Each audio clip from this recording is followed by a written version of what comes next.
watching Republic.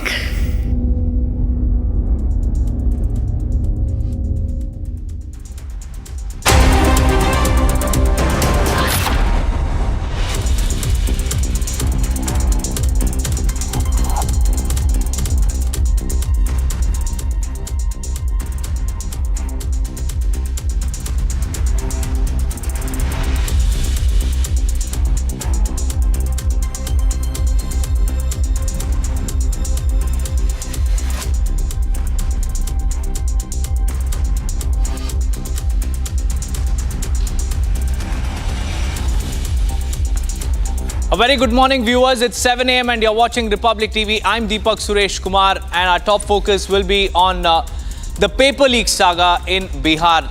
Students have hit the streets demanding justice and also accountability. We'll get you all the latest from Patna. But first, a quick check on the headlines.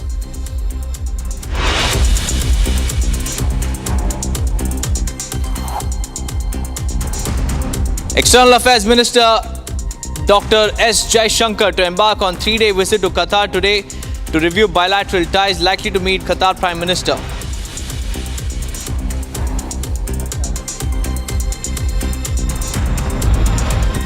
Showdown over BPSC exam continues. Police use water cannons to disperse student protesters.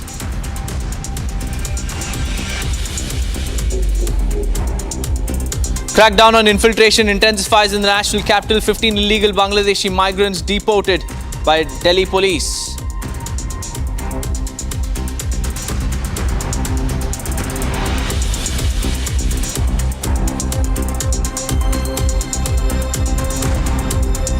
ISRO all set to launch its year-end mission, Space Docking Experiment or SpaceX from Satish Dhawan Space Center in Sriharikota today.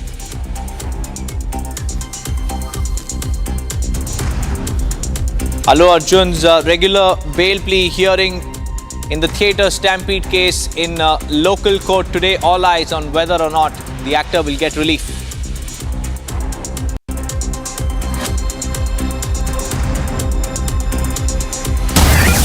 First up, viewers, we have some big breaking news coming in from the national capital. This is on the illegal Bangladeshi migrants residing in South and Southwest Delhi.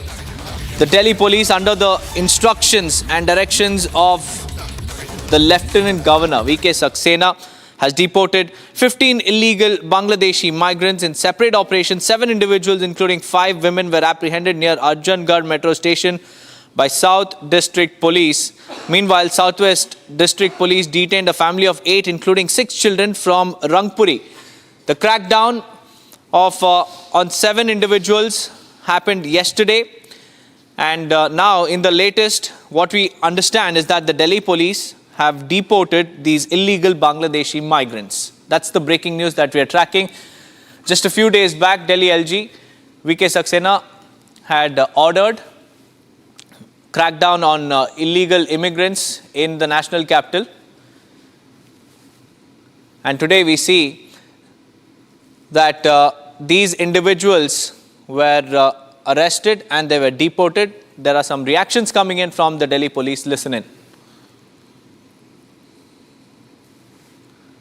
Delhi police ने एक मुहिम चला रखी है, जैसे कि पूरी Delhi police में चल रही है, जिसके तहत इलीगल बांग्लादेशी माइग्रेंट्स पकड़े जा रहे हैं। हमारे जिले ने last week 5 illegal Bangladeshi migrants पकड़े थे। उसी केस में आगे काम करते हुए फर्दर इंटेलिजेंस डेवलप करने के बाद हम लोगों ने 7 नए बांग्लादेशी इलीगल इमिग्रेंट्स पकड़े हैं, जिसके अंदर 5 महिलाएं और 2 पुरुष हैं। इनके पास बांग्लादेशी आईडीज मिली हैं हमको।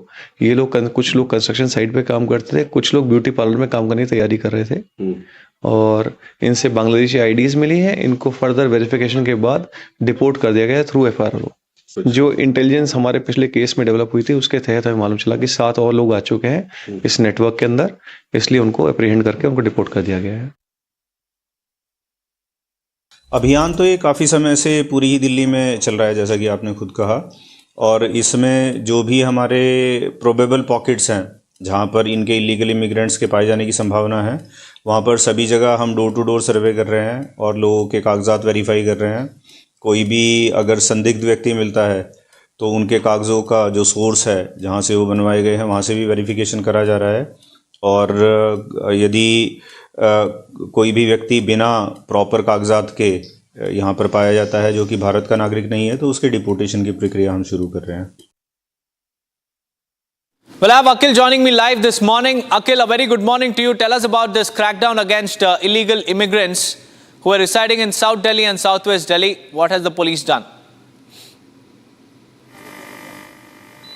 Well, Deepak, if you see what we have seen 2 weeks earlier, that Delhi LG has written a letter to the Delhi Chief Secretary and the Delhi Police Commissioner as well. In that letter, it was very clearly mentioned that there needs to be a sustained campaign for almost 2 months in which illegally Bangladeshi migrant workers must need to be identified, because earlier what we have seen that there have been reaction from both sides of the aisle. If you talk about the BJP has been constantly saying that it's the Aam Aadmi Party who is trying to use those illegal migrant workers as their vote banks. So this is what the BJP has been claiming, and after that what we have been seeing that the Aam Aadmi Party retorted saying that it's another strategy of the BJP, because they are seeing it as a failure in the upcoming elections. So from both sides these arguments have been going on. Apart from that, if you see, once the campaign has started, so far the Delhi police team has basically made a crackdown on 46 Bangladeshi workers. So what happened yesterday, the latest breaking that we are getting, that last evening 2 different districts of Delhi, one Southwest District DCP Mr. Surendra Chaudhary has said that he has detained 8 Bangladeshi workers from Arjungarh area, and what we have seen that in another district, in South District, which is led by DCP Ankit Chauhan, has detained 7 Bangladeshi workers. So far what we have seen that in just a 1-day campaign, 15 Bangladeshi illegal workers are living in the national capital will be sent back. So the process of FRRO has already begun. So what we are seeing that the crackdown, which was a sustained campaign for almost 2 months, is going smoothly, because if you see, so far since December 10 till December 28th, for almost 2 weeks, what we have witnessed that so far 46 Bangladeshis have been identified. Deepak. Right, Akhil, many thanks for joining me with those details. The crackdown on illegal immigrants in the national capital continues, but now it's time for us to shift our focus on what's happening in Sambhal, because the excavation has now triggered politics in Uttar Pradesh, with Akhilesh Yadav now going on to train guns at Uttar Pradesh Chief Minister, saying that there is a shivling at his residence too, which has to be excavated. Here's a report on that. As the ASI team continues to excavate historic step wells in Uttar Pradesh's Sambhal,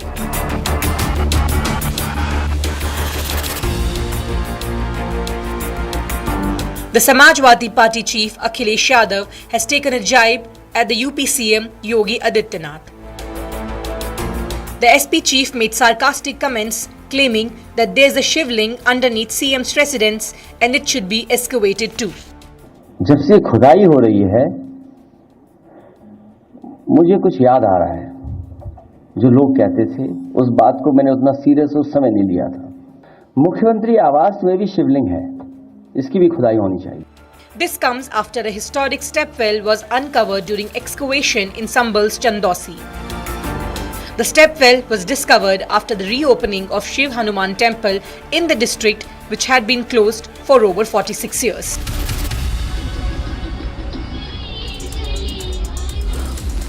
Now viewers, Delhi Assembly elections are just a couple of months away, and politics over the Assembly elections continue to rage on in the national capital. While BJP claims that there is an electoral rolls scam by the Aam Aadmi Party, the Aam Aadmi Party on the other hand has alleged a BJP conspiracy ahead of the much anticipated polls. Here's how the political landscape has been ignited in Delhi. Aam Aadmi Party national convener Arvind Kejriwal alleged that the BJP was planning to manipulate electoral rolls data. BJP बेईमानी से चुनाव लड़के किसी भी तरह से जीतना चाहती है। नई दिल्ली विधानसभा का इनका ऑपरेशन लोटस 15 दिसंबर से चालू हुआ है। इन्होंने लगभग 5000 एप्लीकेशन डिलीशन की डाली है। 5000 वोटर्स डिलीट करने की एप्लीकेशन 15 दिन में डाली है। लगभग 5% वोट ये डिलीट करवा रहे हैं, 7.5% वोट ये ऐड करवा रहे हैं। तो चुनाव कराने का ज़रूरत ही क्या है? चुनाव बचा क्या उसके बाद? चुनाव तो कुछ नहीं बचा। 12% वोट अगर इधर के उधर कर देंगे तो फिर तो चुनाव कुछ बचा ही नहीं। खेल हो रहा है इस देश के अंदर चुनाव के नाम पे। Aam Aadmi Party MP Sanjay Singh also joined the bandwagon and came out all guns blazing against the Bharatiya Janata Party. सबके वोट कटवा के चुनाव जीतना चाहते हो? जब अरविंद केजरीवाल जी के क्षेत्र में एक सांसद की पत्नी का जो पूर्वांचल की रहने वाली है उनका वोट आप कटवा रहे हो, तो अब यह बात पूरे दिल्ली के लिए स्पष्ट हो चुकी। मेरा दावा, मेरा कथन, मेरा मुद्दा 100% सही था कि पूर्वांचल के, यूपी के, बिहार के लोगों के वोट भारतीय जनता पार्टी कटवा रही है। Meanwhile, responding to the claims of an Operation Lotus, the BJP hit back at the Aam Aadmi Party. Kejriwal ji की आज प्रॉब्लम यह है कि दिल्ली के जो नागरिक हैं उन्होंने केजरीवाल जी को अच्छी तरीके से पहचान लिया। जो हमारे जमुना जी है, it has instead of being a river it has become a sewer.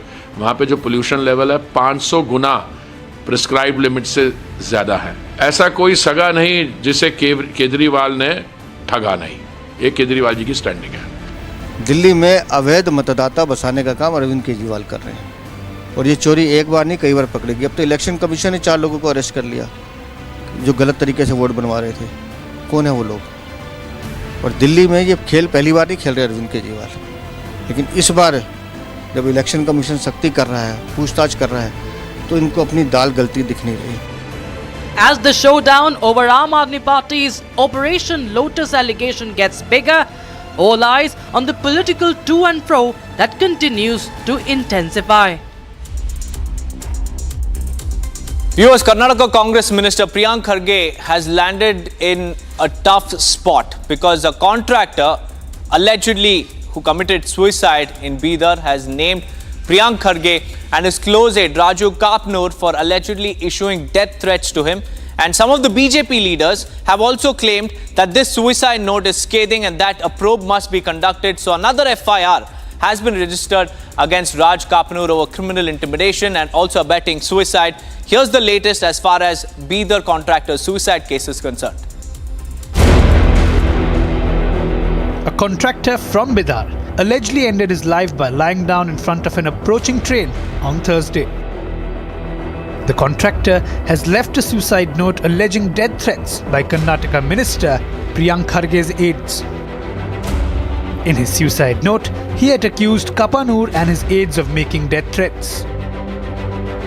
Now, a case has been registered against Raju Kapnur and 5 others. Kapnur is reportedly a close aide of Karnataka Rural Development and Panchayat Raj Minister Priyank Kharge. Meanwhile, Karnataka Minister Priyank Kharge has strongly criticized the BJP for allegedly politicizing the suicide of a contractor in Bihar, accusing the BJP of politicizing the issue as it has sought his removal from the ministry and his arrest in connection with the case. Trying to politicize a suicide by a contractor, very clearly it is evident that the contractor has a view of the incident and the accused have a view of the incident. And as from the department, we are very clear that let both the perspectives be investigated and let the truth come out. The accused are saying that they needed money for EMD. That's why we did a banking transaction. While the contractor is accusing these people, 8 people, including his own seniors in the private firm, saying that they were supposed to get them some contracts in KIDB, Zoo Authority. He said that neither he nor his government are involved in any way and requested a probe into the case for the truth to come out. Meanwhile, hitting out at Kharge, leader of opposition in the Legislative Council demanded that Kharge be removed from his ministerial post and arrested immediately. ಅಲ್ಲಿ ಪ್ರಿಯಾಂಕಾ ಖರ್ಗೆ ಹೇಳಿದ್ದೇ ಆಡಳಿತವೇ ಹೊರತು ಬೇರೆ ಆಡಳಿತ ಅಲ್ಲಿ ಇಲ್ಲ. ಈ ಕಾರಣದಿಂದ ತಕ್ಷಣ ಈ ವಿಚಾರದಲ್ಲಿ ಅವರನ್ನು ಮಂತ್ರಿಗಿರಿಯಿಂದ ಕೈ ಬಿಡಬೇಕು, ತಕ್ಷಣ ಅವರನ್ನು ಬಂಧಿಸಬೇಕು, ಅವರು ಸಂಪೂರ್ಣವಾಗಿ ತನಿಖೆಗೆ ಸಹಕರಿಸುವಂತೆ ಸರ್ಕಾರ ಮಾಡಬೇಕು. ಇಲ್ಲ ಅಂತಂದ್ರೆ ನಮ್ಮ ಪಕ್ಷದ ಕಾರ್ಯಕರ್ತರು ಮುಖಂಡರುಗಳು ಸೇರಿ ಅಲ್ಲಿ ಉಗ್ರ ಹೋರಾಟವನ್ನು ಮಾಡಬೇಕಾಗ್ತದೆ. The politics continues, and on the other hand, Sachin's family cries for justice. Moving on, viewers, the 70th BPSC exams has run into a controversy after students alleged malpractice over paper leak allegations. They claimed that the 70th exams must be reheld. And while the protest continues in Patna, Jan Suraj chief Prashant Kishore has also hit out at the Bihar government over their treatment of the students. Here's the latest.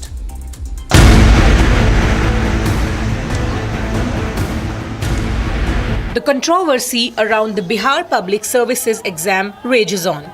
Students allege malpractice in the state civil service exams. Protesting civil servant aspirants are on a war path as they sit on an indefinite hunger strike, pushing for the entire exam to be held afresh. Hundreds of aspirants demanded the cancellation of the exam over the alleged paper leak. However, top BPSC officials blame what they call coaching center mafia and deny the paper leak charges. Meanwhile, Patna witnessed a massive showdown as Jan Suraj chief Prashant Kishore joined protesting students and issued an ultimatum to Nitish Kumar government to meet the demands of the students at the earliest.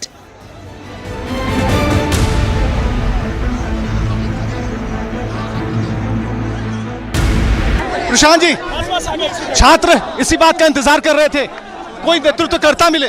देखिए, हम लोग पिछले 2-3 दिनों से सरकार से ये आग्रह कर रहे हैं कि कोई प्रतिनिधि मंडल बनाकर छात्रों से मिल लीजिए। मिलने में क्या दिक्कत है? छात्रों की मांग जायज है या नाजायज? वो बिहार के बच्चे हैं, एक बार उनसे मिल तो लीजिए। Prashant Kishore also slammed Bihar government for using police force on the protesting students. Bihar police resorted to lathi charge on aspirants as student protests turned violent. The protesters broke through police barricades and moved closer to the Gandhi statue in Patna. Sir, हम लोग का एक ही मांग है, री exam, ठीक है, उसके नीचे कुछ नहीं हम लोग सुनेंगे। और हम लोग का प्राथमिक मांग है जहाँ जहाँ भी एग्जाम हुआ उसका सीसीटीवी कैमरा हम लोग सार्वजनिक किया जाए। तो आपके नेतृत्वकर्ता प्रशांत किशोर हो चुके हैं? जी बिल्कुल, तो वही नेतृत्व कर रहे हैं जी।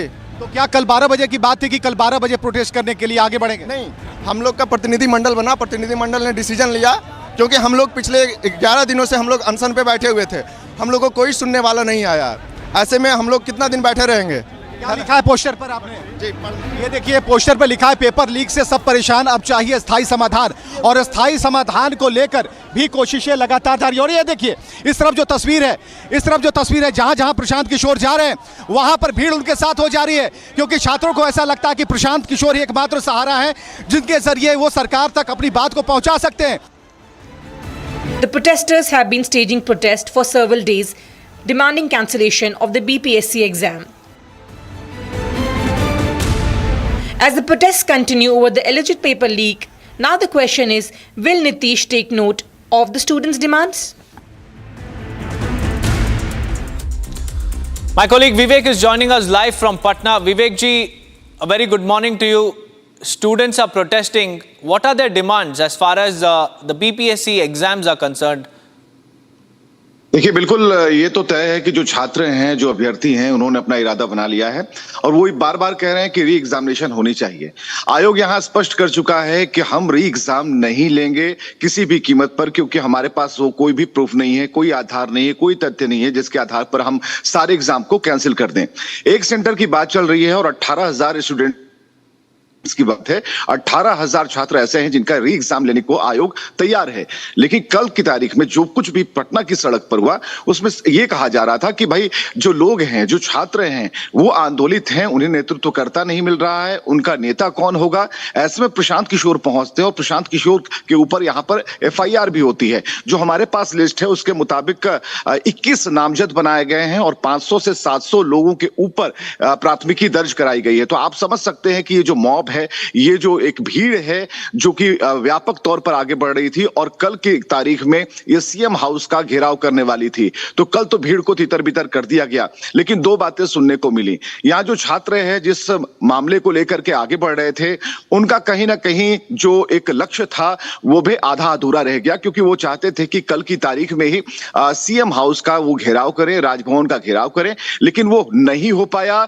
उल्टे FIR दर्ज हो गई है, पानी की बौछार की गई। दूसरी बात यह कि प्रशांत किशोर जिस कारण से वहां पर पहुंचे थे, छात्रों को एकजुट करने पहुंचे थे, उसमें यहां कामयाबी मिली, क्योंकि छात्रों के कई पॉकेट्स थे, अलग अलग थे, जिनके मन विचार नहीं मिल रहे थे, लेकिन उन्हें भी एक मंच पर प्रशांत किशोर लेकर आए। लेकिन यह बात आगे नहीं बढ़ी, डाक बंगला चौराहे तक नहीं बढ़ी, उसके आगे की बात तो छोड़ दीजिए। लेकिन अभी क्या होना है, इस पर सबसे बड़ी बात है, मुख्यमंत्री नीतीश कुमार की कल दिल्ली यात्रा हो गई, यानी कि बिहार में प्रशासन की तरफ से चीफ सेक्रेटरी लेवल की बात होनी थी और प्रशासन ने कहा था कि स्टूडेंट्स में 5 लोग अपना डेलीगेट चीफ सेक्रेटरी को बात करने के लिए भेजिए। लेकिन छात्र कह रहे थे कि 5 ही क्यों जाएंगे, हमें सभी को जाना है। और ऐसी स्थिति में प्रशासन तैयार नहीं हुआ और 5 नहीं बल्कि 6-7 बार समझाने की कोशिश की गई कि आप लोग के अंदर से छात्र संगठित हों और बात करने के लिए आगे आए। जब बात करने के लिए कोई आगे नहीं आया तब प्रशासन ने उन्हें समझाया और कहा कि आप यहां से भीड़ आप हटाइए, लेकिन भीड़ वो हटाने को तैयार नहीं थे। वो चाह रहे थे कि यहीं पर रात को जमे रहें।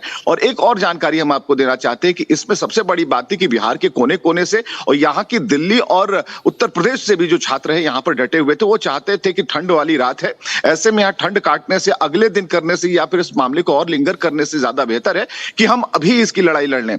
जो छात्र हैं उन्होंने स्पष्ट तौर पर कहा, साफ कहा कि ये लड़ाई हमारी है, हम इस लड़ाई को लड़ेंगे। हमें ना तेजस्वी यादव की जरूरत है, हमें ना पप्पू यादव की जरूरत है और ना ही हमें प्रशांत किशोर की जरूरत है। रात के 10:30 बजे अचानक से फेसबुक पर लाइव होते हैं तेजस्वी यादव जो कि नेता प्रतिपक्ष है, और उन्होंने साफ तौर पर कहा और उन्होंने बिना नाम लिए प्रशांत किशोर पर हमला किया। प्रशांत किशोर को उन्होंने आड़े हाथ लिया और उन्होंने कहा कि कुछ लोग थे जो कि इन छात्रों को गुमराह कर रहे थे, कुछ लोग थे जो छात्रों को लेकर के पटना की सड़कों पर थे। तेजस्वी ने कहा कि मैं चाहता था कि यहां पर जो प्रोटेस्ट हो वो शांतिपूर्वक हो, अनशन पर लोग बैठे थे और ऐसे हम सरकार को हिला सकते थे, सरकार से अपनी बातें मंगवा सकते थे। तो लेकिन ऐसा कुछ नहीं हुआ। तो अलग अलग दल, अलग अलग मंशा, अलग अलग राजनीति हो रही है, लेकिन जो छात्र हैं अभी भी अपने आप को ठगा महसूस कर रहे हैं। वो चाहते हैं कि आयोग बात करे, ना कि उन्हें धमकाए, डराए। और जो परीक्षा की बात है तो चाहते हैं कि परीक्षा में धांधली खत्म। और धांधली की बात क्या, जब हमने पूछा कि धांधली क्या होती है तो उन्होंने कहा सिर्फ पेपर लीक की धांधली नहीं है, धांधली ये है कि पेपर देर से मिलता है, धांधली ये है कि जो सील बंद लिफाफे में पेपर्स आते हैं उनका सील उखड़ा रहता है। और इसके बाद धांधली ये है कि हमें जो पेपर्स मिलते हैं उसके बाद जो हमारे रिजल्ट आते हैं उसमें भी परेशानी होती है, क्वेश्चनार में दिक्कत होते हैं। तो ये सारी चीजें धांधली के अंतर्गत आती हैं। तो इनमें सुधार की भी हमारी मांग है, सरकार को बात करना चाहिए। तो अब इंतजार है कि मुख्यमंत्री जो है वो क्या इस पर एक्शन लेते हैं, विभाग क्या एक्शन लगता है। लेकिन प्रशासन की तरफ से यह कहा गया कि आप मुख्य सचिव से बात करें, अपना डेलीगेट भेजें, छात्रों को कहें कि वो आकर मिले, अपनी बात रखे। लेकिन छात्र इस बात को तैयार नहीं है। छात्र जानते हैं कि आयोग की तरफ जाएंगे, रुख करेंगे तो एक बार फिर से उन्हें धोखा मिलेगा, उन्हें बरगला दिया जाएगा और छात्रों में एक बार फिर से टूट संभव हो सकती है। जी विवेक जी, बहुत बहुत धन्यवाद हमारे साथ जुड़ने के लिए। All eyes are on the students delegation if they form one and meet the state administration. We'll get you all the latest from Patna, but now let's shift our focus to another breaking news that we are tracking. Farmers have called for a Punjab bandh today. This after Sharwan Singh Pandher said that Punjab bandh call for December 30th has been gaining traction and support from various groups, Punjab Bandh will be observed today from 7 a.m. to 4 p.m. He said, and I quote, "We have received support from many unions and groups. Both Punjab government and private offices will remain closed on this day. Rail movement and road traffic will also be closed." The protest is being organized by the farmers of Punjab at the Kanori border in Sangrur district near the Haryana border, and this has entered its 318th day. Lalit is joining us live. Lalit, a very good morning to you. Tell us more about this Punjab Bandh call given by farmers, and also what are the reasons for this Bandh call to be given by the farmer groups? Very good morning. If you talk about this Punjab Bandh, a call has been given by the Sanyukt Kisan Morcha non-political, and today all over Punjab from 7 a.m. till 4 p.m. majority of the things would be at halt. And if we talk about the areas which would be affected, mostly would be the transport department and the trains. More than 150 trains would be disrupted. They would be at halt from 7 till 4. Other than that, if we talk about the Punjab roadways, it would also be at halt. And majority of the buses all over Punjab would be at halt. And if you talk about those buses traveling to the neighboring state, which includes the Haryana, Himachal or Delhi, all those buses would also be at halt. The milk supply, the petrol supply, all those things would also be at halt. So a big call has been given by the Sanyukt Kisan Morcha, non-political, as Dallewal, the farmer leader, has been sitting on to fast on to death from 26th November onwards. And if we talk about the farmers' demands, it's more than 10 months that the farmers are sitting at the Shambhu and Kanori border. What they are demanding is that they want the legal guarantee for the MSP. So no talks have been done since February this year, and after that farmers have been sitting at the Shambhu and the Kanori border. They have tried to intensify their stir by moving to the national capital. Right, this Lalit, time the protest by farmers has now entered the 318th day. Whether the deadlock ends or not remains to be seen, but many thanks for joining me with those details.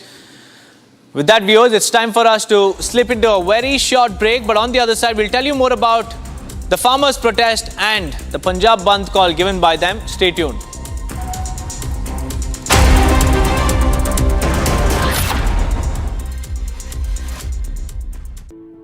In the India Today Best Universities 2023 survey, India's #1 ranked universities in various streams are JNU Delhi, Amity University, AIMS Delhi, IIT Delhi, and National Law School Bengaluru.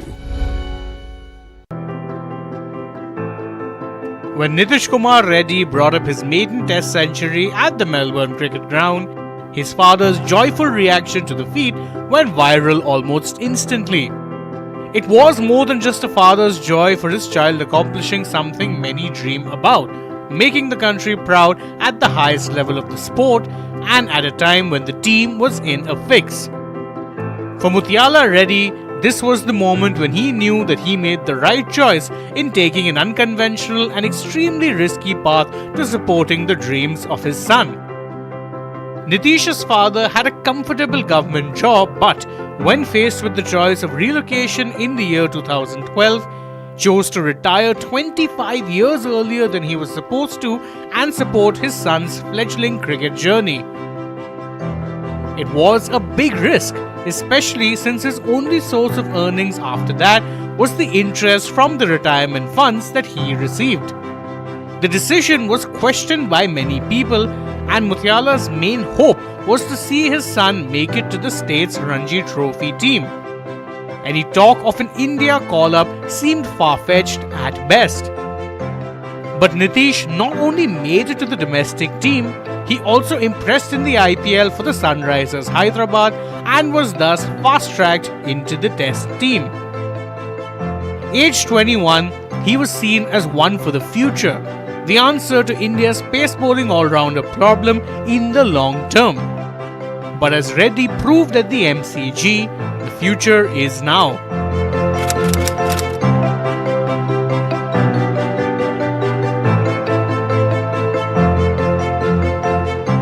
stumps on Saturday at the Melbourne Cricket Ground in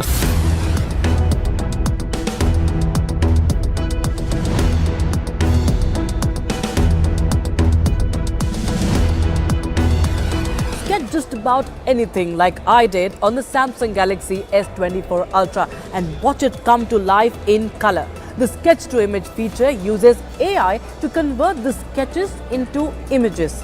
Sketch to image with drawing assist. Galaxy AI is here.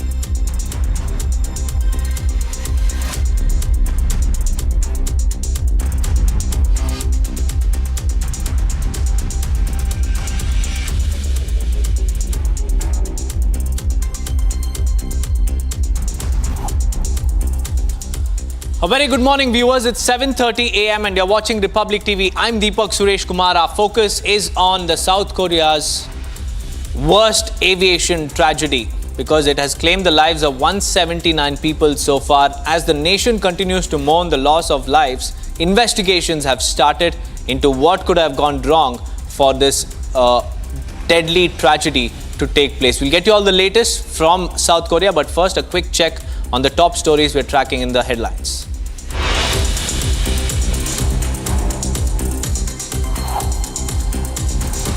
External Affairs Minister S. Jaishankar is all set to visit Qatar today. Focus on bilateral ties, likely to meet Qatar Prime Minister.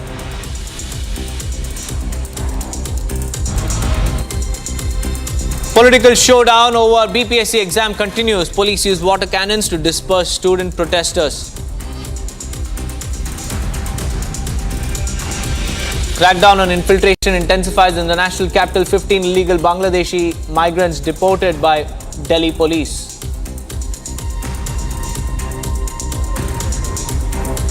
ISRO is all set to launch its year-end mission, Space Docking Experiment or SpadeX, from the Satish Dhawan Space Center in Sriharikota today.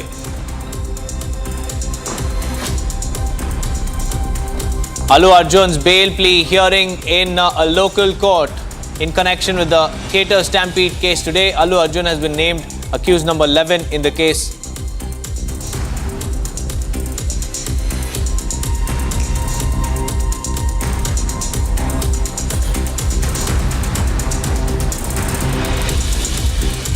First up, viewers, former US President Jimmy Carter has breathed his last at the age of 100. Carter, who became the oldest living former president in US history in March 2019, surpassing George H.W. Bush, peacefully passed away at his home today.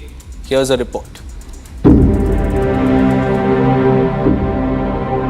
A small peanut farmer, Jimmy Carter began his bureaucratic journey once he joined the US Navy.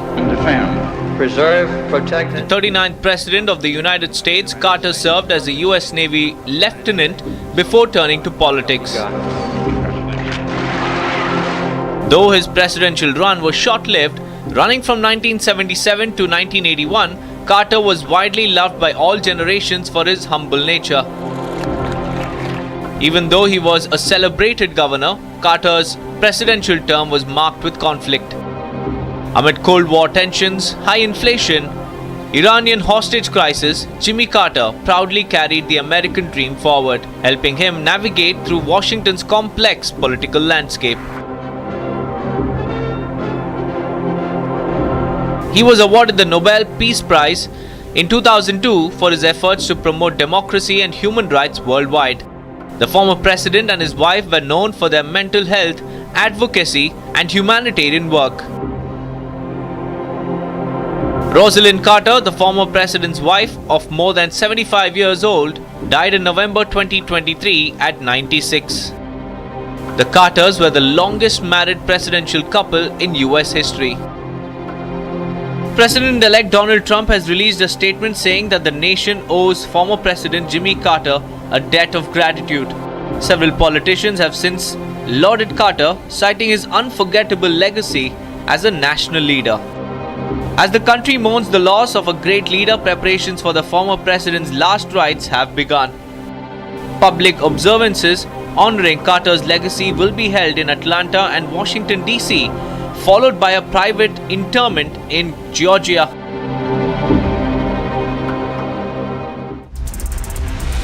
Following the deadly crash that killed about 38 passengers on board the Azerbaijan aircraft, the country's president Ilham Aliyev has now put forth 3 demands before Russia. This comes after Putin's statement where he is believed to be making an admission of guilt. Listen in to find the latest updates about flight J28243. Amid speculation of a Russian attack on the Azerbaijani flight bound for Grozny, President Vladimir Putin issued an apology. Azerbaijani president has come forward and put forth 3 demands to his Russian counterpart. Hadisə ilə bağlı Azərbaycan Rusiyanın reaksiyasını gözləyir. Rəsmi reaksiyası və o təkcə indi yəni təəssüflənməklə təhqiqat aparılır, kifayətlənə bilməz Azərbaycan. İnsanlar həlak olunub.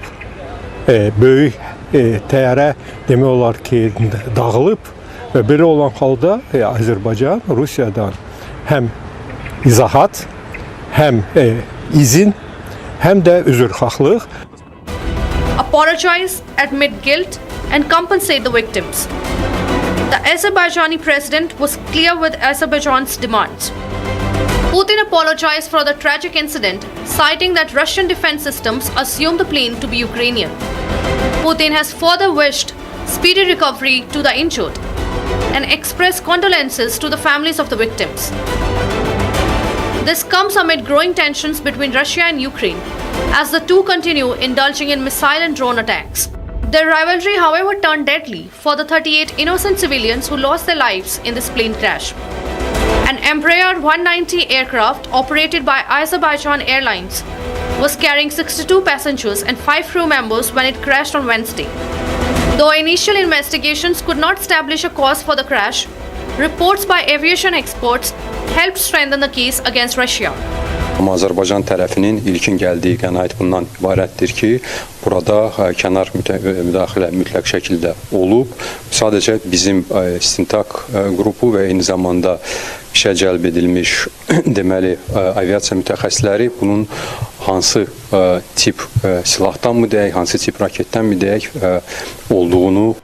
A criminal investigation was also launched by the Azerbaijani government to probe into the matter. Prokurorluq tərəfindən cinayət işi açılmışdır və Azərbaycan ictimaiyyəti təbii olaraq həm komissiyanın işinin nəticələri ilə, həm cinayət işinin gedişatı ilə bağlı müntəzəm olaraq məlumatlandırılacaq. A Kremlin spokesperson had earlier warned the public from raising allegations and asked the public to wait for a formal investigation. Russia has now promised to support the victims and compensate those affected. Ahead of a possible ceasefire deal between Hamas and Israel, Qatar's Prime Minister Sheikh Mohammed bin Abdul Rahman bin Jassim Al Thani met with a Hamas delegation to discuss what the future can possibly look like for the violence-stricken Gaza Strip. Here's the report that will tell you what's the latest as far as the Israel-Gaza conflict is concerned.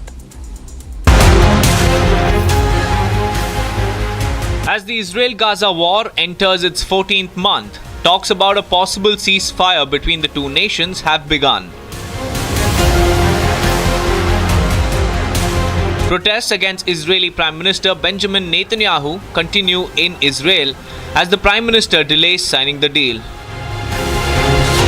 Hopefully Netanyahu is not going to torpedo this hostage deal the same he's done for the last year.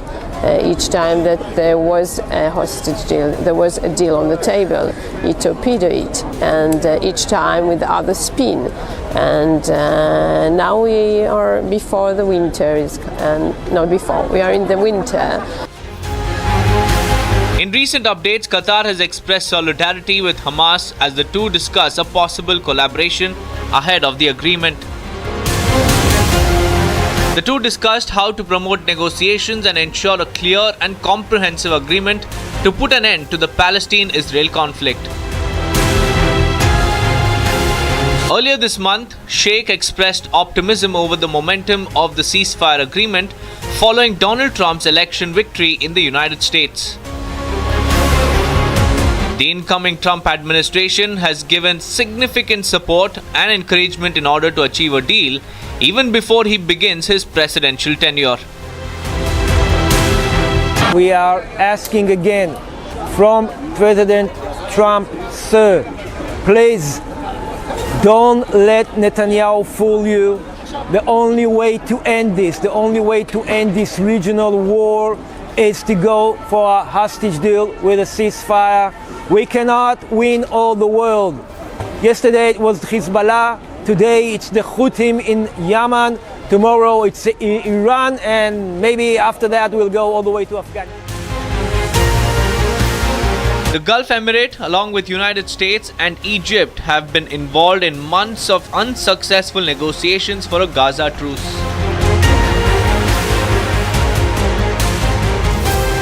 Doha is now leading the initiative for the ceasefire between the two factions.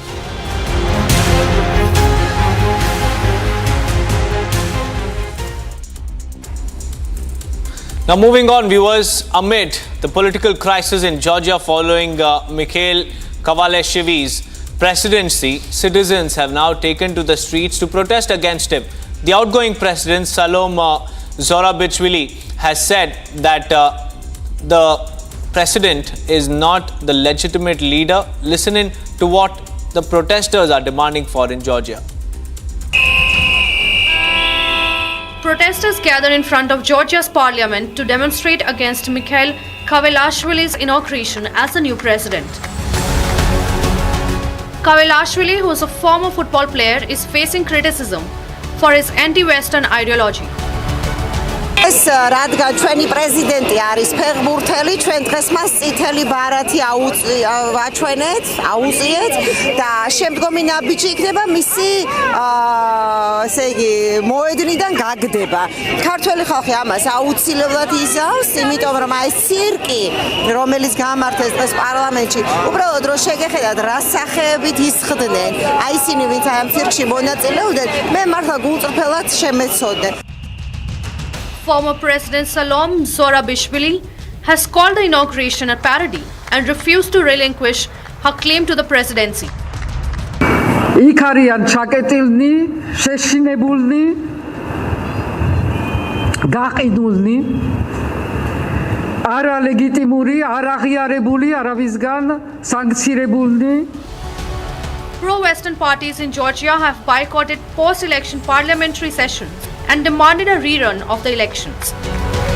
The new president has vowed to continue pushing toward accession in the European Union and reset ties with Russia. A tragic aviation disaster has struck South Korea, claiming the lives of 179 people while 2 others were recovered from the debris. A Jeju Air passenger plane, a Boeing 737-800, skidded off the runway and crashed into an airport wall at the Muan International Airport. The fatal crash, which occurred on December 29, that is yesterday, is now being deemed as the worst aviation disaster in South Korea in over 3 decades. The plane, which was returning from Bangkok, carried about 181 people on board. Here's more on the devastating incident.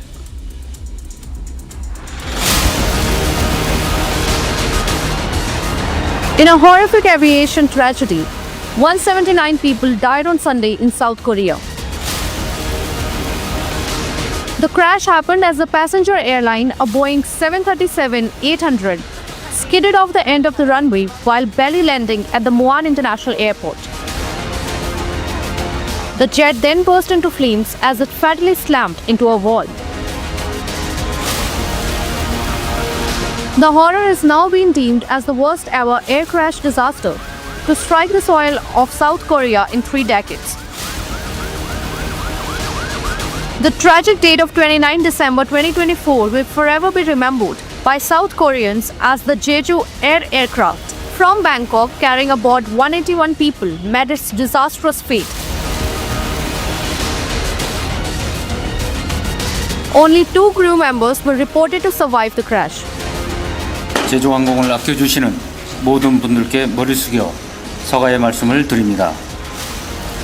무엇보다 이번 사고로 인해서 유명을 달리하신 탑승객분들과 유가족분들께 깊은 애도와 사과의 말씀을 올립니다.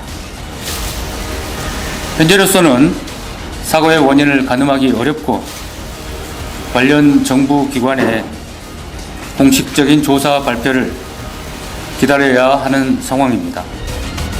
Eyewitnesses suggest that only the tail of the jet remained recognizable from the rubbles of the crash.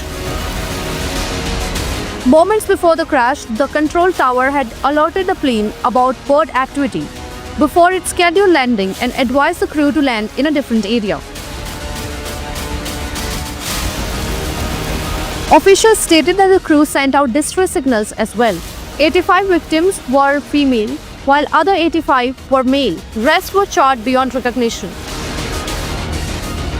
Most of the victims were South Korean nationals. Meanwhile, 2 were from Thailand. More than 32 fire trucks and several helicopters were dispatched to control the blaze. With nearly 1,560 firefighters, police officials, soldiers and other personnel sent to the scene to assist in the efforts. Investigators have retrieved flight data and cockpit voice recorders. Additional data from the events are also awaited. The crash happened at a time when South Korea is embroiled in a political crisis triggered by President Yoon Suk-yeol's stunning imposition of martial law and ensuing impeachment. We have some big breaking news coming in. Rapid support forces have targeted a civilian shelter in South Sudan. Scores of people have been killed in the drone strike on a refugee camp. A refugee camp was targeted by a drone attack by the rapid support forces. These are the visuals. You can see how people are running for their lives while calling for help. And this is a settlement of the Sudanese people, a refugee camp which was targeted by the rapid support forces. Take a look at these visuals, viewers.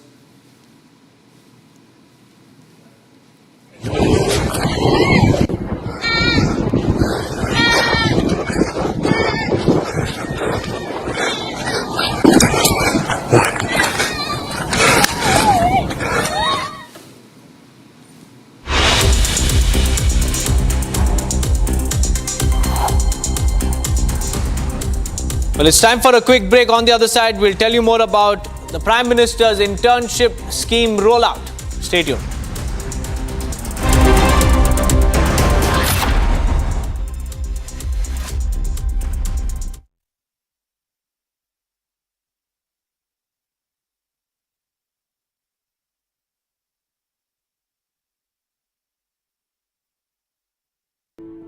In the India Today Best Universities 2023 survey, India's #1 ranked universities in various streams are JNU Delhi, Amity University, AIMS Delhi, IIT Delhi and National Law School Bengaluru.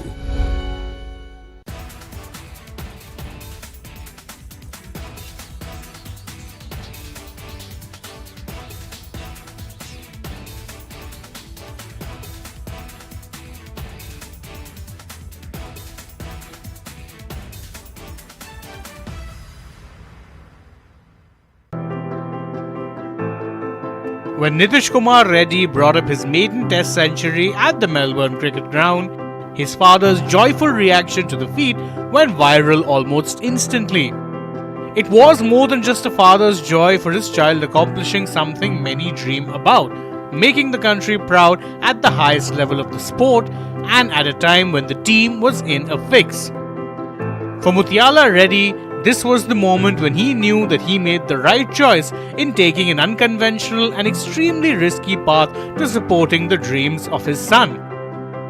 Nitish's father had a comfortable government job, but when faced with the choice of relocation in the year 2012, chose to retire 25 years earlier than he was supposed to and support his son's fledgling cricket journey.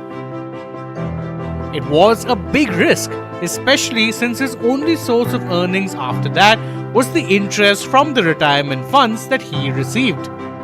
The decision was questioned by many people, and Mutiala's main hope was to see his son make it to the state's Ranji Trophy team. Any talk of an India call-up seemed far-fetched at best. But Nitish not only made it to the domestic team, he also impressed in the IPL for the Sunrisers Hyderabad and was thus fast-tracked into the Test team. Age 21.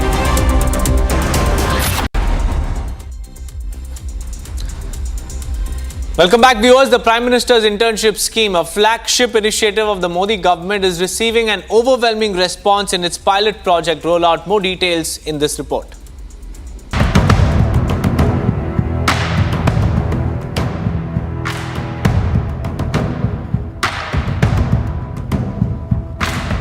A flagship scheme of the Modi government, PM Internship Scheme, is garnering significant traction. The scheme, launched under the manifesto of Union Budget 2024, aims to provide internship opportunities to 1 crore youth in top 500 companies over the course of next 5 years. The pilot project of the scheme, rolled out on October 3rd, sought to provide 1.27 lakh internships. Now, a recent report from the Corporate Affairs Ministry showed that 6.21 lakh applications have been filed against the 1.27 lakh slots poster by partner companies on the portal.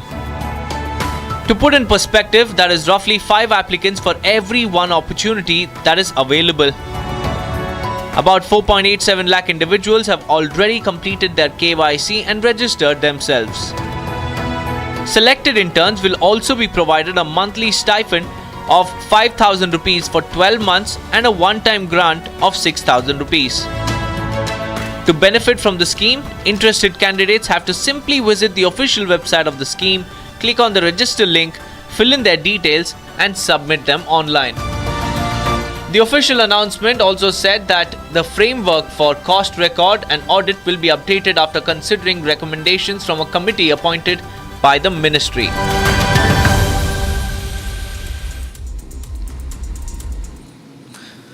Viewers, if you're wondering what the weather in your city is today, here is the weather update brought to you by Samsung Galaxy S24 Ultra, powered by Galaxy AI.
artificial intelligence has changed the way we do things. And so much more is in the offing. Republic is proud to announce a game-changing partnership with Samsung. Because with Samsung, Galaxy AI is here. From our news anchors to reporters to network staff, we will be using Samsung devices.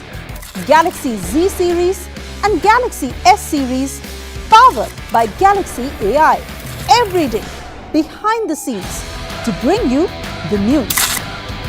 Faster, simpler, with more productivity, efficiency and creativity. Republic and Samsung together unfold a new world of possibilities. It's going to be an epic adventure together.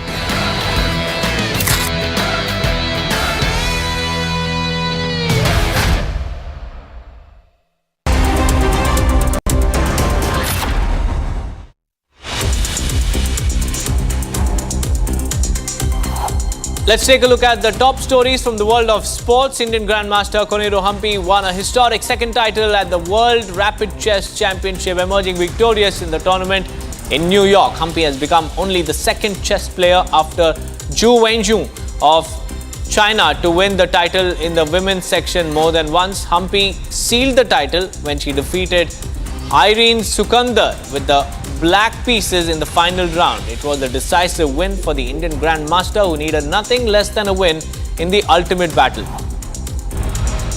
Prime Minister Narendra Modi has heaped praise on Grandmaster Koneru Hampi after she won the FIDE Women's World Rapid Chess Championship title. Hampi won the title in New York after staging a remarkable comeback. The odds were stacked against her, but she showed great resolve to make a comeback on day 2.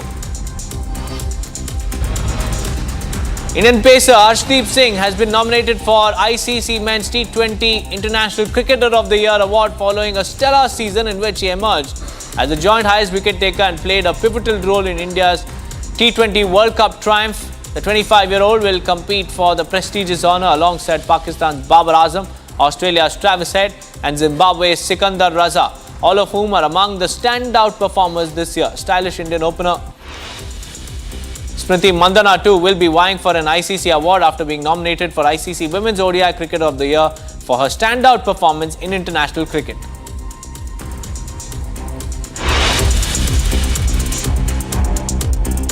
In a major crackdown on illegal Bangladeshi workers living in the national capital, the Delhi police has basically detained 15 Bangladeshis from 2 different districts, South District and Southwest District. So now at this point in time, the process of sending back them, deporting them has already begun. And earlier what we have seen that the Delhi LG has written to the Delhi Police Commissioner and Chief Secretary to take action to run a sustained campaign in this regard. Keep watching Republic TV. We will be right back after a short commercial break.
largest news headquarters. Setting the agenda for Bharat.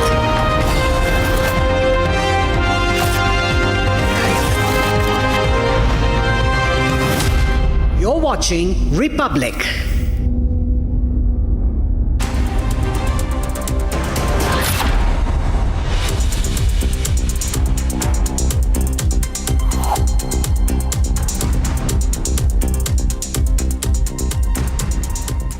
For joining us on Republic TV. Let's get to the news summarized with note assist using Galaxy AI on Samsung Galaxy Z Fold 6.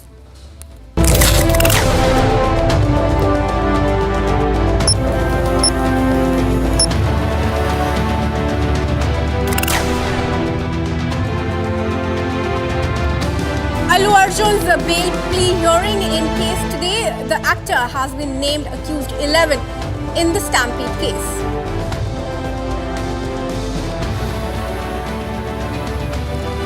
$179 killed in South Korea's worst aviation tragedy. Investigations into the case of Jeju air disaster begin. 39th US President Jimmy Carter breathes his last at 100. Biden, Trump and Clinton's express condolences. Rohit Sharma, Virat Kohli and KL Rahul failed to deliver the goods for Team India in the penultimate test at the MCG.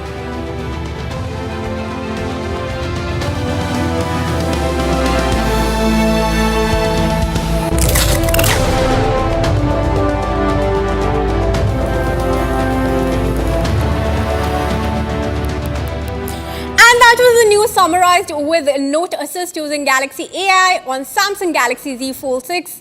Let's start our big story of the day now.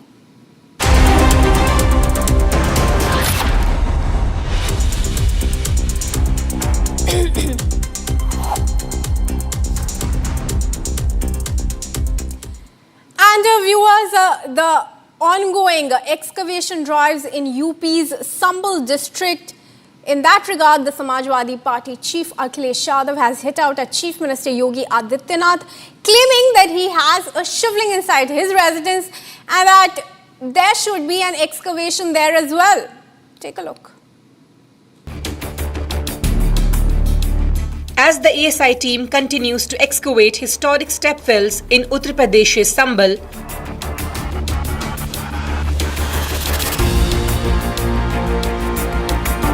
the Samajwadi Party chief Akhilesh Yadav has taken a jibe at the UP CM Yogi Adityanath. The SP chief made sarcastic comments claiming that there is a shivling underneath CM's residence and it should be excavated too. जब से खुदाई हो रही है मुझे कुछ याद आ रहा है जो लोग कहते थे उस बात को मैंने उतना सीरियस उस समय नहीं लिया था मुख्यमंत्री आवास में भी शिवलिंग है इसकी भी खुदाई होनी चाहिए This comes after a historic stepwell was uncovered during excavation in Sambhal's Chandosi. The stepwell was discovered after the reopening of Shiv Hanuman temple in the district, which had been closed for over 46 years.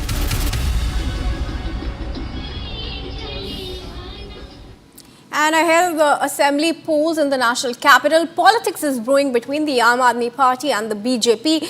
What is it over? Watch this report. Aam Aadmi Party national convener Arvind Kejriwal alleged that the BJP was planning to manipulate electoral rolls data. BJP बेईमानी से चुनाव लड़के किसी भी तरह से जीतना चाहती है। नई दिल्ली विधानसभा का इनका ऑपरेशन लोटस 15 दिसंबर से चालू हुआ है। इन्होंने लगभग 5000 एप्लीकेशन डिलीशन की डाली है। 5000 वोटर्स डिलीट करने की एप्लीकेशन 15 दिन में डाली है। लगभग 5% वोट ये डिलीट करवा रहे हैं, 7.5% वोट ये ऐड करवा रहे हैं। तो चुनाव कराने का ज़रूरत ही क्या है? चुनाव बचा क्या उसके बाद? चुनाव तो कुछ नहीं बचा। 12% वोट अगर इधर के उधर कर देंगे तो फिर तो चुनाव कुछ बचा ही नहीं। खेल हो रहा है इस देश के अंदर चुनाव के नाम पे। Aam Aadmi Party MP Sanjay Singh also joined the bandwagon and came out all guns blazing against the Bharatiya Janata Party. सबके वोट कटवा के चुनाव जीतना चाहते हो? जब अरविंद केजरीवाल जी के क्षेत्र में एक सांसद की पत्नी का जो पूर्वांचल की रहने वाली है उनका वोट आप कटवा रहे हो, तो अब यह बात पूरे दिल्ली के लिए स्पष्ट हो चुकी। मेरा दावा, मेरा कथन, मेरा मुद्दा 100% सही था कि पूर्वांचल के, यूपी के, बिहार के लोगों के वोट भारतीय जनता पार्टी कटवा रही है। Meanwhile, responding to the claims of an Operation Lotus, the BJP hit back at the Aam Aadmi Party. Kejriwal ji की आज प्रॉब्लम यह है कि दिल्ली के जो नागरिक हैं उन्होंने केजरीवाल जी को अच्छी तरीके से पहचान लिया। जो हमारे जमुना जी है, it has instead of being a river it has become a sewer. वहाँ पे जो पोल्यूशन लेवल है 500 गुना प्रिस्क्राइब लिमिट से ज़्यादा है। ऐसा कोई सगा नहीं जिसे केजरीवाल ने ठगा नहीं। ये केजरीवाल जी की स्टैंडिंग है। दिल्ली में अवैध मतदाता बसाने का काम अरविंद केजरीवाल कर रहे हैं और ये चोरी एक बार नहीं कई बार पकड़ेगी। अब तो इलेक्शन कमीशन ने 4 लोगों को अरेस्ट कर लिया जो गलत तरीके से वोट बनवा रहे थे। कौन है वो लोग? और दिल्ली में ये खेल पहली बार नहीं खेल रहे अरविंद केजरीवाल, लेकिन इस बार जब इलेक्शन कमीशन सख्ती कर रहा है, पूछताछ कर रहा है, तो इनको अपनी दाल गलती दिख नहीं रही। As the showdown over Aam Aadmi Party's Operation Lotus allegation gets bigger, all eyes on the political to and fro that continues to intensify. And moving on, a case has been registered against the close aide of Karnataka Minister Priyank Kharge, Raju Kapannur and 5 others in connection with hatching a conspiracy to kill BJP MLA Basavaraj Mattimadu and other leaders. Now, the contractor's suicide note has landed the Congress in a tough spot. Take a look. A contractor from Bihar allegedly ended his life by lying down in front of an approaching train on Thursday. The contractor has left a suicide note alleging death threats by Karnataka Minister Priyank Kharge's aides.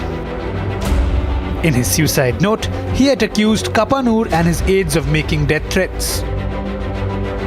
Now, a case has been registered against Raju Kapannur and 5 others. Kapannur is reportedly a close aide of Karnataka Rural Development and Panchayat Raj Minister Priyank Kharge. Meanwhile, Karnataka Minister Priyank Kharge has strongly criticized the BJP for allegedly politicizing the suicide of a contractor in Bihar. Accusing the BJP of politicizing the issue as it has sought his removal from the ministry and his arrest in connection with the case. Trying to politicize a suicide by a contractor, very clearly it is evident that the contractor has a view of the incident and the accused have a view of the incident. And as from the department, we are very clear that let both the perspectives be investigated and let the truth come out. The accused are saying that they needed money for EMD, that's why we did a banking transaction, while the contractor is accusing these people, 8 people, including his own seniors in the private firm, saying that they were supposed to get them some contracts in KIDB, Zoo Authority. He said that neither he nor his government are involved in any way and requested a probe into the case for the truth to come out. Meanwhile, hitting out at Kharge, leader of opposition in the Legislative Council demanded that Kharge be removed from his ministerial post and arrested immediately. ಅಲ್ಲಿ ಪ್ರಿಯಾಂಕಾ ಖರ್ಗೆ ಹೇಳಿದ್ದೇ ಆಡಳಿತವೇ ಹೊರತು ಬೇರೆ ಆಡಳಿತ ಅಲ್ಲಿ ಇಲ್ಲ. ಈ ಕಾರಣದಿಂದ ತಕ್ಷಣ ಈ ವಿಚಾರದಲ್ಲಿ ಅವರನ್ನು ಮಂತ್ರಿಗಿರಿಯಿಂದ ಕೈಬಿಡಬೇಕು, ತಕ್ಷಣ ಅವರನ್ನು ಬಂಧಿಸಬೇಕು, ಅವರು ಸಂಪೂರ್ಣವಾಗಿ ತನಿಖೆಗೆ ಸಹಕರಿಸುವಂತೆ ಸರ್ಕಾರ ಮಾಡಬೇಕು. ಇಲ್ಲ ಅಂತಂದರೆ ನಮ್ಮ ಪಕ್ಷದ ಕಾರ್ಯಕರ್ತರು ಮುಖಂಡರುಗಳು ಸೇರಿ ಅಲ್ಲಿ ಉಗ್ರ ಹೋರಾಟವನ್ನು ಮಾಡಬೇಕಾಗ್ತದೆ. The politics continues, and on the other hand, Sachin's family cries for justice. And moving on, BPSC aspirants staged protests in Patna alleging malpractice in the exam. Now, the BPSC aspirants are protesting and demanding a re-examination to be held for the 70th BPSC prelims. Jan-Swaraj Chief Prashant Kishore joined the students protesting against the Bihar Public Service Commission examination and slammed the treatment of students by the Bihar government. Take a look.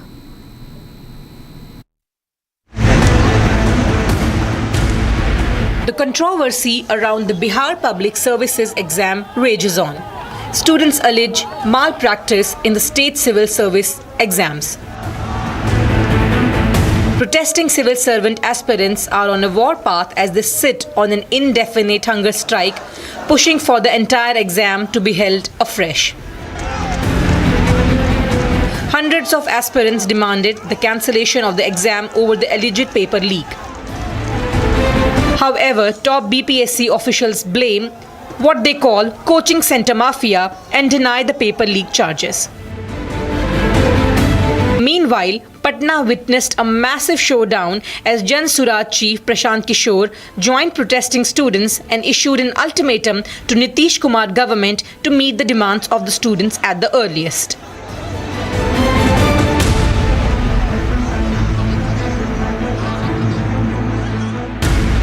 Prashant ji, छात्र इसी बात का इंतजार कर रहे थे, कोई नेतृत्व करता मिले।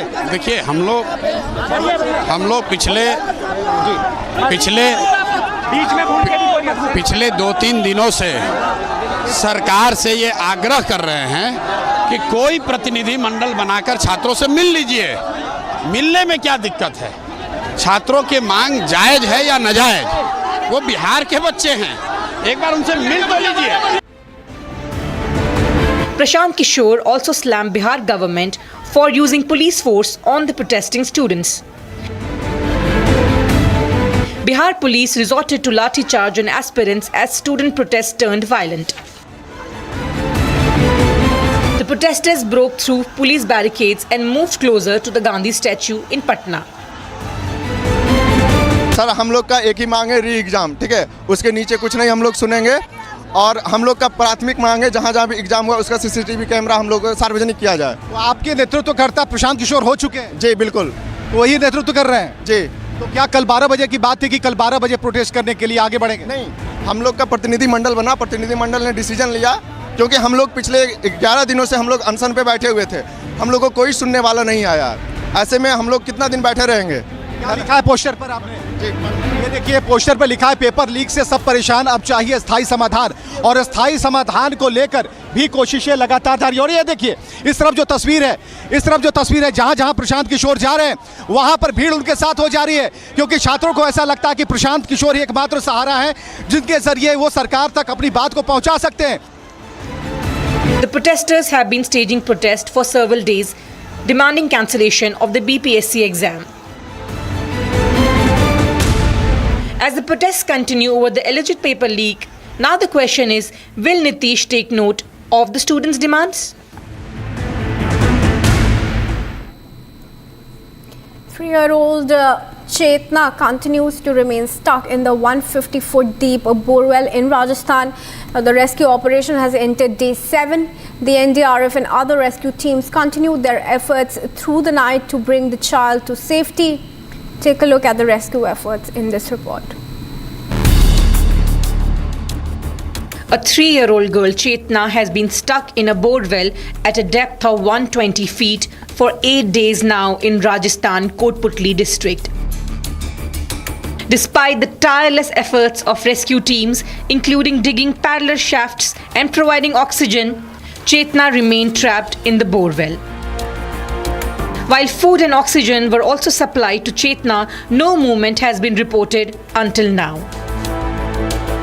Racing against the time, additional NDRF teams and rescue squads continue their efforts to take the child out safely. The rescue operation is being overseen by a joint team of the NDRF, SDRF, along with district collector and the police teams.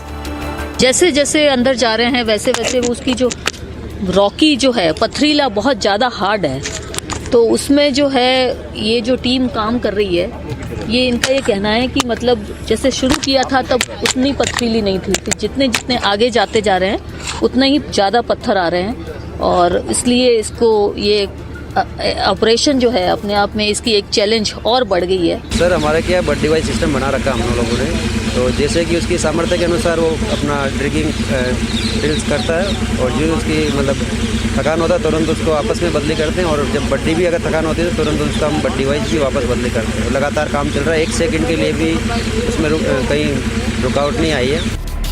A medical team and ambulance have been stationed. Once rescued, Chetna will be taken to the Kotputli hospital. Meanwhile, it's been 8 days and Chetna is yet to be rescued from the Borewell.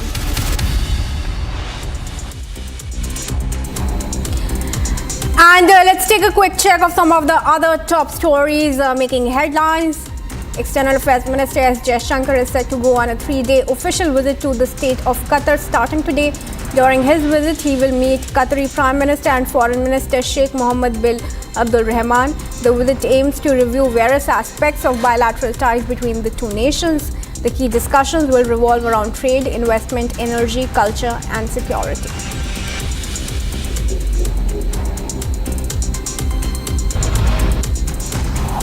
BPSC protests in Patna intensified with the police using lathi charge and water cannons to disperse the protesting aspirants in Gandhi Maidan. The aspirants have been protesting for weeks, demanding re-examination for the December 30 exam. The students were also joined by Jan Suraj Party founder Prashant Kishore. Protesters attempted to march towards the Chief Minister's residence, which prompted police to take action against them. Kishore also criticized Bihar Chief Minister Nitish Kumar for being ignorant of his own state problems. Earlier, the BPSC decided to cancel the preliminary examination held at Bapu Pariksha Parisar Center as the paper was leaked in that particular exam center. However, the students have been sitting on strikes for several days, demanding re-examination across the state. बिना किसी demand के, बिना ही अपने प्रतिनिधियों को हमारे समक्ष उनके द्वारा रखा गया, आपके द्वारा भी उस चीज़ को कवर किया गया। हम स्वयं जो है माइकिंग कर रहे थे, हमने बार बार उनको बोला कि आपके प्रतिनिधि हमारे समक्ष नहीं आ रहे हैं और जो भी इन लोगों को यहाँ तक मार्च करवाने के लिए लेकर आए थे वो इनका जो है छोड़ चुके हैं। स्वयं हमारे साथ जो है धक्का मुक्की की गई, फिर भी हम लोग जो है अभ्यर्थियों के साथ खड़े थे, उनको समझा रहे थे। आखिरी में जो है मजबूर होकर हम लोगों के द्वारा वाटर कैनन का यूज़ किया गया। Delhi police deported 15 illegal Bangladeshi migrants residing in South and Southwest Delhi. In separate operations, 7 individuals were apprehended near Arjungarh metro station. Meanwhile, Southwest District Police detained a family of 8, including 6 children from Rangpuri in another incident.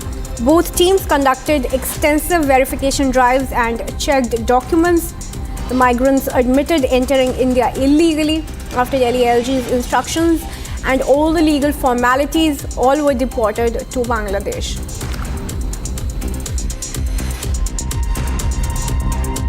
अभियान तो ये काफ़ी समय से पूरी ही दिल्ली में चल रहा है, जैसा कि आपने खुद कहा, और इसमें जो भी हमारे प्रोबेबल पॉकेट्स हैं जहाँ पर इनके इलीगल इमिग्रेंट्स के पाए जाने की संभावना है, वहाँ पर सभी जगह हम डोर टू डोर सर्वे कर रहे हैं और लोगों के कागजात वेरीफाई कर रहे हैं। कोई भी अगर संदिग्ध व्यक्ति मिलता है तो उनके कागज़ों का जो सोर्स है जहाँ से वो बनवाए गए हैं वहाँ से भी वेरिफिकेशन करा जा रहा है। ISRO is all set to launch its highly anticipated space docking experiment, the SpaceX mission from the Satish Dhawan Space Center in Sriharikota. The mission will use PSLV C-60. As per ISRO, the primary aim of the SpaceX mission is to develop and demonstrate the technology needed for rendezvous, docking and undocking of 2 small spacecraft in a low Earth circular orbit. The SpaceX spacecraft were designed by the UR Rao Satellite Center with the support of other ISRO centers.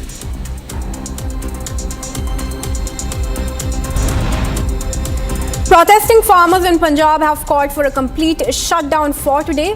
Roads and railway tracks will be blocked from 7 a.m. to 4 p.m. There will be no supply of milk, fruits and vegetables until the protest ends. Several organizations have lent their support to the shutdown. The shutdown is led by Samyukt Kisan Morcha and Kisan Mazdoor Morcha. Farmers have been camping at Shambhu and Kanori border points between Punjab and Haryana since February 3 this year after their march was stopped by security forces. A group of 101 farmers made 3 attempts within this month to enter Delhi on foot but was stopped by the security personnel in Haryana. Protesters have also announced plans to hold Kisan Mahapanchayat at the Kanori protest site on January 4. A 3-year-old girl is still trapped in a Borewell for more than 110 hours. The rescue team is still trying to pull out the child from the 150-foot Borewell in which she was stuck since December 23. With hours ticking by, hopes for her survival have been fading away. Both NDRF and SDRF are present on the spot with the teams along with a team of doctors and ambulance since the child has gone without food and water for 6 days. Earlier, a piling machine was brought and a parallel pit was dug out. A 2-member team entered the pit to dig a tunnel to rescue the child, but all the attempts have failed so far. तो सुरंग बनाई गई है, उस सुरंग में दिक्कत ये आ रही है कि डस्ट उड़ रही है, जो स्टोन के पार्टिकल्स हैं उनकी वजह से वो डायरेक्ट जो आंखों पे हिट कर रहे हैं, उस पाउडर की वजह से जो है गगल्स लगाए गए हैं जो आई प्रोटेक्टर का काम कर रहे हैं। साथ में उस सुरंग के अंदर जो है हेलमेट लगाया गया है, हेलमेट के ऊपर लाइट लगाई गई है और उसको मास्क दिया गया जिससे कि वो सांस प्रॉपर ले सके, ऑक्सीजन लेवल मेंटेन रखा गया। The tragic suicide of a contractor in Bihar, Karnataka has led to intensive protests by his family members against the police. In charge Minister Ishwar Khandre visited the deceased's house to console the grieving family. However, the situation escalated and family expressed outrage at the police and accused them of failing to deliver justice. The family members also demanded the police to leave the premises immediately. Meanwhile, a case has been registered against the close aide of Karnataka Minister Priyank Kharge and 5 others in connection to the case. The case has been registered based on the suicide note by the contractor who mentioned that Congress leaders were sending him death threats.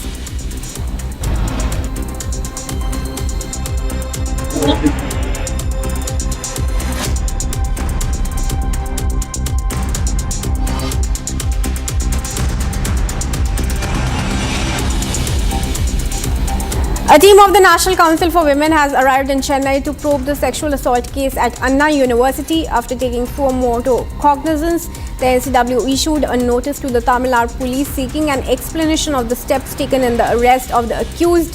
A fact-finding committee will probe the incident and will recommend action. The committee will interact with the survivor, authorities and other organizations to ascertain the facts. Meanwhile, Law Minister S. Raghupati said that there was nothing wrong with the interview given by Greater Chennai Police Commissioner.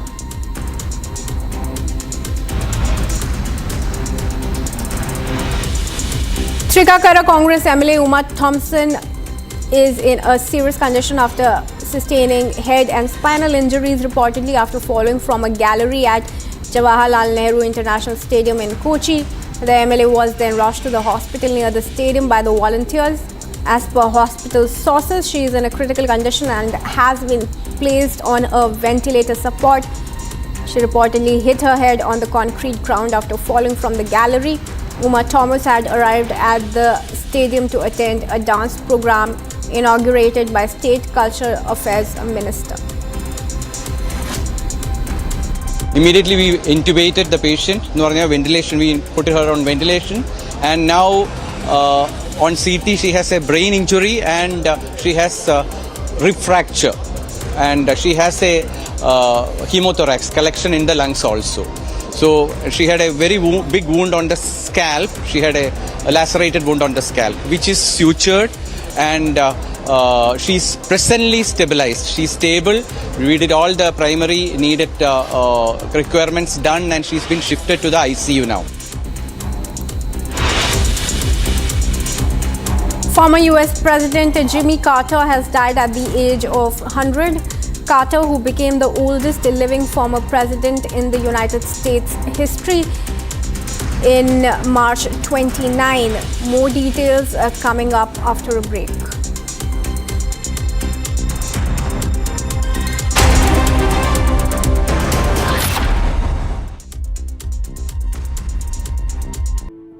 In the India Today Best Universities 2023 survey, India's #1 ranked universities in various streams are JNU Delhi, Amity University, AIMS Delhi, IIT Delhi and National Law School Bengaluru.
External Affairs Minister Dr. S. Jaishankar to embark on a 3-day visit to Qatar today to review bilateral ties, likely to meet Qatar's Prime Minister. Political showdown over the BPSC exam continues. Police use water cannons to disperse protesting students. Crackdown on infiltration intensifies in the national capital. 15 illegal Bangladeshi migrants deported by the Delhi police.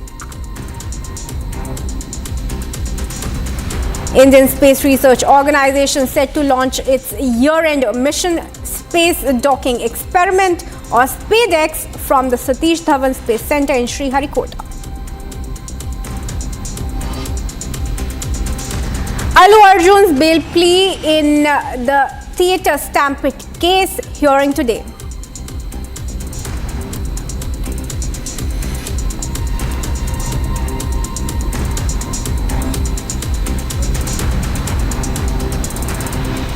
And viewers, former US President Jimmy Carter has died at the age of 100. Carter became the oldest living former president in US history in March 2019, surpassing George H.W. Bush. Peacefully passed away at his home on December 30. Listen in to know the legacy that Carter is leaving behind.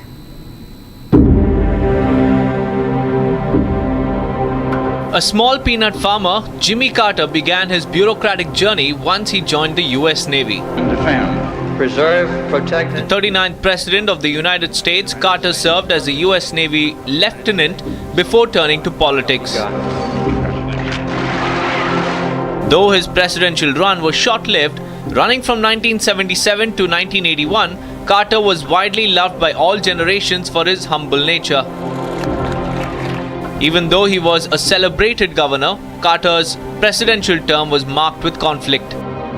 Amid Cold War tensions, high inflation, Iranian hostage crisis, Jimmy Carter proudly carried the American dream forward, helping him navigate through Washington's complex political landscape.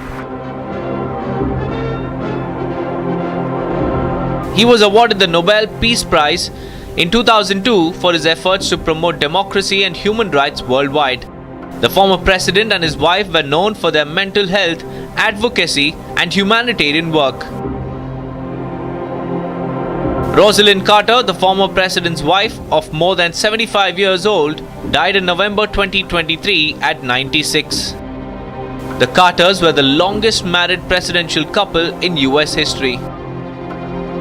President-elect Donald Trump has released a statement saying that the nation owes former President Jimmy Carter a debt of gratitude.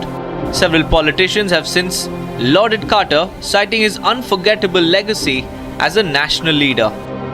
As the country mourns the loss of a great leader, preparations for the former president's last rites have begun.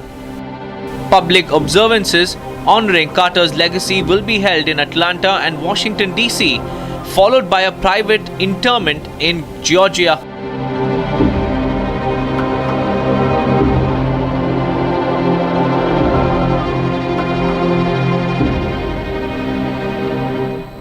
Moving on now. Following the deadly crash that killed 38 passengers on board the Azerbaijan aircraft, the country's President Ilham Aliyev has put forth 3 demands to Russia.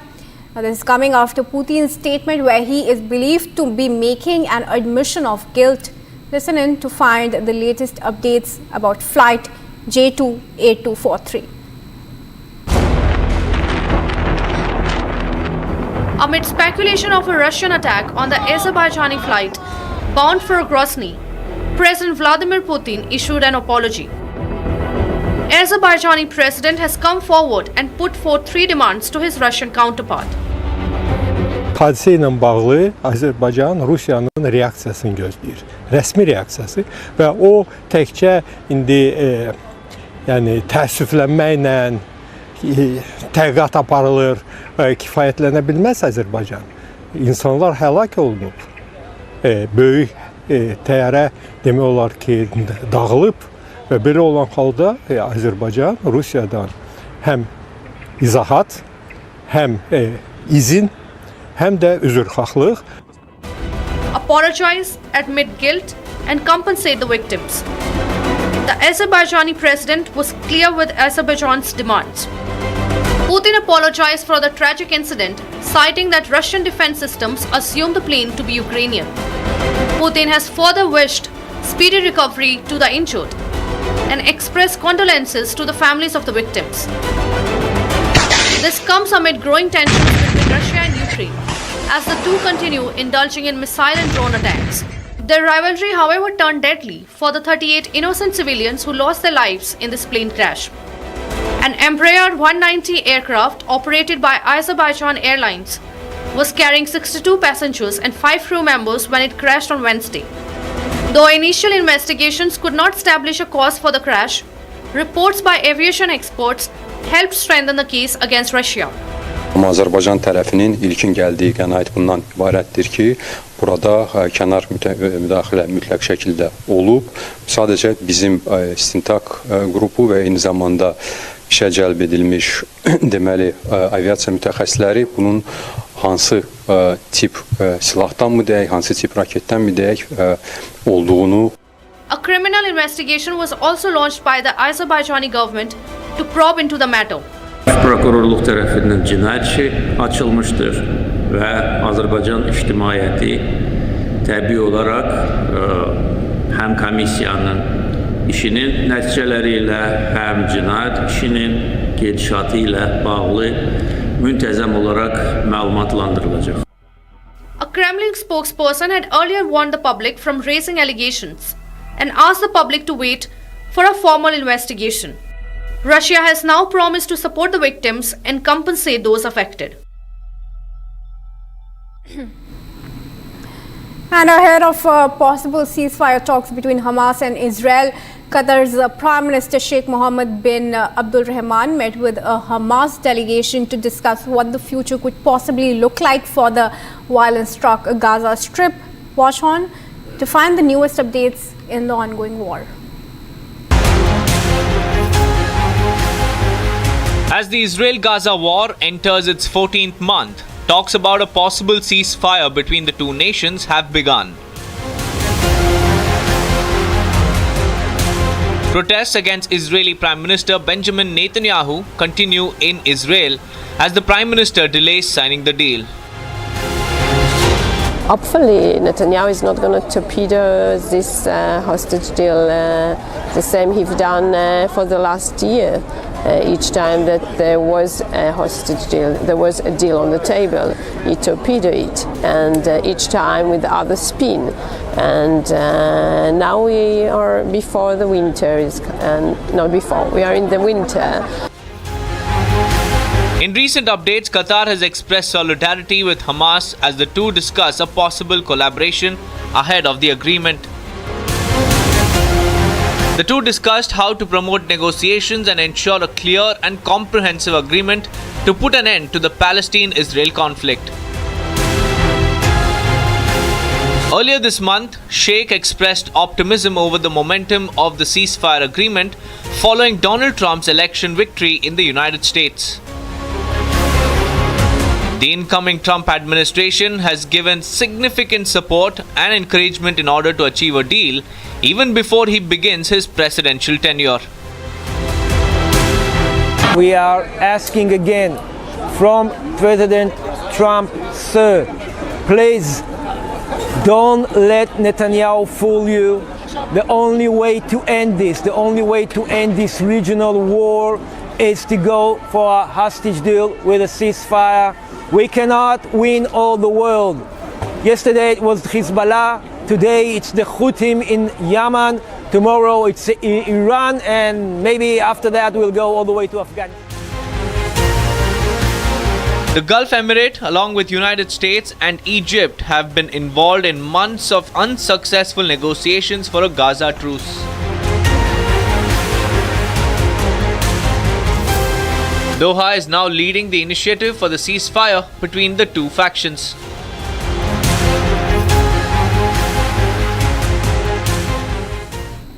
And amid the political crisis in Georgia following Mikhail Kavalashvili's presidency, citizens have now taken to the streets to protest against him. Outgoing President Salome Zurabichvili has said that Kavalashvili is not a legitimate leader.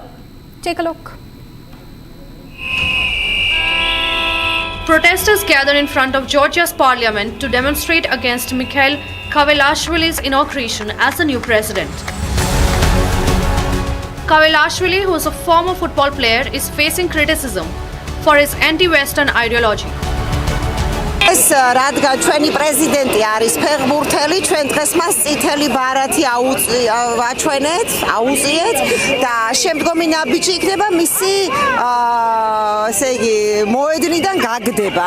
ქართველი ხალხი ამას აუცილებლად იზავს, იმიტომ რომ აი ეს ცირკი, რომელიც გამართეს დღეს პარლამენტში, უბრალოდ რომ შეგეხედათ რა სახეებით ისხდნენ. აი ისინი ვინც ამ ცირკში მონაწილეობდნენ, მე მართლა გულწრფელად შემეცოდე. Former President Salome Zurabichvili has called the inauguration a parody and refused to relinquish her claim to the presidency. იქ არიან ჩაკეტილნი, შეშინებულნი, გაყიდულნი, არალეგიტიმური, არაღიარებული, არავისგან სანქცირებულნი. Pro-Western parties in Georgia have boycotted post-election parliamentary sessions and demanded a rerun of the elections. The new president has vowed to continue pushing toward accession in the European Union and reset ties with Russia. A tragic aviation disaster struck South Korea, claiming the lives of 179 people. A Jeju airplane, a Boeing 737-800, skidded off the runway and crashed at Muar International Airport. The fatal crash, which occurred on December 29, has now been deemed the worst aviation disaster in South Korea in over 3 decades. The plane, which was returning from Bangkok, carried 181 people on board. Here's more on the devastating tragedy. Take a look.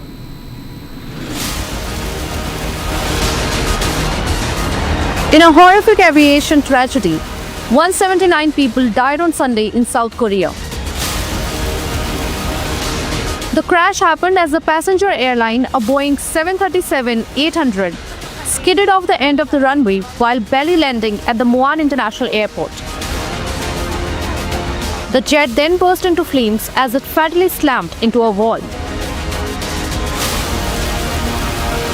The horror is now being deemed as the worst ever air crash disaster to strike the soil of South Korea in 3 decades. The tragic date of 29 December 2024 will forever be remembered by South Koreans as the Jeju Air aircraft from Bangkok carrying aboard 181 people met its disastrous fate. Only 2 crew members were reported to survive the crash. 제주항공을 아껴주시는 모든 분들께 머리 숙여 사과의 말씀을 드립니다.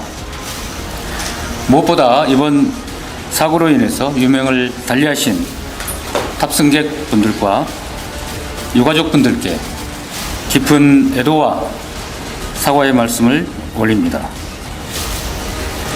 현재로서는 사고의 원인을 가늠하기 어렵고 관련 정부 기관의 공식적인 조사 발표를 기다려야 하는 상황입니다. Eyewitnesses suggest that only the tail of the jet remained recognizable from the rubble of the crash. Moments before the crash, the control tower had alerted the plane about bird activity before its scheduled landing and advised the crew to land in a different area. Officials stated that the crew sent out distress signals as well. 85 victims were female, while other 85 were male. Rest were charred beyond recognition. Most of the victims were South Korean nationals. Meanwhile, 2 were from Thailand. More than 32 fire trucks and several helicopters were dispatched to control the blaze. With nearly 1,560 firefighters, police officials, soldiers and other personnel sent to the scene to assist in the efforts. Investigators have retrieved flight data and cockpit voice recorders. Additional data from the events are also awaited.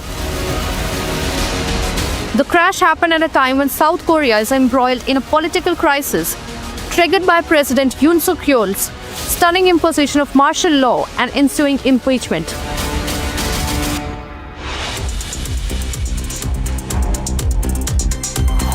In a major crackdown on illegal Bangladeshi workers living in the national capital, the Delhi police has basically detained 15 Bangladeshis from 2 different districts, South District and Southwest District. So now at this point in time, the process of sending back them, deporting them has already begun. And earlier what we have seen that the Delhi LG has written to the Delhi Police Commissioner and Chief Secretary to take action to run a sustained campaign in this regard. Keep watching Republic TV. We will be right back after a short commercial break.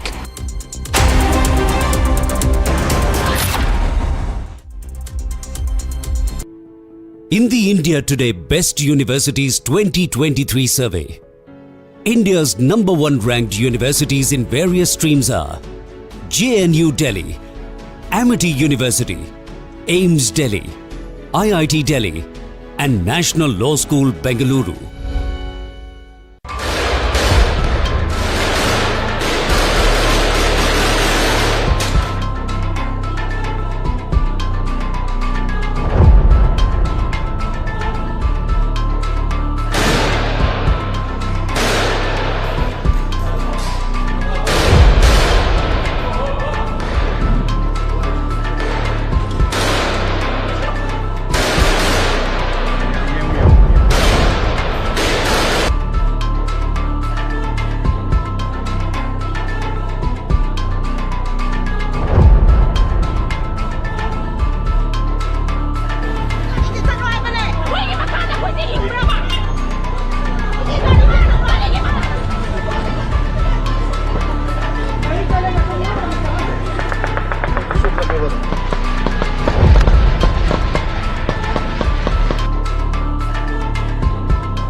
artificial intelligence has changed the way we do things, and so much more is in the offing. Republic is proud to announce a game-changing partnership with Samsung. Because with Samsung, Galaxy AI is here. From our news anchors to reporters to network staff, we will be using Samsung devices, Galaxy Z series and Galaxy S series, powered by Galaxy AI. Every day behind the scenes to bring you the news. Faster, simpler, with more productivity, efficiency and creativity. Republic and Samsung together unfold a new world of possibilities. It's going to be an epic adventure together.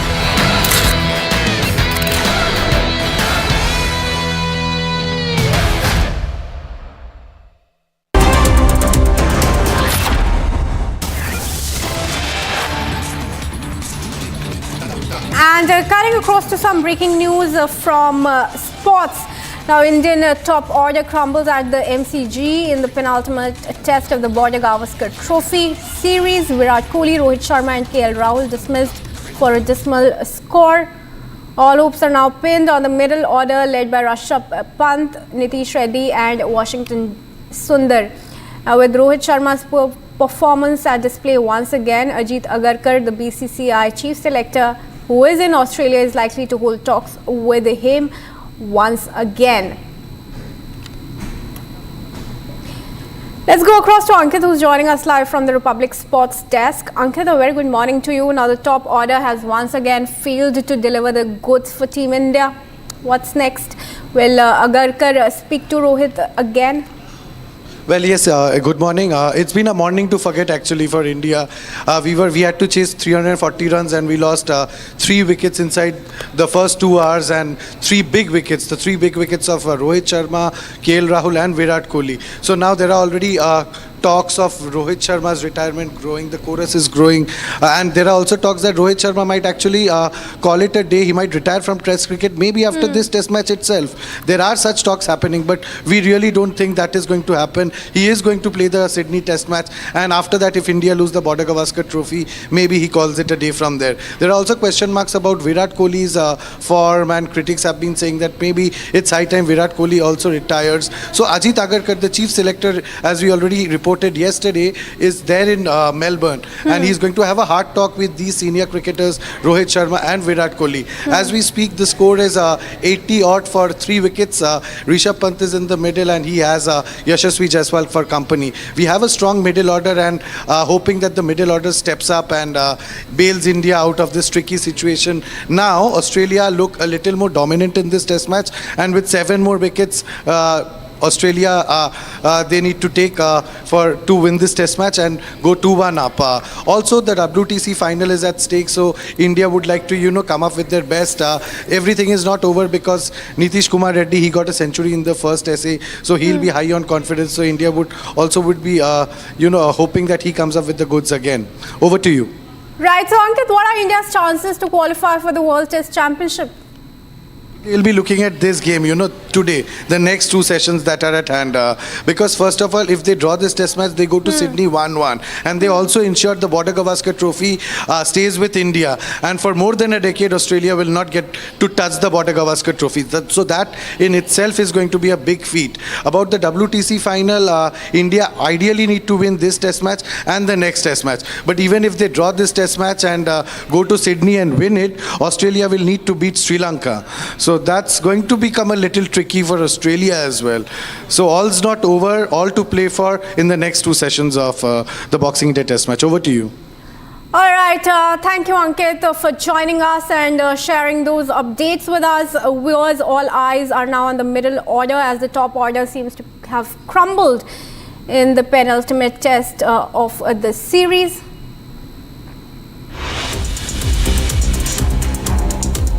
Major crackdown on illegal Bangladeshi workers living in the national capital. The Delhi police has basically detained 15 Bangladeshis from 2 different districts, South District and Southwest District. So now at this point in time, the process of sending back them, deporting them has already begun. And earlier what we have seen that the Delhi LG has written to the Delhi Police Commissioner and Chief Secretary to take action to run a sustained campaign in this regard. Keep watching Republic TV. We will be right back after a short commercial break.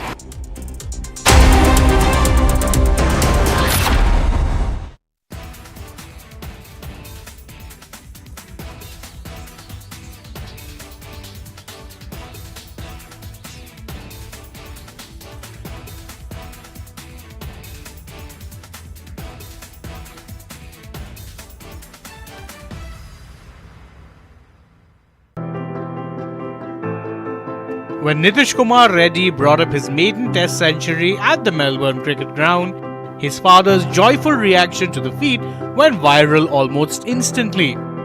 It was more than just a father's joy for his child accomplishing something many dream about, making the country proud at the highest level of the sport and at a time when the team was in a fix. For Muthiala Reddy, this was the moment when he knew that he made the right choice in taking an unconventional and extremely risky path to supporting the dreams of his son. Nitish's father had a comfortable government job, but when faced with the choice of relocation in the year 2012, chose to retire 25 years earlier than he was supposed to and support his son's fledgling cricket journey. It was a big risk, especially since his only source of earnings after that was the interest from the retirement funds that he received.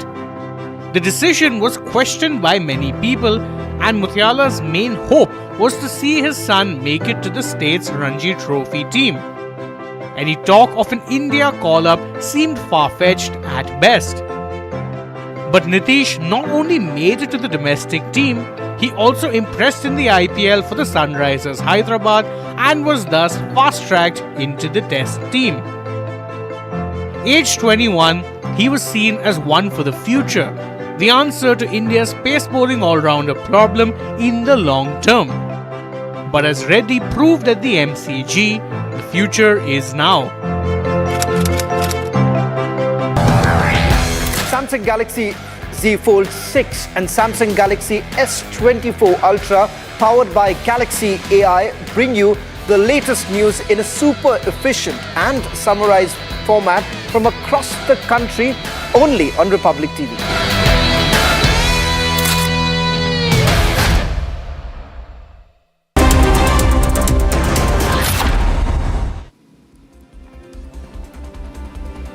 And if you're wondering what the weather in your city is today, here is the weather update brought to you by Samsung Galaxy S24 Ultra, powered by Galaxy AI.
largest news headquarters.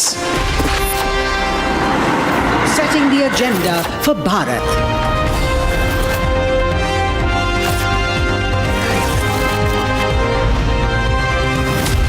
You're watching Republic.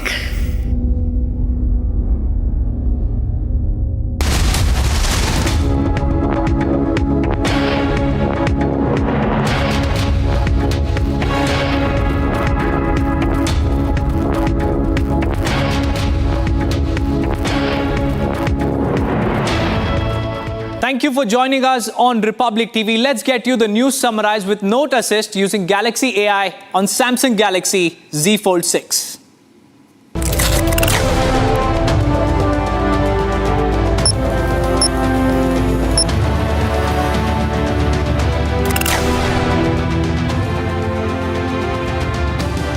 Allu Arjun's bail plea hearing in the case today. The actor has been named accused number 11 in the Stampede case.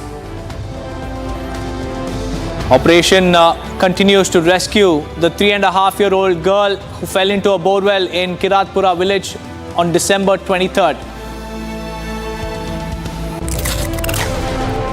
As probe into the nation's worst aviation tragedy begins, people pay homage to plane crash victims. Rohit Sharma, Virat Kohli and KL Rahul failed to deliver the goods for Team India in the penultimate test at the MCG.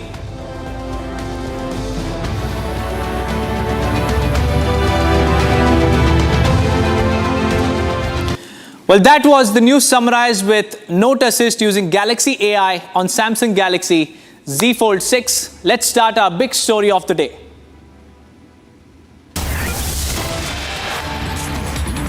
Well, we have some big breaking news coming in from the national capital. Union Minister Hardeep Singh Puri has hit out at Aam Aadmi Party government and the party's national convener Kejriwal on the infiltration in Delhi. Puri said, and I quote, "This is the Kejriwal and AAP who are saying that we, the BJP, have brought Rohingyas." Puri further alleged that Aam Aadmi Party has helped Rohingyas settle here for the sake of votes. It would be better for a democracy if their names are cut from the voter list.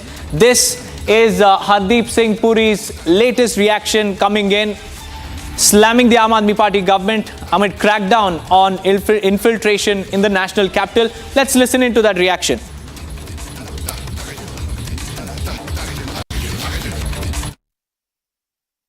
ये वही केजरीवाल और वही आम आदमी party है जो कुछ समय पहले कह रही थी कि हम लोग में भारतीय जनता पार्टी रोहिंग्यास को यहां लाए। ये खुद कह रहे थे, ठीक है। उन्होंने ये भी कहा था कि हमने पता नहीं क्या स्टेटमेंट दिया। अब सब क्लैरिफाई कर चुके हैं। आप मेरे को एक चीज बताइए, आपको लगता है कि रोहिंग्यास जो हैं, मैं अब वो अमानतुल्ला खान है या कौन से उनके विधायक, उन्होंने कहा कि वो उनको हर 10,000 रुपए महीने भी देते हैं, सेटल भी करते हैं। आपको लगता है किसी कंडीशन में वो लोग भारतीय जनता पार्टी के लिए वोट करेंगे? सवाल ही नहीं है। ये सब इन्होंने किया है और ये इलीगल इन्फिल्ट्रेटर्स जो होते हैं उनको ये सेटल करा के उनकी वोटें बनवाई हैं। अगर वो वोटें अब कटवाएंगे, मैं तो कहता हूं हमारी डेमोक्रेटिक प्रोसेस के लिए बहुत अच्छा होगा। इसलिए केजरीवाल जी को पता नहीं होता, आज कुछ बोलते हैं, जब झूठ पकड़ा जाता है उनका फिर एकदम पलट जाते हैं।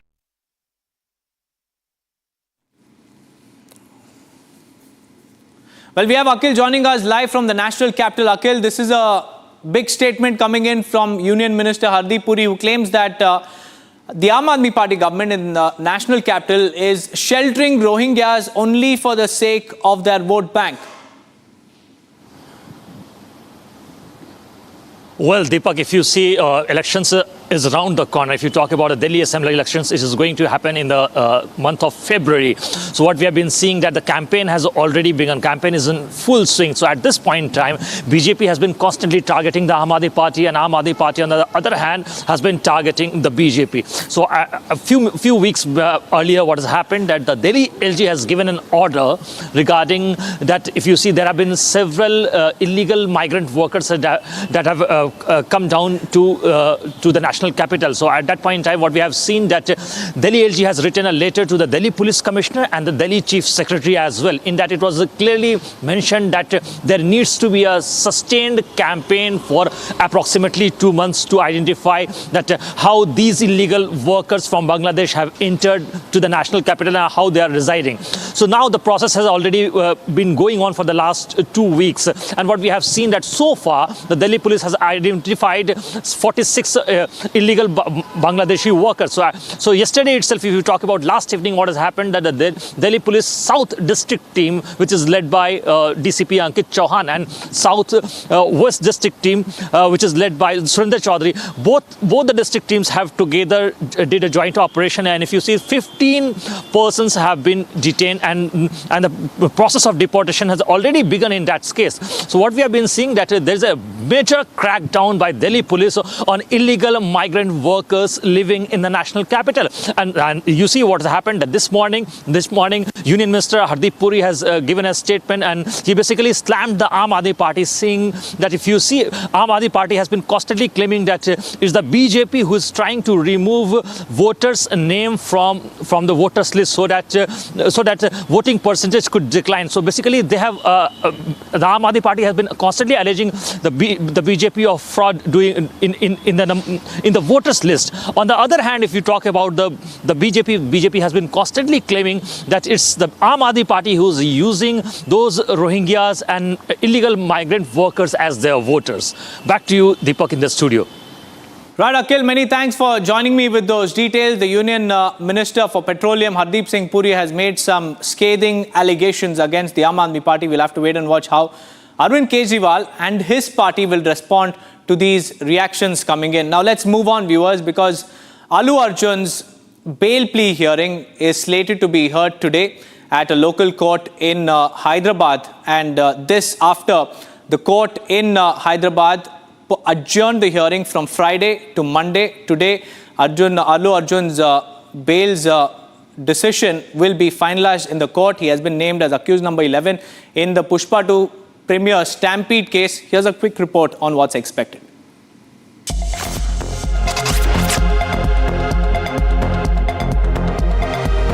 Telugu actor Allu Arjun is set to appear in court today for his bail plea hearing in the theatre Stampede case. The Pushpa 2 actor appeared before the local court on Friday. In fact, the police sought time to file its counter to the bail petition, after which the court posted the matter for hearing today. He was arrested on December 13th in connection with the incident and produced before the Nampally court. While the local court remanded Allu Arjun to a 14-day judicial custody, the Telangana High Court granted the actor interim bail for 4 weeks. A 35-year-old woman died and her 9-year-old son was injured on December 4th during a stampede at Sandhya Theatre in Hyderabad. Investigations have since been in full swing as the actor has found himself in a political frenzy. While Allu Arjun claims innocence, the Telangana police have assured the public that investigations will be thoroughly conducted. Well, today, the all-important hearing of the Pushpa 2 star is slated to be heard in the Hyderabad court. Allu Arjun is all set to appear for his regular bail hearing. And the DGP yesterday said that law will take its own course, and Allu Arjun has also reposed his faith in the judiciary, saying that justice will prevail. We have Aneri joining us live on this broadcast. Aneri, today Allu Arjun is all slated to appear before the court for his much anticipated bail plea hearing. What is expected? Well, Deepak, what we have been seeing is that Allu Arjun's bail plea, this is the regular bail plea which will be heard in the Sessions Court today, where earlier we had seen that there was a hearing that had taken place, but then it was passed over to the Sessions Court. And so the Allu Arjun's counsel and the legal team will be there at the court, and there will be an argument, there will be a hearing in this regard of Allu Arjun's regular bail plea will be heard today. So will he be granted bail plea or not, regular bail or not, remains remains to be seen by the court. And also remember, Allu Arjun is out on 4 weeks of interim bail that ends in January. But before that also we had seen that on Friday there were 2 hearings, one being the regular bail plea, which will be now heard today, and another one being the Sandhya theatre trial case. That trial case will be heard on 10th of January. Allu Arjun had appeared for that through virtually, but now when we talk about the bail plea, the regular bail plea which is filed by Allu Arjun's legal team in the Lampalli court, that was passed over to the Sessions Court and will be heard today in the Sessions Court. So we'll have to wait and watch what comes out of the regular bail plea. Will Allu Arjun be granted the regular bail or not remains to be seen. Well, Aneri, if you could summarize for our viewers what has happened so far in the case from his arrest to him being sent to judicial custody and his last hearing on Friday. Tell us about the latest as well.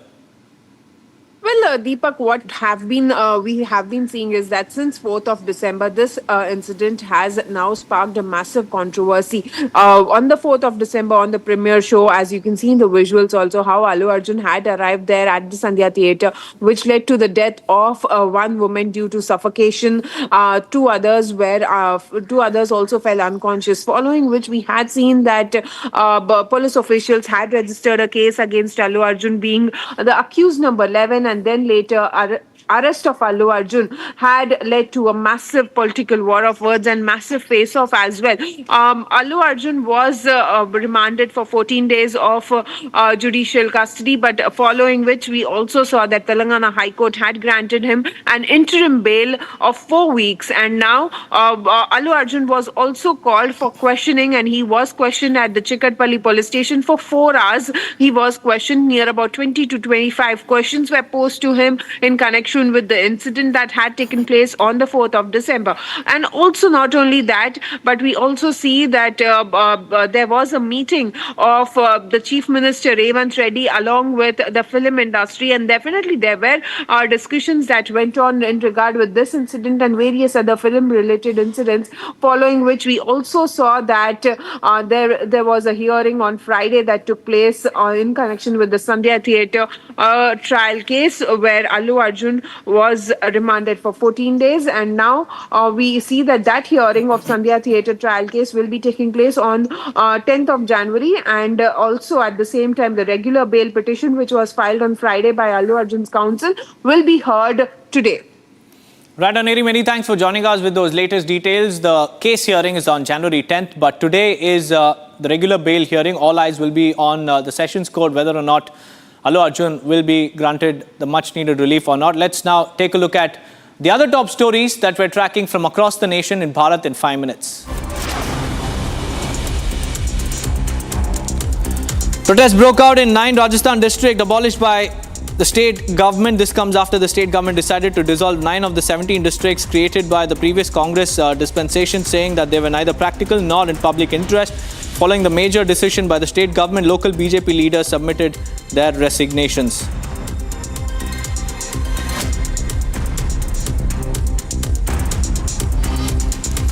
Farmer leader Sarwan Singh Pandher has called for a Punjab bandh today as farmers continue to press for their various demands, including a law to guarantee the MSP or the minimum support price. Rail movement and road traffic are expected to be affected. Meanwhile, politics continues over farmers' protests as Punjab Chief Minister Bhagwant Mann lashes out at the centre for being stubborn and calls for negotiations with the protesters.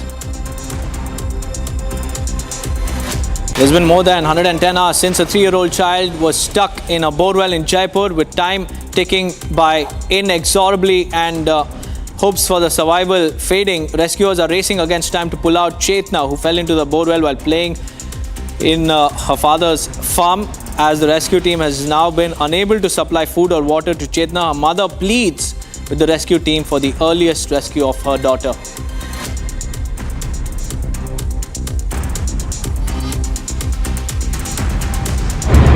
तो सुरंग बनाई गई है, उस सुरंग में दिक्कत ही आ रही है कि डस्ट उड़ रही है, जो स्टोन के पार्टिकल्स हैं उनकी वजह से वो डायरेक्ट जो आंखों पे हिट कर रहे हैं। उस पाउडर की वजह से जो है गगल्स लगाए गए हैं जो आई प्रोटेक्टर का काम कर रहे हैं। साथ में उस सुरंग के अंदर जो है हेलमेट लगाया गया है, हेलमेट के ऊपर लाइट लगाई गई है और उसको मास्क दिया गया जिससे कि वो सांस प्रॉपर ले सके, ऑक्सीजन लेवल मेंटेन रखा गया। A tragic suicide case of a contractor named Sachin Panchal has led to intense protests by his family members against the police. The family expressed their outrage, accusing the police of failing to deliver justice.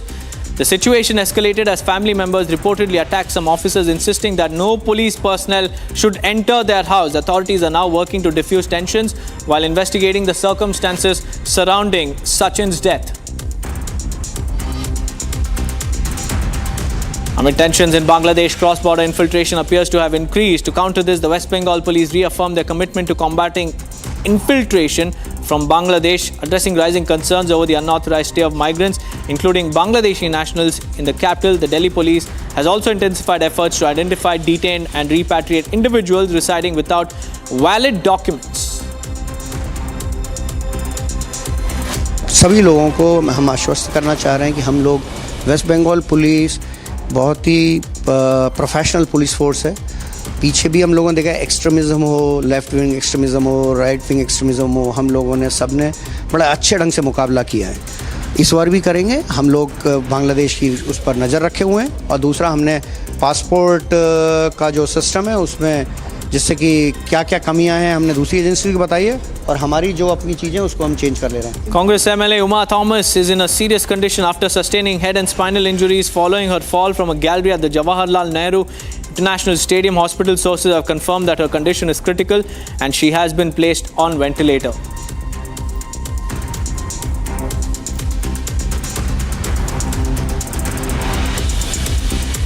External Affairs Minister Dr. S. Jaishankar will embark on an official visit to the state of Qatar from today until January 1st. During his visit, he is scheduled to meet Qatar's Prime Minister and Foreign Minister. The visit aims to strengthen the multifaceted bilateral relations between India and Qatar.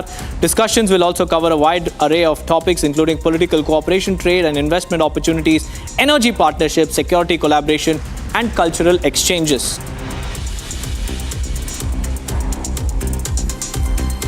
A team of the National Council for Women has arrived in Chennai to probe the sexual assault case at Anna University after taking suo motu cognizance.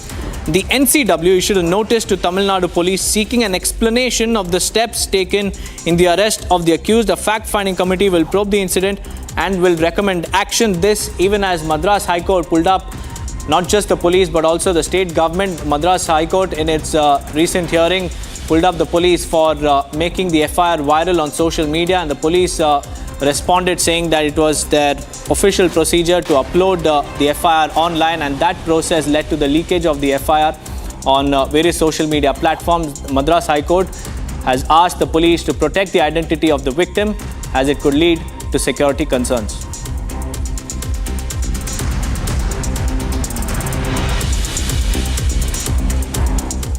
Moving on, viewers.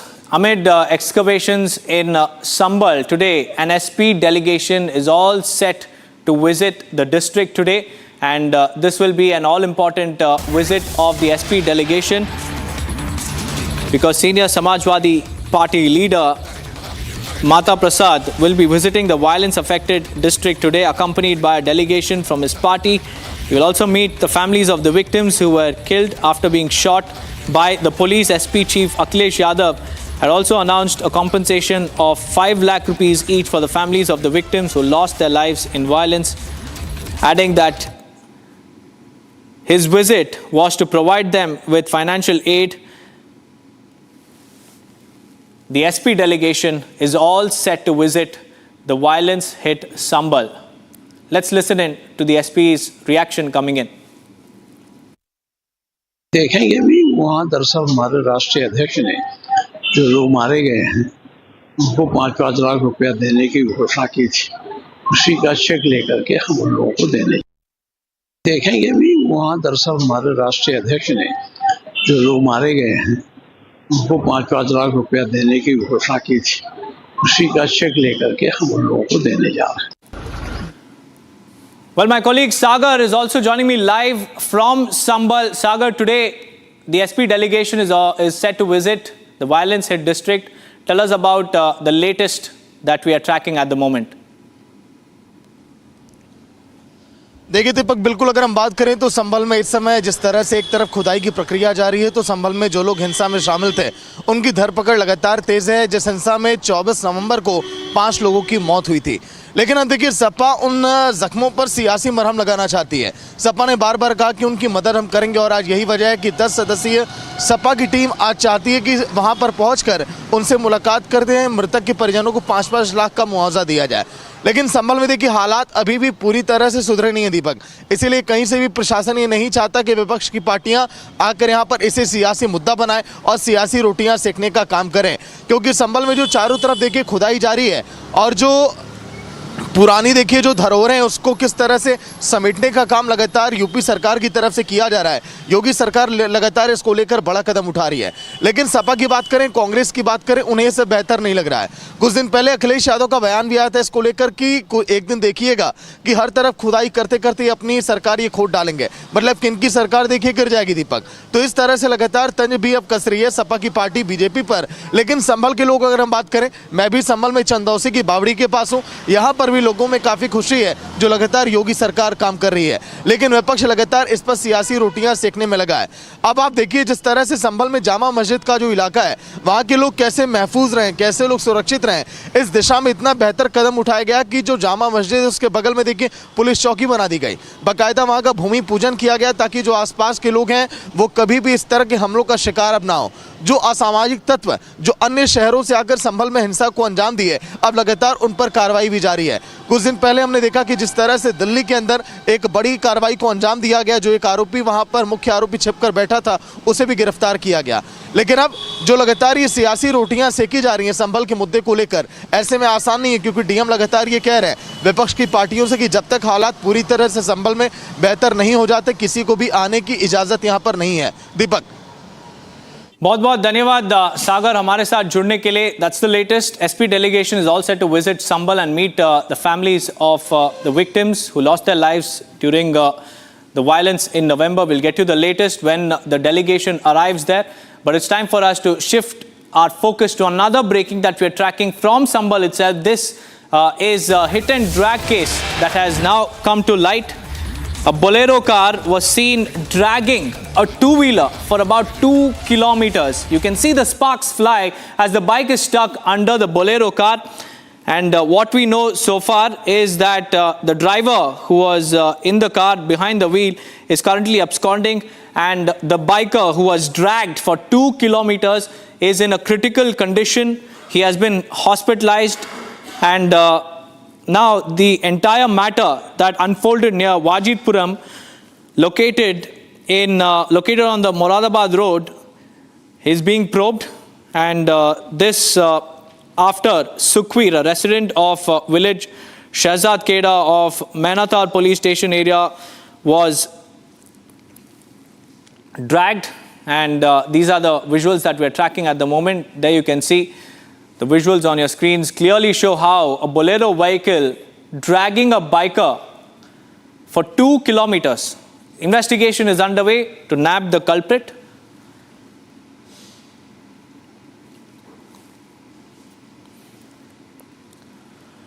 Viewers, amid the ongoing test match at the MCG, Jasprit Bumrah, who is leading the Indian bowling attack, has scripted history. Here's a report that will tell you the latest. India's pace spearhead Jasprit Bumrah became the second fastest Indian, along with Ravindra Jadeja, to complete 200 test wickets and the first bowler ever to reach that milestone with a sub-20 average during the 4th day's play of the 4th test against Australia at the Melbourne Cricket Ground. Bumrah dismissed Travis Head to become his 200th victim in the post-lunch session, joining Jadeja in the list of bowlers who are the fastest to 200 wickets in test matches. Both Bumrah and Jadeja achieved the feat in their 44th test, and overall Bumrah is the 12th Indian bowler in the format to complete this landmark. The recently retired Indian spinner Ravichandran Ashwin was the quickest among Indians to have taken 200 wickets, a feat that he achieved in his 37th test. Among all bowlers who have crossed the 200 wickets mark in Test cricket, Bumrah is the only bowler with an average under 20, which includes some of the most fearsome fast bowlers from the West Indies, such as Malcolm Marshall, who with 376 wickets averaged 20.94, Joel Garner with 259 wickets at an average of 20, Curtly Ambrose with 405 wickets at a 20.99 average, as well as England's James Anderson with 704 wickets at a 26.45 average, and even Glenn McGrath, who took 563 wickets at an average of 21.64. Ashwin is ranked third in the overall list of bowlers who are fastest to 200 test wickets, behind two leg spinners, Pakistan's Yasir Shah and Australia's Clarry Grimmett. The dismissal of Head followed by that of Mitchell Marshes, who was caught behind the wicket as Bumrah took his wickets tally in the Border Gavaskar Trophy to 28. He had earlier dismissed opener Sam Constas for his first wicket in Australia's second innings. In a country where batsmen are celebrated as demigods, Jasprit Bumrah has carved a niche for himself. As far as the ongoing Border Gavaskar Trophy is concerned, Bumrah has been India's standout performer despite all the highs and lows of the series. It is safe to say that the Ace India pacer has operated on his own in the India vs Australia series so far and has been able to deliver every single time. It's also worth remembering that India's only victory in the ongoing Border Gavaskar Trophy came under the leadership of Jasprit Bumrah when he captained the Indian team in the first Test match that was played at Perth. Bumrah has already taken over 25 wickets in the ongoing series, and this speaks volumes about the mastery in his craft and how he's almost like a curiosity for all the star batters across the globe. If you're wondering what the weather in your city is today, here is the weather update brought to you by Samsung Galaxy S24 Ultra, powered by Galaxy AI.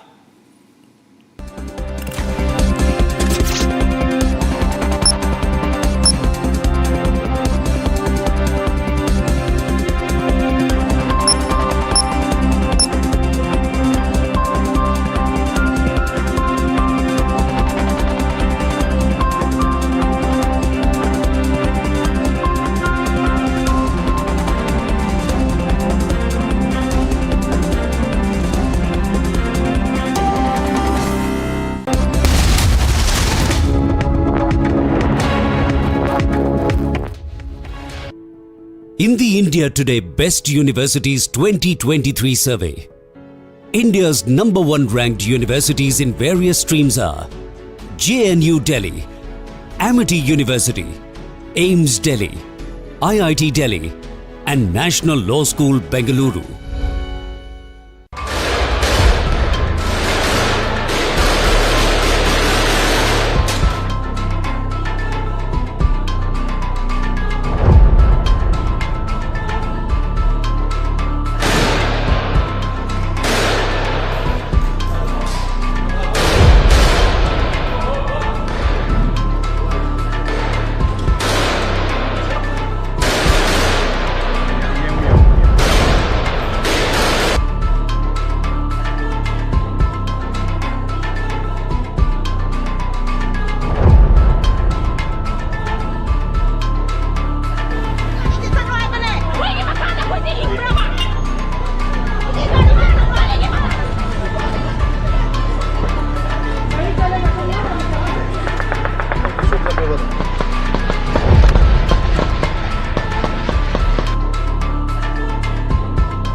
artificial intelligence has changed the way we do things, and so much more is in the offing.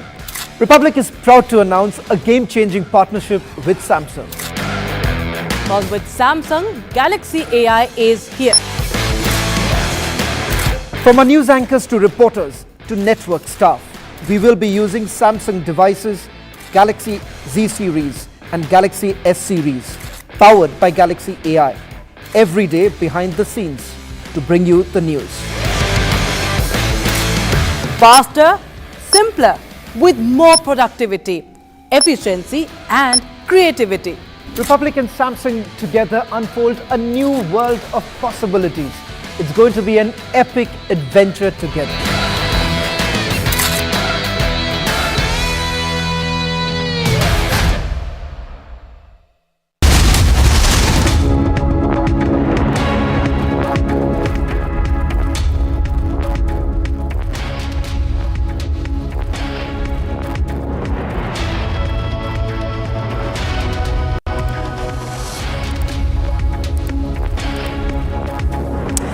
Good morning to all of you all watching Republic TV live and breaking at 9:30 a.m. this Monday.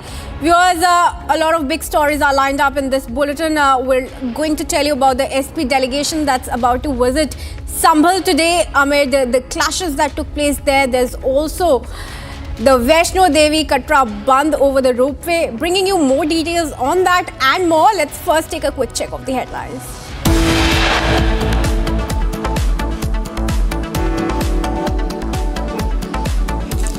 Allu Arjun's bail plea hearing in case today. The actor has been named accused number 11 in the Sandhya theatre stampede case.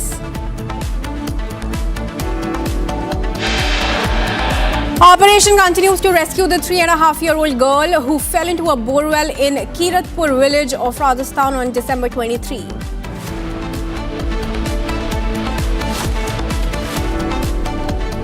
A delegation of Samajwadi Party is set to visit Sambhal today. Senior Samajwadi Party leader Mata Prasad will be visiting the violence-affected Sambhal district.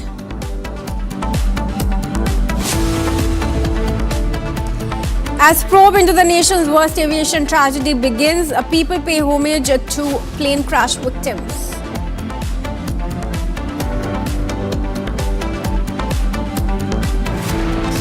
Rohit Sharma, Virat Kohli and KL Rahul failed to deliver the goods for Team India in the penultimate test at the MCG.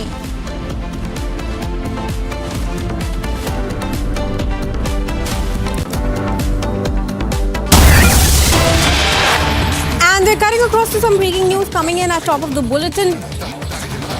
This one from Jammu, where amid protests by locals against the ropeway project at Sri Mata Vaishno Devi Shrine, Congress has brandished BJP MP missing posters in Katra. Now, Congress workers come out with missing MP Jugal Kishore posters in Riyasi district. Congress is demanding BJP MP to come out to meet people of Riyasi, which is a part of his constituency. Katra bandh is being observed for the last 6 days against the proposed ropeway project in Sri Mata Vaishno Devi Shrine. Gursimran is joining us live from Jammu. Gursimran, a very good morning to you. What more details are you picking up about the protests that are underway? Where is the BJP MP? See, the BJP MP Jugal Kishore, who is a third-time MP from the Jammu Lok Sabha constituency, though Riyasi has been added this time after delimitation, he has been missing because he has not attended any of the protests or has taken part or has gone to meet people. Though the local MLA Baldev Raj Sharma has met the people yesterday, there was an anguish, the people were anguished against him as well, but they spoke to him. Now the Congress workers, those who are part of this Sangharsh Samiti that is spearheading the protest against the proposed Shri Mata Mata Vaishno Devi Ji Shrine Board's proposal of having the ropeway project, though the LG has made it amply clear that the development cannot be stopped, but the issues of the people will be considered. But when it comes to the BJP MP Jugal Kishore Sharma, the Congress workers has come out with the missing BJP MP posters in the Katra town. They have said that the BJP MP has not even visited them once, and he has to pay the price because he has neglected the demands of the people, and the people are saying that this project will have impact on their employment that is going on during the shrine visits of the pilgrims. So now it has to be seen whether the BJP MP will be going to meet the people in the Katra who are staging the protest for last, it's been more than a month's time that they have been staging the protest, but last 6 days Katra has been observing a bandh over this decision of the proposed Shrine Board ropeway project. But it has to be seen that how the BJP MP Jugal Kishore Sharma, who is the third-time member of Parliament from the Bharatiya Janata Party from Jammu, goes after this missing posters have been posted by the Congress party workers in the Katra and Riyasi. All right, Gursimran, when do we see the bandh coming to an end and the route to the shrine opening? See, there have been regular talks that are taking place between the administration and the protesters. The Sangharsh Smiti that has been formed by the locals that is spearheading this entire movement. They are saying that they are holding the talks, and if some negotiations are reached upon, only then this bandh call will be taken back. But this is also hitting the ongoing pilgrimage, because the Pithu, Palki and all the services that are there, they all have come to an halt, and those pilgrims that are going to the holy cave of Shri Mata Vaishno Devi, they are going by foot or by the helicopter, and the battery car are only the operationals, and rest the Palki, Pithu, they all have been put on halt due to the ongoing protests. All right, thank you, Gursimran, for joining us and sharing those updates with us. As of now, viewers, it's the 6th day of bandh in Katra over the ropeway project. We'll bring you more details as we get fresh input. With that, let's move on now. And in fact, we're getting in another big breaking news. BJP's IT cell chief Amit Malviya has hit out at Aam Aadmi Party MP Sanjay Singh, alleging his wife, in which she's saying that she's a voter of Sultanpur in UP. Now, Malviya has referred to the affidavit filed by AAP MP.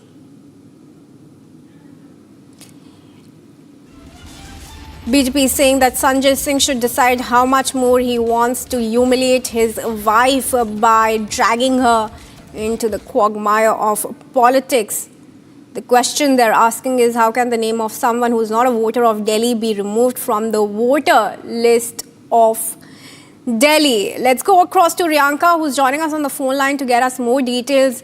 Riyanka, this is a fresh war that has erupted between the Aam Aadmi Party and the BJP, with the BJP clearly lashing out at the AAP MP Sanjay Singh. What more do we know?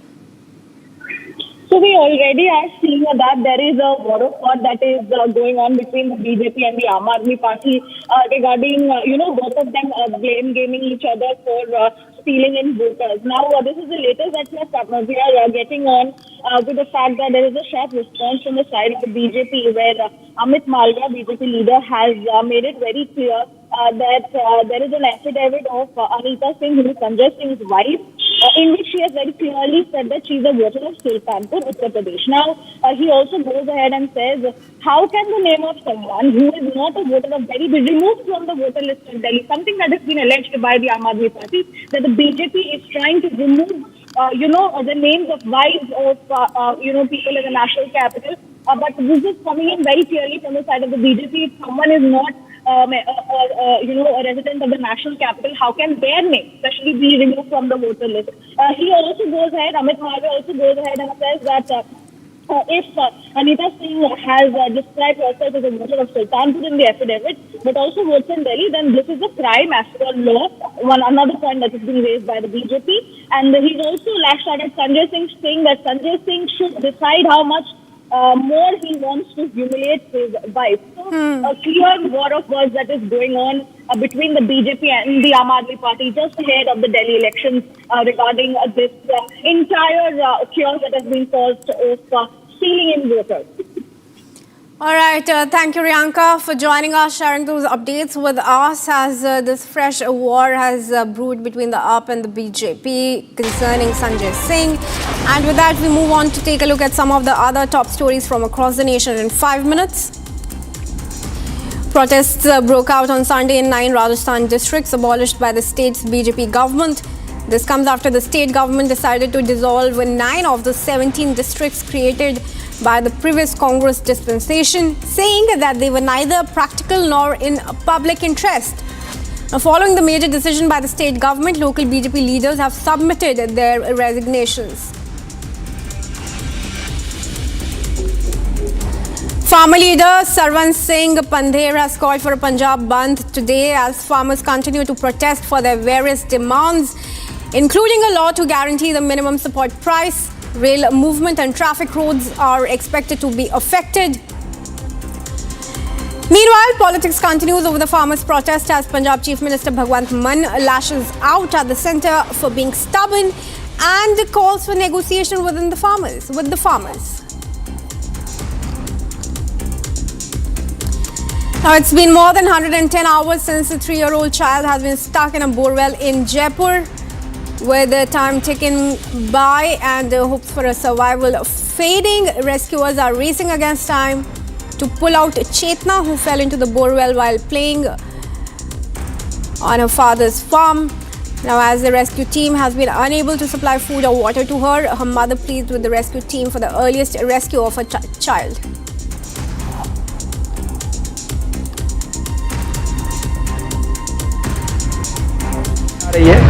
कि dust उड़ रही है, जो stone के particles हैं उनकी वजह से वो डायरेक्ट जो आंखों पे हिट कर रहे हैं, उस पाउडर की वजह से जो है गगल्स लगाए गए हैं जो आई प्रोटेक्टर का काम कर रहे हैं।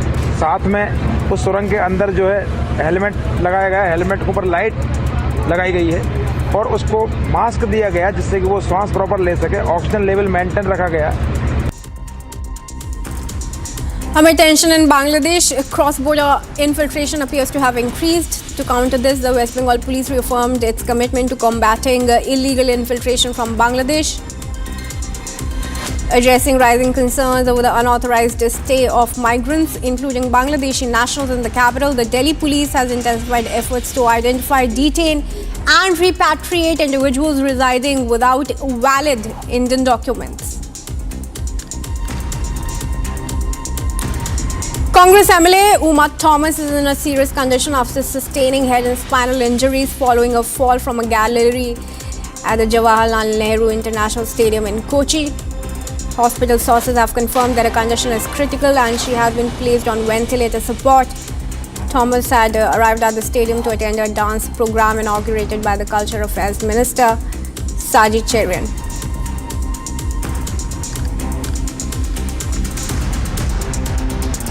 सभी लोगों को हम आश्वस्त करना चाह रहे हैं कि हम लोग वेस्ट बंगाल पुलिस बहुत ही प्रोफेशनल पुलिस फोर्स है।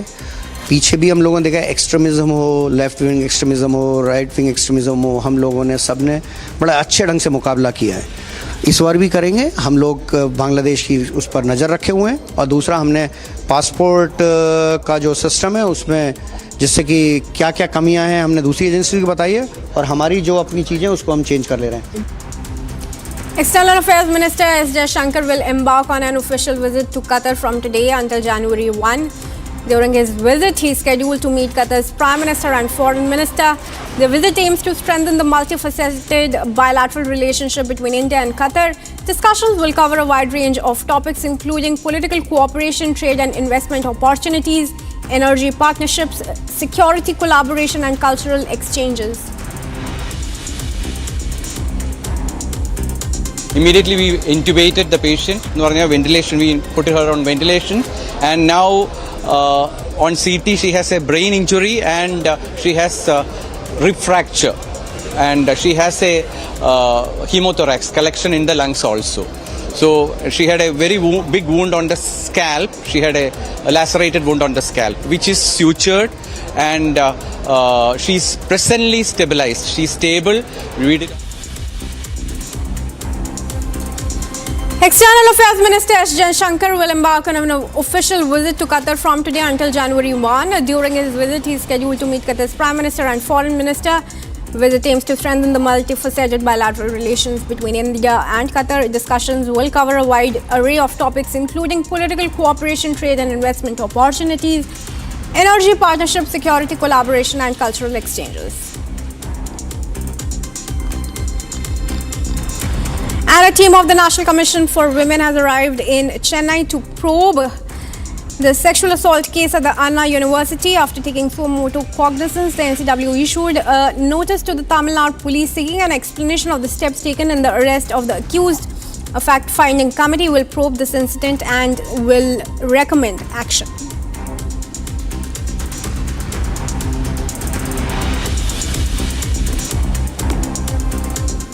Now moving on, ahead of the assembly polls in the national capital, politics is brewing between the Aam Aadmi Party and the BJP over the manipulation of voter data. Take a look at this report where we bring you more details.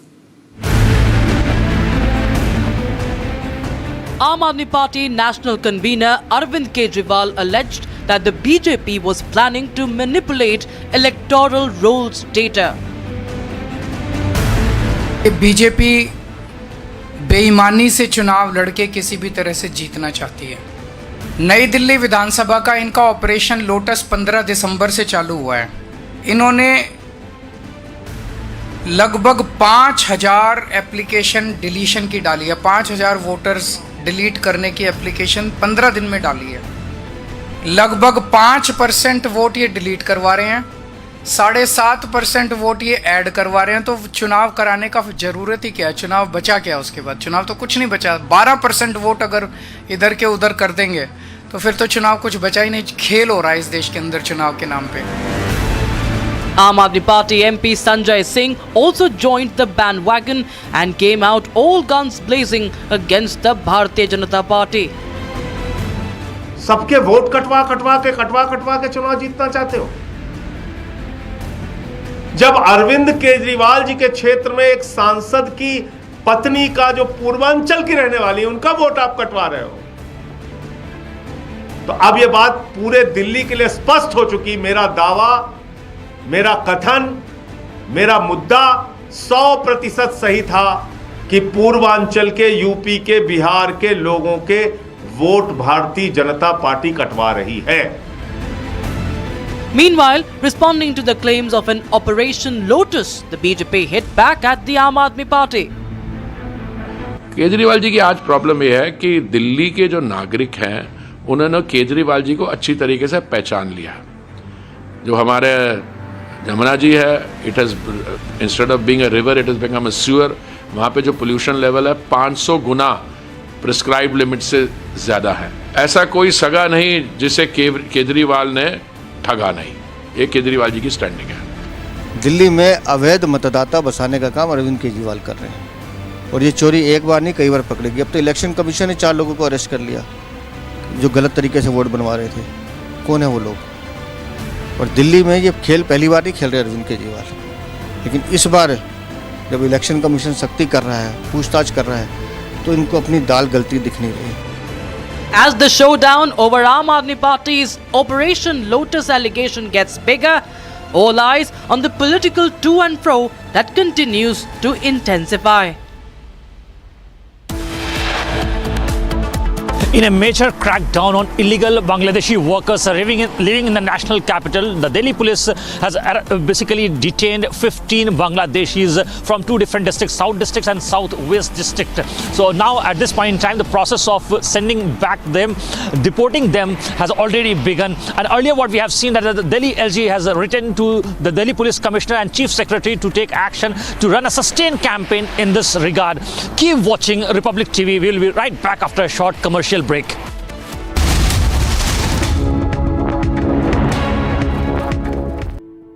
In the India Today Best Universities 2023 survey, India's #1 ranked universities in various streams are JNU Delhi, Amity University, AIMS Delhi, IIT Delhi and National Law School Bengaluru.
live from Republic Media Network headquarters.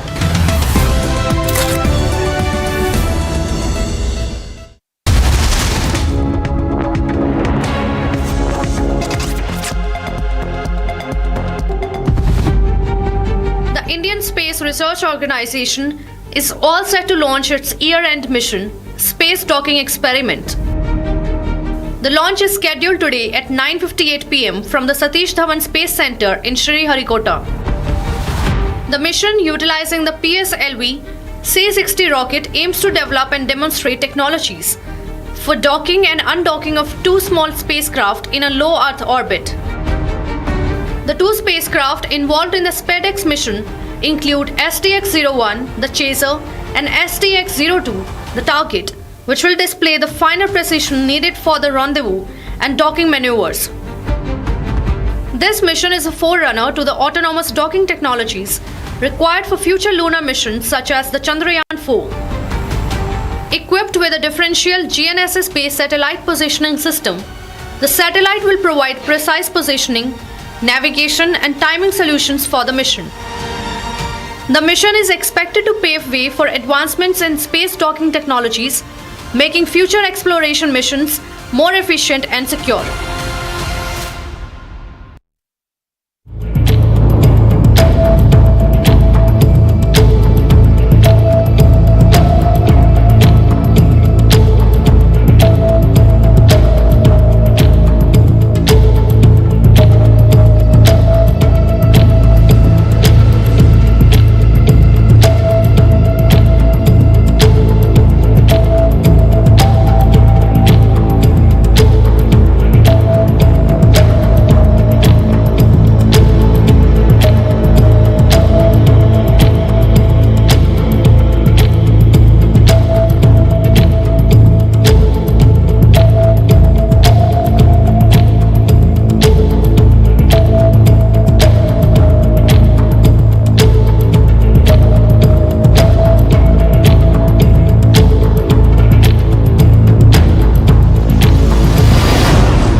Intelligence has changed the way we do things, and so much more is in the offing.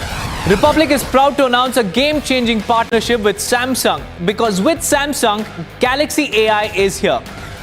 From our news anchors to reporters to network staff, we will be using Samsung devices, Galaxy Z series and Galaxy S series, powered by Galaxy AI, every day behind the scenes to bring you the news. Faster, simpler, with more productivity, efficiency and creativity. Republic and Samsung together unfold a new world of possibilities. It's going to be an epic adventure together.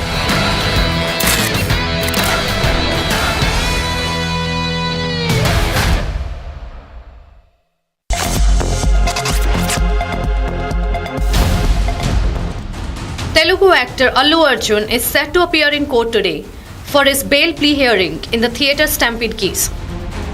The Pushpa 2 actor appeared before the local court on Friday.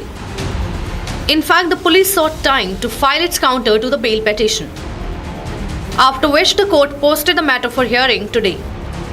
He was arrested on December 13th in connection with the incident and produced before the Nampally court. While the local court remanded Allu Arjun to a 14-day judicial custody, the Telangana High Court granted the actor interim bail for 4 weeks. A 35-year-old woman died and her 9-year-old son was injured on December 4th during a stampede at Sandhya Theatre in Hyderabad. Investigations have since been in full swing as the actor has found himself in a political frenzy. While Allu Arjun claims innocence, the Telangana police have assured the public that investigations will be thoroughly conducted.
Asia's largest news headquarters,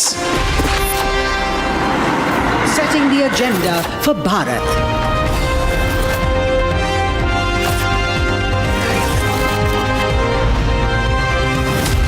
You're watching Republic.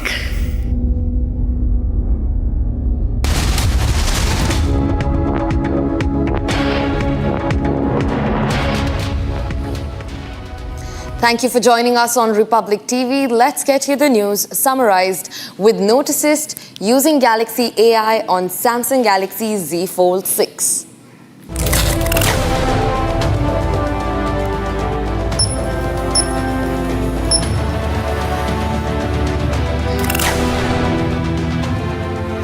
Face-off over infiltration escalates. BJP sharpens attack on the AAP, says the Delhi government let Rohingyas settle in the national capital.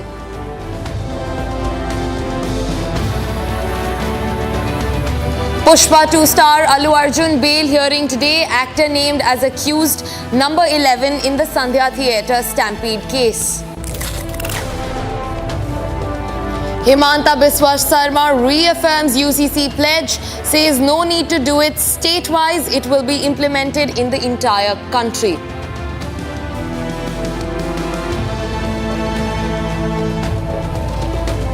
Operation continues to rescue the 3.5-year-old girl who fell into a borewell in Kiratpura village on the 23rd of December.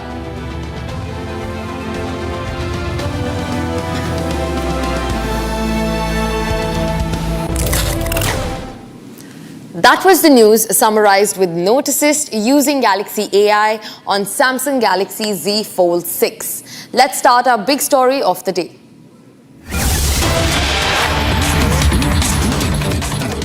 Scores of imams associated with the Delhi Waqf Board held a dharna outside the residence of former Delhi Chief Minister Arvind Kejriwal, demanding the release of salaries allegedly pending for the last 17 months now. The protesters reached Kejriwal's home in the morning but were stopped by security forces from entering the premises. Despite their efforts to meet Kejriwal, the imams claimed they were not given any time for a discussion. This comes just 2 days after imams had reached Arvind Kejriwal's residence in a protest day before yesterday. जी मेरा नाम मुफ्ती महराजुल हक कासमी है और मैं 1988 से इमाम हूँ Delhi Waqf board का। अभी तो सबसे बड़ी परेशानी है कि हमारे चेयरमैन नहीं है। उसके बाद पता चला कि सीओ साहब भी वहाँ से ट्रांसफ़र कर दिए गए हैं। सीओ के बगैर कोई भी फंड रिलीज़ नहीं हो सकता। मौलाना शाजिद रजदी हैं जो ऑल इंडिया इमाम एसोसिएशन के अध्यक्ष हैं। मौलाना साहब आप पहले भी मुलाकात कर चुके हैं, आप कह रहे हैं पत्राचार्य भी किया है, तो क्या रहा कि आपकी जो समस्या है उसका निदान नहीं हो पा रहा है? देखिए समस्या हमें नहीं पता चल पा रही है। समस्या तो ये लोग मिलेंगे, मुलाकात करेंगे तभी बताएंगे ना कि समस्या क्या है। पत्राचार का जवाब मिल रहा है? कोई जवाब नहीं मिल रहा है, कोई जवाब किसी तरह का नहीं मिल रहा है। हम मुख्यमंत्री आतिशी जी से भी मिले, गवर्नर से भी मिले, एडमिनिस्ट्रेटर से मिले, जितने भी छोटे बड़े अफसर हैं सबसे मिले। कितने महीने हो गए आपकी तनख्वाह नहीं आई? 17 महीने हो गए हैं, 17 महीने से सैलरी नहीं मिल रही है। और मैं समझता हूँ कि ये जानबूझकर इस तरह की हरकतें कर रहे हैं ताकि वक्फ बोर्ड से पल्ला छुड़ाएं। वक्फ बोर्ड के हालात आप जाकर देखो, जहाँ 40-50 लोगों का स्टाफ काम करता था, आज वहाँ 10-11 लोग हैं। उर्दू अकेडमी चले जाइए, उर्दू अकेडमी में 50-60 लोगों का स्टाफ काम करता था, आज वहाँ भी 8 से 9 लोग हैं। ये मुस्लिम इदारों को, मुस्लिम जगहों को इस तरह से ख़त्म करना चाहते हैं जैसे बीजेपी कर रही है। These are the protests from outside Aam Aadmi Party convener Arvind Kejriwal's residence in Delhi, where hundreds of imams are protesting to ask for their impending salaries, which have not been credited since the last 17 months.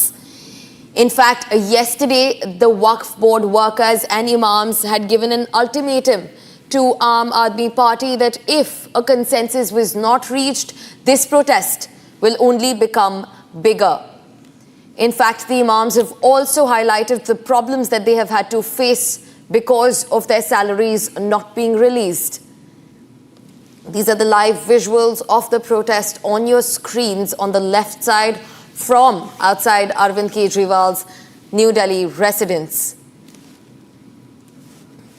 We're being joined by my colleague Ganesh to get us more on the story, who is on ground zero right outside Arvind Kejriwal's residence. Ganesh, ये बताइए इनकी demands क्या हैं, कब से इनको salary नहीं मिली गई है और क्या सोच रहे हैं ये कब इनकी मांगे पूरी की जाएंगी? Ganesh,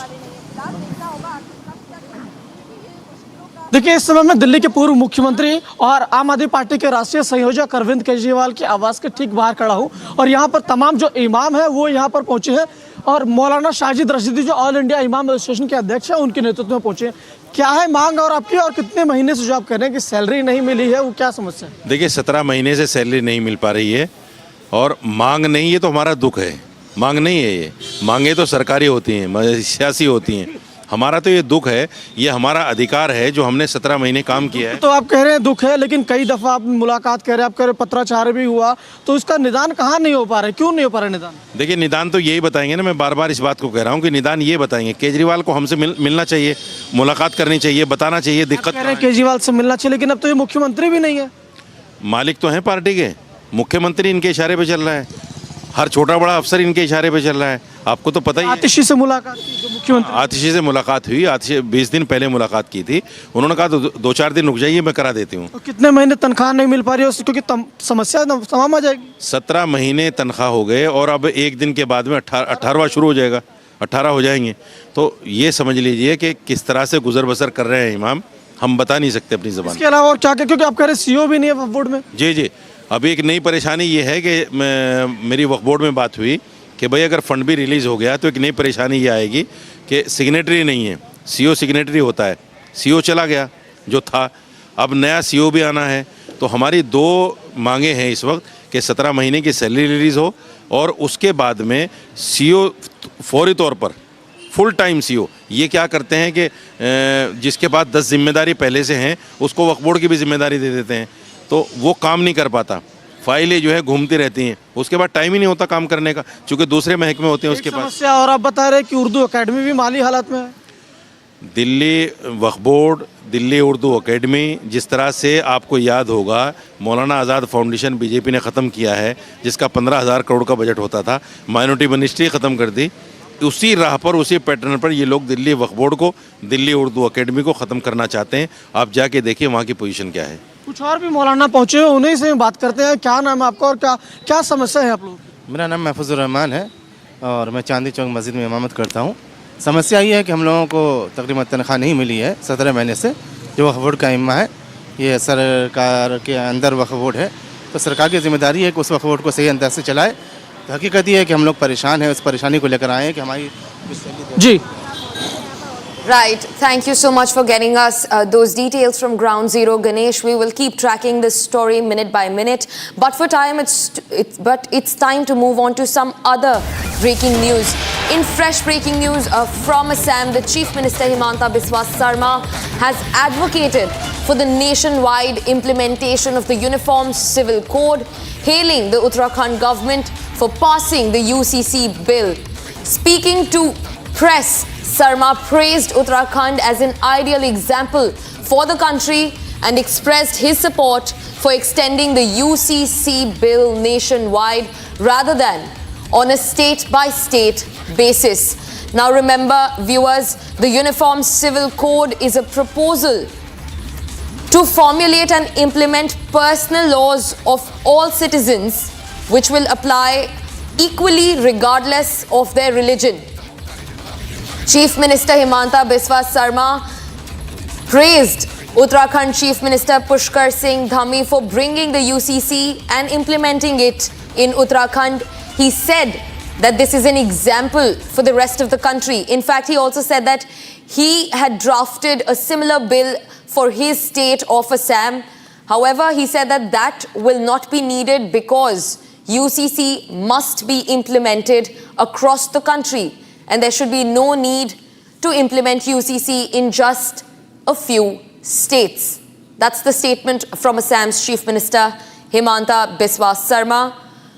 Listen in to his reaction.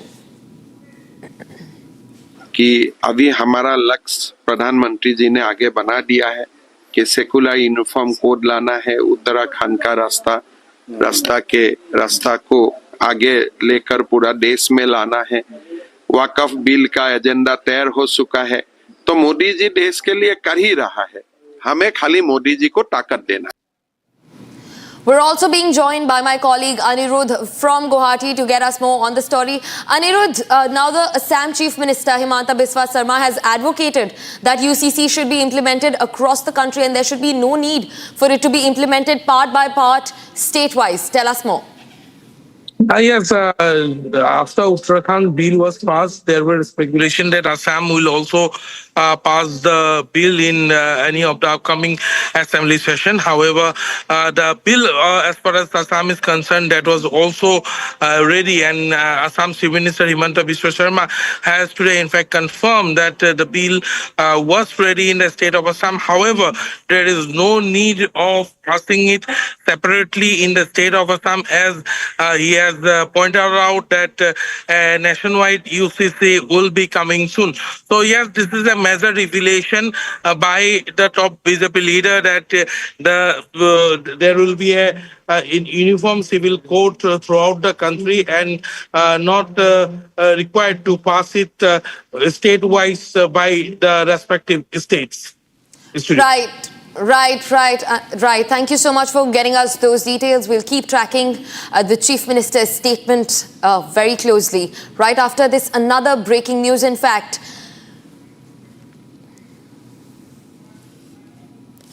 Following the death of a woman during Pushpa 2's premiere, actor Allu Arjun is all set to testify in a court today, which is on the 30th of December. The actor has been under investigation as the primary accused in the case. Listen in to find the latest updates in Allu Arjun's theatre stampede case.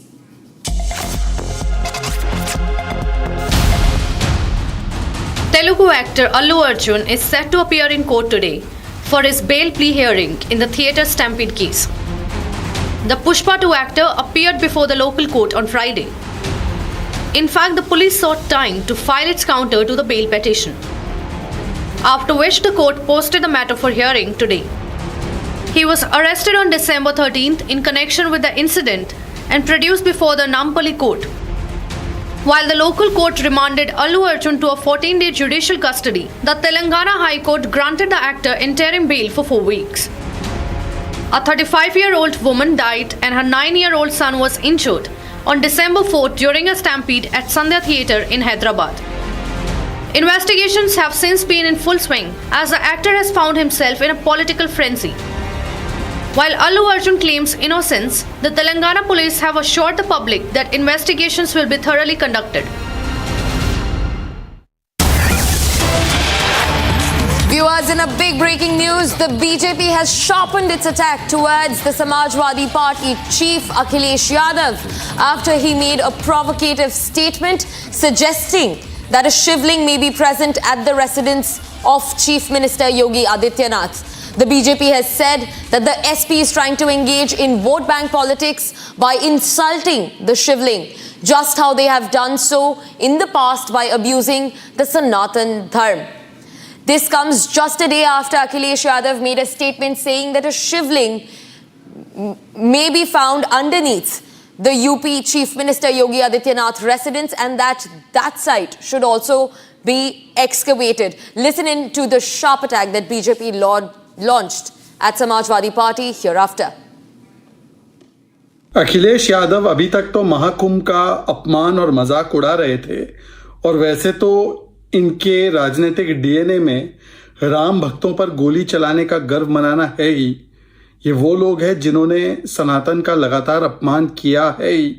Hindu धर्म को धोखा कहना, मठाधीश को mafia बोलना, मठाधीश काटेंगे ये प्रकार का पोस्टर लगाना।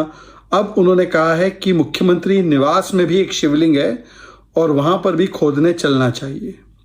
मतलब कि जिन आक्रांताओं ने शिवलिंगों को या मंदिरों को क्षति पहुंचाकर वहां पर अवैध ढांचे तैयार किए, उनके बचाव में भी उतरना है। उन आक्रांताओं के कुकर्मों को सही भी बताना है, जैसे अयोध्या जी में भी किया, जैसे संभल में भी कर रहे हैं, जैसे काशी मथुरा में भी कर रहे हैं।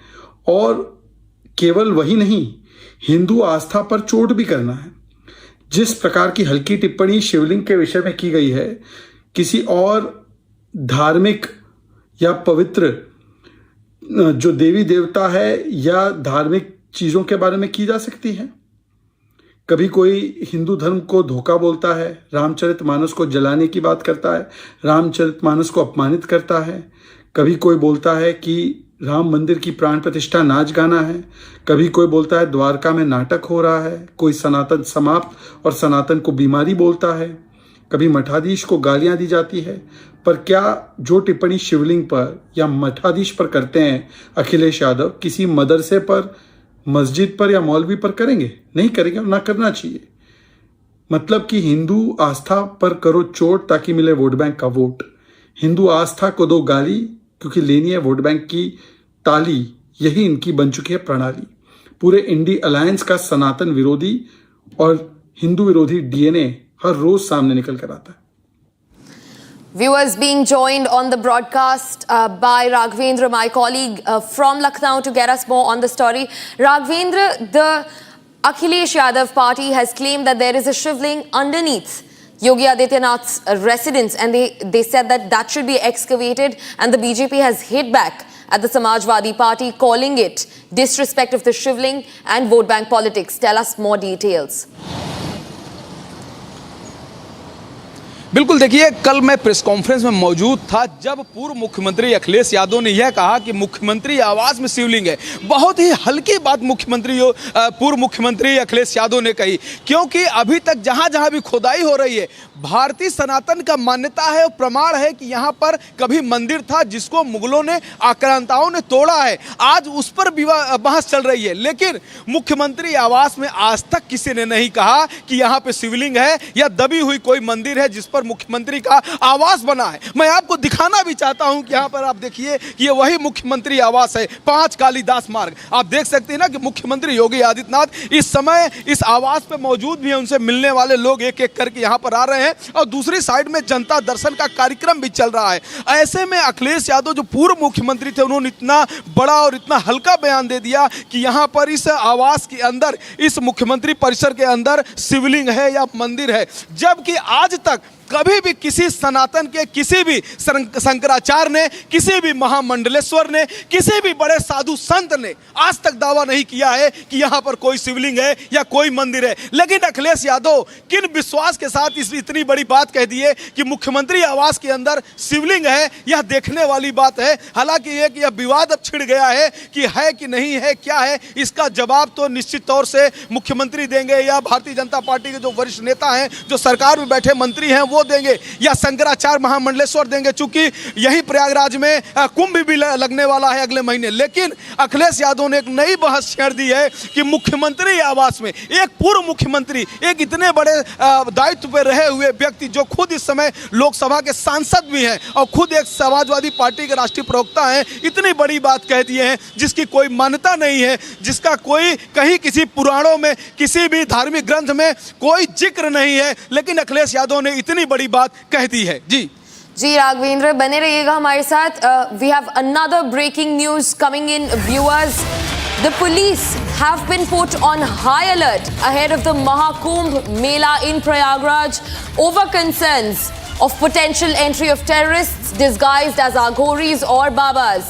Recently, Uttar Pradesh Director General of Police Prashant Kumar held a meeting to discuss the security measures for the event, issuing instructions for enhanced surveillance along the UP border. Special monitoring will be implemented at all checkposts in the border districts of Prayagraj to ensure the safety and security of the gathering. Now, this comes just a few days after a man posted a video on platform X threatening terror activities at the mega Mahakumbh Mela in Prayagraj. Raghvendra, circling back to you on the story, big breaking news. The police has ramped up its security ahead of the Mahakumbh Mela, जहाँ पे terrorist attack के लिए बोला गया है। Twitter पे, platform x पे video आई थी एक आदमी की जिन्होंने कहा है कि वो महाकुंभ मेला में अटैक करेंगे। बताइए इस पे। और देखिए, बहुत बड़ी चुनौती है। हालांकि ये इस धरती का सबसे बड़ा धार्मिक सांस्कृतिक आयोजन उत्तर प्रदेश के प्रयागराज संगम पे धरती पर होने वाला है। महाकुंभ यानी जो 12 वर्ष पे जो कुंभ लगता है, उत्तर प्रदेश सरकार, केंद्र सरकार इसको महाकुंभ के रूप में मनाने जा रही है। सिर्फ 15 दिन का समय है। 13 तारीख को पूस पूर्णिमा से इसकी पूर्णिमा से शुरुआत होने जा रही है कुंभ मेले की। ऐसे में जो भारत का जो दुश्मन है, पन्नू ने भी कहा है कि मैं जो लखीमपुर में जो इनकाउंटर्स हुए हैं, पीलीभीत में जो इनकाउंटर्स हुए हैं, उसका बदला मैं महाकुंभ में लूंगा और 2 से 3 विस्फोट अंतराल में होंगे। यह बहुत बड़ी बात है, चूंकि करोड़ों लाखों की संख्या में भक्त यहाँ पर आते हैं। बड़े बड़े मोस्ट VIP जो मेहमान हैं वो भी यहाँ पर आएंगे। तमाम राज्यों के मुख्यमंत्री, राज्यपाल, अलग अलग देशों के जो दूतावास भी यहाँ पर आएंगे, प्रमुख लोग यहाँ पर आएंगे, खुद प्रधानमंत्री, राष्ट्रपति, उपराष्ट्रपति, बहुत सारे लोग यहाँ पर आएंगे श्रद्धालुओं के साथ साथ। ऐसे में बहुत बड़ी चुनौती है सुरक्षा को लेके कि किस तरह की सुरक्षा वहाँ पर दिया जाएगा, चूँकि कोई भी व्यक्ति भेष बदल कर साधु संत की भेष में आ सकता है और वहाँ पर किसी भी स्थिति को वहाँ पर तनाव में डाल सकता है। ऐसे में पुलिस के लिए जो तमाम जो वहाँ पर जो टीमें वहाँ मौजूद है, उत्तर प्रदेश सरकार की या केंद्र सरकार की जो वहाँ पर इन्वेस्टिगेशन की जो टीम है, उसके लिए यह वाकई में एक चुनौतीपूर्ण माहौल है कि मेला किस तरह से संपन्न कराया जाए ताकि कोई भी घटना घटना न हो। हालांकि इसको लेकर डीजीपी लगातार बैठक कर रहे हैं। खुद जो कानून व्यवस्था है एडीजी वह वहां पर मेला क्षेत्र में पहुंचे भी थे। उन्होंने अधिकारियों से मिलकर पूरा जायजा लिया, किस तरह से कुंभ के चारों तरफ एक बड़ा सुरक्षा घेरा बनाया जाए, किस तरह की चेकिंग की जाए, कैसे कैसे उनको ट्रेस किया जाए, इन तमाम पहलुओं पे बात हो रहा है। डिजिटल का पूरा उपयोग किया जा रहा है कि किस तरह से इंफॉर्मेशन भी जुटाया जाए। हालांकि ये एक बड़ी चुनौती है, बहुत ज़्यादा यहाँ पर भीड़ होने जा रही है, श्रद्धालुओं का यहाँ पर तांता लगने वाला है। 40 करोड़ से ज़्यादा लोग मेला क्षेत्र में पहुँचने वाले हैं मुख्य स्नान पर्व पर, तो ऐसे में बड़ी चुनौती है। लेकिन जी Right, thanks for getting us those updates, Raghavendra. It's time for us to move on to another story from Jaipur, where a 3.5-year-old girl, Chetna, continues to remain stuck in the 150 depth Borewell in Rajasthan. The rescue operation has entered day 7. The NDRF and other rescue teams, the rescue operation today has entered day 8. The NDRF and other rescue teams continued their efforts through the night to bring the child back to safety. Take a look at this report. A 3-year-old girl, Chetna, has been stuck in a borewell at a depth of 120 feet for 8 days now in Rajasthan, Kotputli district. Despite the tireless efforts of rescue teams, including digging parallel shafts and providing oxygen, Chetna remained trapped in the borewell. While food and oxygen were also supplied to Chetna, no movement has been reported until now. Racing against the time, additional NDRF teams and rescue squads continue their efforts to take the child out safely. The rescue operation is being overseen by a joint team of the NDRF, SDRF, along with district collector and the police teams. जैसे जैसे अंदर जा रहे हैं वैसे वैसे उसकी जो रॉकी जो है पथरीला बहुत ज़्यादा हार्ड है, तो उसमें जो है ये जो टीम काम कर रही है, ये इनका ये कहना है कि मतलब जैसे शुरू किया था तब उतनी पथरीली नहीं थी, तो जितने जितने आगे जाते जा रहे हैं उतने ही ज़्यादा पत्थर आ रहे हैं, और इसलिए इसको ये ऑपरेशन जो है अपने आप में इसकी एक चैलेंज और बढ़ गई है। सर हमारा क्या है, बट डिवाइस सिस्टम बना रखा है हम लोगों ने, तो जैसे कि उसकी सामर्थ्य के अनुसार वो अपना ड्रिगिंग ड्रिल्स करता है, और जो उसकी मतलब थकान होता है तुरंत उसको आपस में बदली करते हैं, और जब बड्डी भी अगर थकान होती है तो तुरंत उसका हम बट डिवाइस भी वापस बदली करते हैं। लगातार काम चल रहा है, 1 सेकंड के लिए भी उसमें कहीं रुकावट नहीं आई है। A medical team and ambulance have been stationed. Once rescued, Chetna will be taken to the Kotputli hospital. Meanwhile, it's been 8 days and Chetna is yet to be rescued from the borewell. If you're wondering what the weather in your city is today, here is the weather update brought to you by Samsung Galaxy S24 Ultra, powered by Galaxy AI.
$76.5 billion to India's economy by 2028. Get your notes in just a few taps, even as you multitask. Note Assist, powered by Galaxy AI, transcribes recordings and organizes them into notes, producing super useful summaries. So record and summarize with Note Assist. Galaxy AI is here.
Illegal infiltrators जो होते हैं उनको ये settle करा के उनकी वोटें बनवाई हैं। अगर वो वोटें अब कटवाएंगे, मैं तो कहता हूं हमारी डेमोक्रेटिक प्रोसेस के लिए बहुत अच्छा होगा। इसलिए केजरीवाल जी को पता नहीं होता, आज कुछ बोलते हैं, जब झूठ पकड़ा जाता है उनका फिर एकदम पलट जाते हैं। Face off over infiltration escalates. BJP sharpens attack on Aam Aadmi Party, says Delhi government let Rohingyas settle in national capital for the sake of vote bank.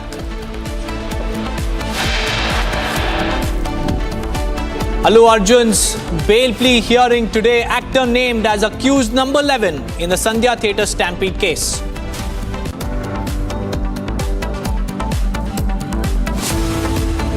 Himanta Biswa Sarma reaffirms UCC pledge, says no need to do it state-wise. It will be implemented in the entire nation. Operation continues to rescue the 3.5-year-old girl who fell into a borewell in Kiratpura village on December 23rd in Rajasthan's Jaipur.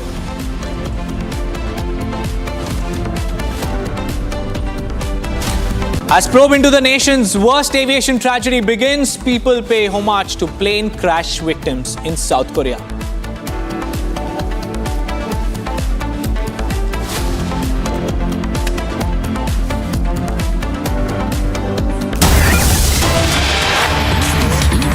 We have some big breaking news coming in from Bengaluru. A major update in the techie suicide case. The accused, who have been arrested by Marathali police in Atul Subhash's suicide case, will apply for bail today. The Mayo Hall Court in Bengaluru is likely to hear the case today. Atul's wife Nikita Singhania and others are all set to apply for a bail. The Marathali police arrested the three accused in-laws after Atul named them in the 24-page long suicide note. Two of the accused were arrested from Uttar Pradesh's Jaunpur and the other was arrested from Gurugram. A case was also registered at Marathali police station in this regard, and today the accused are all set to apply for bail.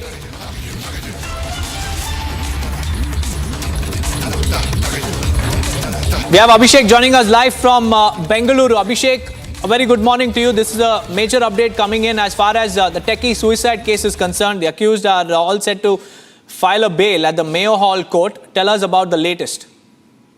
Basically, this Atul suicide case brought into the country total dismay.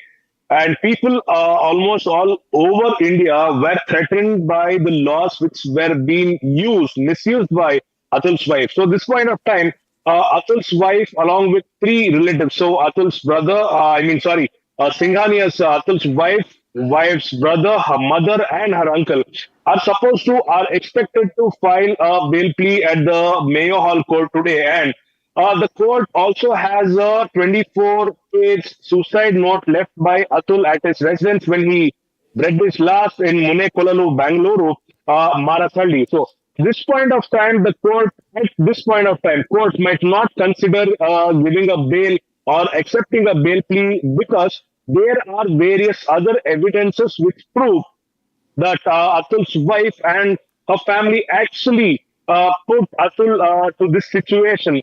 And also, same point of time, Atul's family also requested that the family which caused the death of Atul may not be granted any bail. And Atul also had placed in a request in his suicide note that his ashes had to be thrown in the premises of court if the justice was not served. So, hearing on all these things, listening on all these things, and seeing the documents which were on the suicide note, the court might accept the bail plea, but at this point of time, there are no chances of Atul's wife's family getting the bail. Back to you.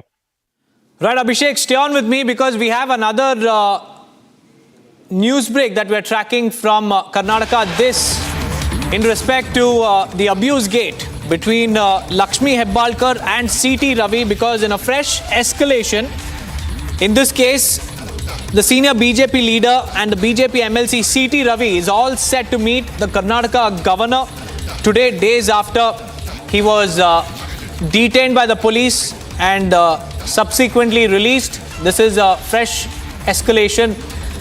In fact, recently as well, Siddaramaiah claimed that CT Ravi had complained to the governor after a complaint was filed against him, wherein Lakshmi Hebbalkar had claimed that CT Ravi made disparaging remarks against her. Abhishek, CT Ravi is all set to meet the governor. Tell us about what this meeting is focused on. So going back a couple of days, CT Ravi had sent an email or a fax to the governor office as well as the DG office stating what had happened at Belgavi session. So during Belgavi session, everyone knows what had happened. There was an abuse gate that happened between Lakshmi Hebbalkar and CT Ravi, where CT Ravi says that he didn't utter abuse word, but Lakshmi Hebbalkar says he heard this. And the police department entered the session, which was not supposed to happen, and overall following a drama that each and every person in the state has already seen. There has been a lot of political drama after CT Ravi has been arrested. He was set to be transported for 450 kilometers without the permission of the MLC himself. And he also said that the government had threatened him by using the police officers. And MLC CT Ravi previously said that he would take this to any level because the freedom of a politician and the respect that a politician and an MLC had to get was completely vanished in the state of Karnataka, because there he says Gunda Rajya is prevailing in Karnataka. And he also requested the government to conduct a judicial inquiry instead of a CID inquiry, because the government indirectly has and would support the CID to get the report towards or based on Lakshmi Hebbalkar's point of view. So at this point of time, he also mentioned that he would meet the governor and request the governor to conduct a CBI inquiry or a judicial inquiry based on what happened at Belgavi. So at this point of our, CT Ravi is expected to meet the governor after 11:30 a.m. to brief in detail what happened in Belgavi session, how the police treated him, why the FIR was not filed against the Gundas of Lakshmi Hebbalkar. Along with that, he would also express wherever the procedural lapse had been found, and he would also express whatever inner things that were not supposed to be written on the letter to the governor after 11:30 a.m. today. Right, Abhishek, a lot of aspects of this particular face-off will be discussed. First, the police inaction, then procedural lapses by the police, and also death threats issued by what BJP MLC claims as DK Shivkumar and Lakshmi Hebbalkar's aides, and also a demand for a CBI probe. All eyes will be on that particular meeting between CT Ravi as well as the governor. Many thanks, Abhishek, for joining us with those details. It's time for us to shift our focus to another major breakthrough towards advancing space technology. The Indian Space Research Organization, or ISRO, is all set to launch its SpaceX mission this evening. And the mission is aimed at demonstrating critical rendezvous and also docking technologies, marking a key milestone for India's space exploration efforts. Watch this report to know more.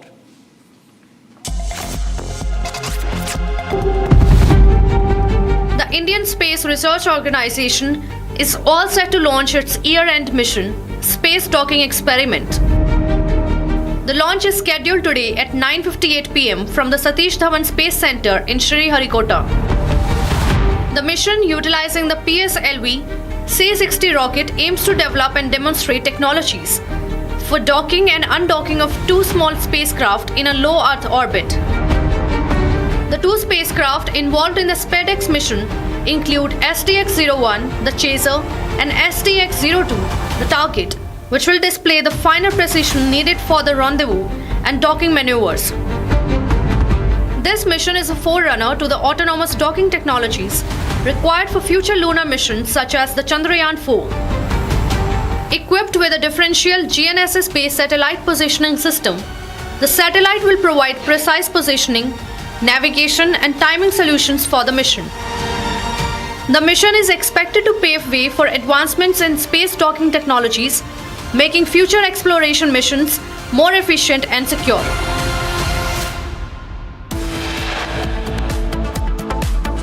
That, viewers, it's time for a quick break. On the other side, we'll get you an update from Jaipur as far as the Borewell rescue operations are concerned, as it has entered day 7. Stay tuned.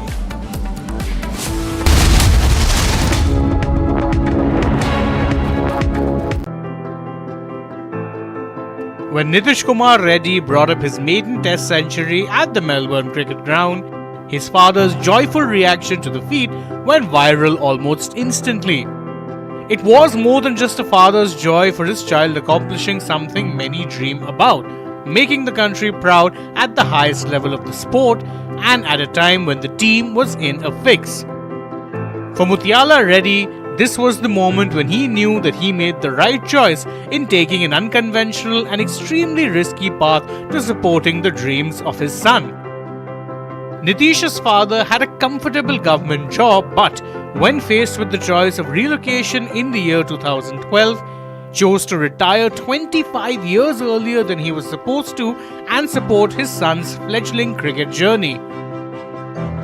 It was a big risk, especially since his only source of earnings after that was the interest from the retirement funds that he received. The decision was questioned by many people, and Muthiala's main hope was to see his son make it to the state's Ranji Trophy team. Any talk of an India call-up seemed far-fetched at best. But Nitish not only made it to the domestic team, he also impressed in the IPL for the Sunrisers Hyderabad and was thus fast-tracked into the Test team. Aged 21, he was seen as one for the future, the answer to India's pace bowling all-rounder problem in the long term. But as Reddy proved at the MCG, the future is now.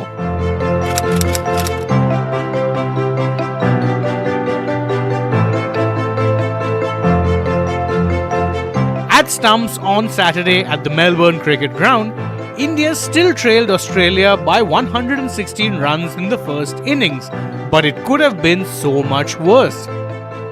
Reddy, playing in just his 4th test and batting at number 8, rescued India from a shaky 221 for 7, sharing a 127-run partnership with Washington Sundar.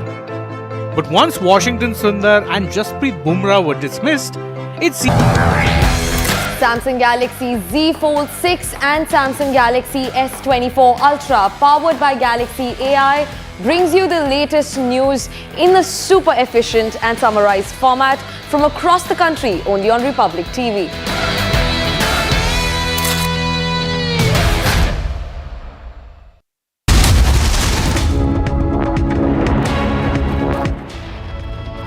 Welcome back, viewers. As far as the BPSC protest is concerned, there's a new flashpoint between Prashant Kishore and the protesting candidates, wherein the candidates have now questioned where was Prashant Kishore last night when the students and the aspirants were being lathi charged. This even as Prashant Kishore continues to fight for the rights of the students and continues to press demands of the students before the Bihar government. The students and Prashant Kishore were locked in an intense war of words. A ruckus also ensued over Prashant Kishore's absence at the time of lathi charge against the candidates during the protest last night. In fact, the students claim that when Prashant Kishore reached the spot. Midnight, there was a fierce protest. The situation became out of control, so much so that Prashant Kishore also got angry, and the video has come out in which there is a lot of ruckus between Prashant Kishore and the leader who went with him and the candidates who are opposing him, saying that you should go away from here, you cannot scare us, you have done wrong. After that, everyone in the protesters' camp were enraged over Prashant Kishore's absence during the time of crackdown by the police on the protesters. We have some reactions coming in from an ex-IPS officer, Neeraj Kumar. Listen in. हमारे इस आरोप की पुष्टि हुई, इस आंदोलन के पीछे राजनीतिक षड्यंत्र है. बगैर जमीन लिखे हुए नौकरी मिल रही है, आंगनवाड़ी सेविका का बेटा बीपीएससी का टॉपर बन रहा है, या राजनीतिक रूप से बहुत लोगों को अपच हो रहा है. माननीय प्रशांत किशोर जी राजनीति में अभी किशोर हैं. मासूम छात्र छात्राओं को गांधी मैदान बुलाकर खुद फरार हो गए. तो गुनाहगार तो प्रशांत किशोर जी आप हैं. उन बच्चों की भावनाओं के साथ आपने खिलवाड़ किया है. आर्थिक अपराध इकाई को अब तक कोई साक्ष्य उपलब्ध नहीं कराया गया. बीपीएससी को कोई साक्ष्य उपलब्ध नहीं कराया गया. चीफ सेक्रेटरी लेवल पर संवाद की बात मीडिया में आई, उसको भी आकार रूप नहीं दिया गया. इसके गुनाहगार तो षड्यंत्र में शामिल नेतागण हैं, और वैसे लोग छात्रों के हित नहीं साधते हैं. जब उन पर कानूनी कार्रवाई होती है तो उनके बेलर नहीं बनते हैं. मुकदमा दर्ज हो जाता है, उनका जीवन बर्बाद हो जाता है. तो जीवन बर्बाद करने का ठेका विपक्ष के कुछ एक नेताओं ने लिया है, वो जनता के बीच उनका नकाब उतर रहा है. Well, Vivek is joining us live from Patna. Vivek, if you could tell us what the latest news break is about, because we get to hear that Prashant Kishore and the candidates who are protesting against the government were locked in a ruckus. Tell us about what exactly happened last night and why the candidates are angry with the Jan Swaraj party chief. देखिए, हर रोज एक नया chapter खुलता है. कल प्रशांत किशोर का chapter था, अभी पप्पू यादव का चैप्टर खुलता है. लेकिन इन चैप्टरों से जो पढ़ने वाले विद्यार्थी हैं, जो अभ्यर्थी हैं, उन्हें कोई मतलब नहीं. पॉलिटिकल चैप्टर नहीं पढ़ना चाहते हैं. जो छात्र हैं, जो अभ्यर्थी हैं, उनका कहना है कि उनकी जो मांग है री एग्जामिनेशन की, वो पूरी होनी चाहिए. कल रात जिस तरीके से जो घटना हुई, पुलिस की लाठीचार्ज हुई, ये छात्र ये भी सवाल पूछ रहे थे कि भीड़ तो तब भी थी जब प्रशांत किशोर वहाँ पर मौजूद थे. उनके जाने के बाद ही लाठीचार्ज का फैसला क्यों हुआ? प्रशासन ने ऐसी कार्रवाई क्यों की? प्रशासन तो तब भी समझा रहा था भीड़ कहीं ज्यादा थी जब प्रशांत किशोर थे, लेकिन जब भीड़ कम हो गई और तब भी सड़क जाम था और बार बार समझाने की कोशिश की गई तो वहां पर एक्शन हुआ. लेकिन नया अपडेट क्या है ये हम आपको बताते हैं. नया अपडेट ये है कि डेलीगेशन सीएमओ और राज्यपाल तक जाने वाला है. कुछ लोग हमारे साथ हैं जो कि जाएंगे, उस डेलीगेशन में शामिल है. उनसे जरा बात करते हैं, क्या है नेक्स्ट एक्शन, क्या है आप लोगों का? जी, हम लोग महामहिम राज्यपाल से मुलाकात के लिए जा रहे हैं और एक हमारा दूसरा डेलीगेशन चीफ सेक्रेटरी से मुलाकात के लिए भी जा रहा है. हमें उम्मीद है कि कहीं ना कहीं से एक उम्मीद की किरण आएगी, हमें पॉजिटिव न्यूज़ मिलेगा और हम इसी आस के आधार पे आगे अपना कदम बढ़ा रहे हैं. जो कल घटनाएं हुई वो निराशाजनक थी. हमारे ऊपर ये दूसरी मर्तबा था जब लाठियां. सचिव स्तर की कही गई बात कि सचिव जो है, सचिव स्तर की बात होगी, उस प्लेटफॉर्म पर आप लोग अपनी बात रखेंगे. क्या ये बातें आई और गई होंगी? नहीं, देखिए, कल रात को ऐसा कहा गया था कि चीफ सेक्रेटरी मिलना चाहते हैं, लेकिन ये शर्त रख दी गई थी कि पहले आप यहाँ से हटिए फिर हम मिलेंगे. सर, हमने देखा है, हम यहाँ 13 दिनों से बैठे हुए हैं, कोई हमारा हालचाल लेने तक नहीं आया है. तो जब हम सड़क पे निकलते हैं तब हमारी आवाज़ सुनी जाती है. भले ही हम लाठी का है, पानियों की बौछार हो जाए हमारे ऊपर, लेकिन हमारी आवाज़ तभी सुनी जाती है जब हम इस चार दीवारी से बाहर निकलते हैं. हम यहाँ बैठे रहते हैं, मच्छर काटते रहते हैं, भूखे रहते हैं, प्यासे रहते हैं, कोई पूछने नहीं आता है. इसलिए मजबूरी में हमें यहाँ से बाहर निकलना पड़ता है. और कल ये बोला गया कि आप वहाँ से हटेंगे तो मिला जाएगा, तो हमें फिर ये लगा कि ये हमारे लिए कोई ट्रैप हो सकता है कि यहाँ से हमें हटा दिया जाए. यानी कि छात्र ये समझ रहे हैं कि उन्हें बरगलाया जा रहा, फुसलाया जा रहा, लेकिन छात्रों ने कहा कि हम अपनी लड़ाई खुद लड़ सकते हैं, हमारे लिए जमीन तैयार है, यह आंदोलन हमारा है. यहाँ पर एक छोटे से ब्रेक के लिए रुकते हैं, कहीं मत जाइएगा, बने रहिए रिपब्लिक के साथ.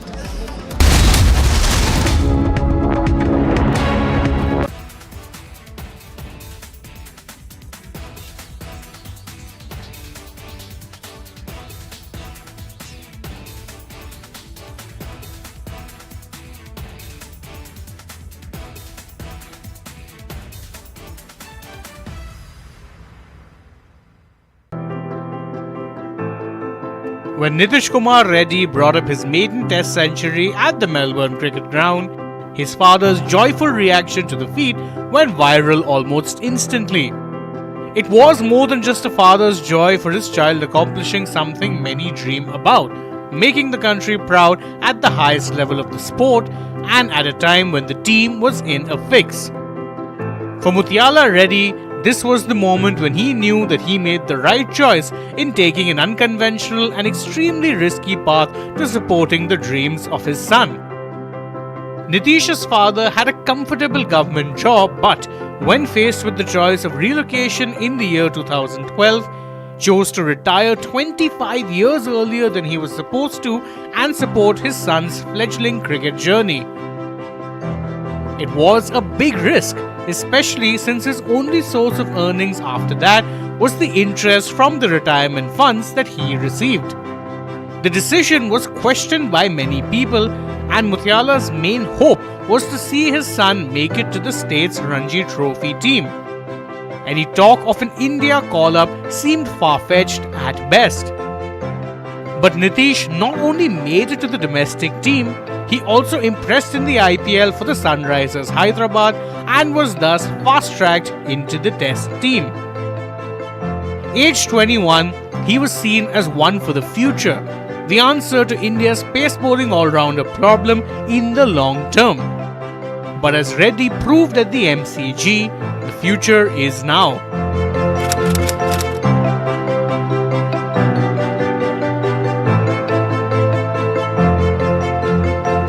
At stumps on Saturday at the Melbourne Cricket Ground, India's artificial intelligence has changed the way we do things, and so much more is in the offing. The Republic Media Network is very, very proud to announce this game-changing partnership with Samsung, because with Samsung, the Galaxy AI is here. From our news anchors to our reporters to Republic Network staff, we will all be using Samsung devices.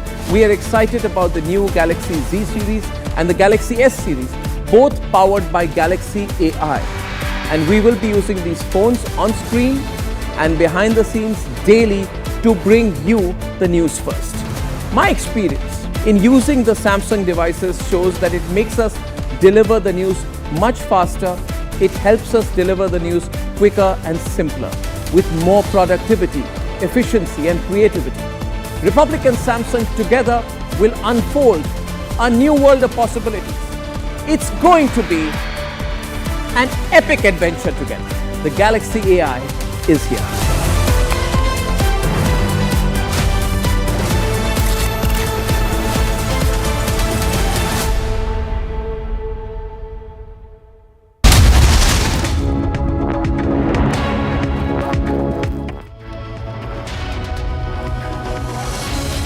Welcome back, viewers. Day 5 of the 4th Test match in the Border-Gavaskar series is witnessing a lot of action at MCG. On one hand, Indian batters have failed to capitalize on the occasion and also the opportunity to make a strong comeback. And on the other hand, we have Australian cricketers making obscene gestures after claiming the wickets of Indian batters, and the latest to quote controversy is none other than Travis Head. Australian star batter Travis Head has made an obscene gesture after claiming Rishabh Pant's wicket at MCG. The all-rounder was over the moon after dismissing a well-said Rishabh Pant, and then he did something for which he may regret. After picking up the crucial wicket of Pant, Head came up with a never-seen-before gesture, which looked very, very obscene, and it goes against the rules and the conduct of cricketers on the pitch, on the field. To give us more insights, we have Ankit joining us live from the sports desk. Ankit, this is really shocking. Travis Head has a lot of fans in India. This is a wrong message that he is sending out, and the spirit of the game also seemed to be vitiated because of this obscene gesture that he has made after claiming Rishabh Pant's wicket. Oh, yes, absolutely. Initially, when we saw the gesture, we all found it very obscene, and we actually found out that he could actually be booked under level 1 offense, where you cannot be making obscene gestures in the field of play. But now we get to realize that Travis Head had done something similar a couple of years back after he took 4 wickets for 10 runs against Sri Lanka, and then he took to social media on Instagram and posted a picture where he was putting his hot fingers in cold water, icy cold water. So probably a few Australian media outlets, they are claiming that could be the reason behind that could be what Head's celebration actually meant, and it may not be obscene, but surely after the day's play today, the match referee is going to call Travis Head and then ask him for an explanation. Surely that is on the cards, because there is so much of speculation that is doing the rounds right now. Over to you, Deepak. Right, Ankit, many thanks for joining me with those details. The chorus for action against Travis Head continues to grow louder, and like Ankit mentioned, this is a level 1 offence under the Model Code of Conduct for cricketers and on the field. So we'll have to wait and watch how ICC will crack its whip against Travis Head.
Asia's largest news headquarters.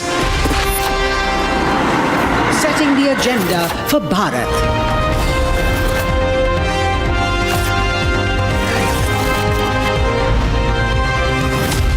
You're watching Republic.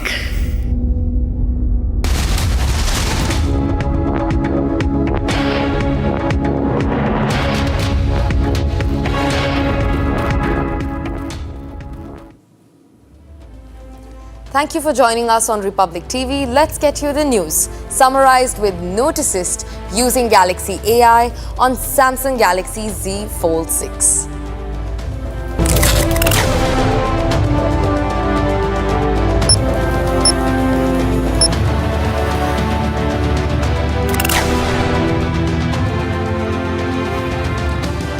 Himanta Biswa Sarma reaffirms UCC pledge, says no need to do it state-wise, it will be implemented in the entire country.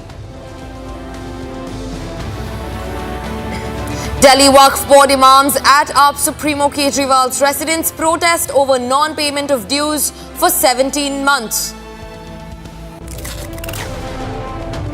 3 accused in the Atul Subhash suicide case apply for bail. Mayo Hall Court likely to file bail plea. ISRO all set to launch its year-end SpaceX mission today. Mission aimed at demonstrating critical rendezvous and docking technologies.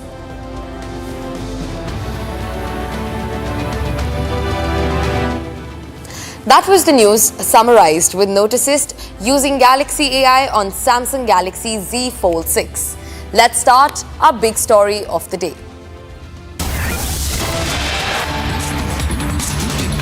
Viewers, in a big breaking news coming in Karnataka. Karnataka Home Minister G. Parmeshwara has reacted to the Sachin suicide death note case. The Home Minister said that they're investigating the allegations against Priyank Kharge and the case has been transferred to the COD.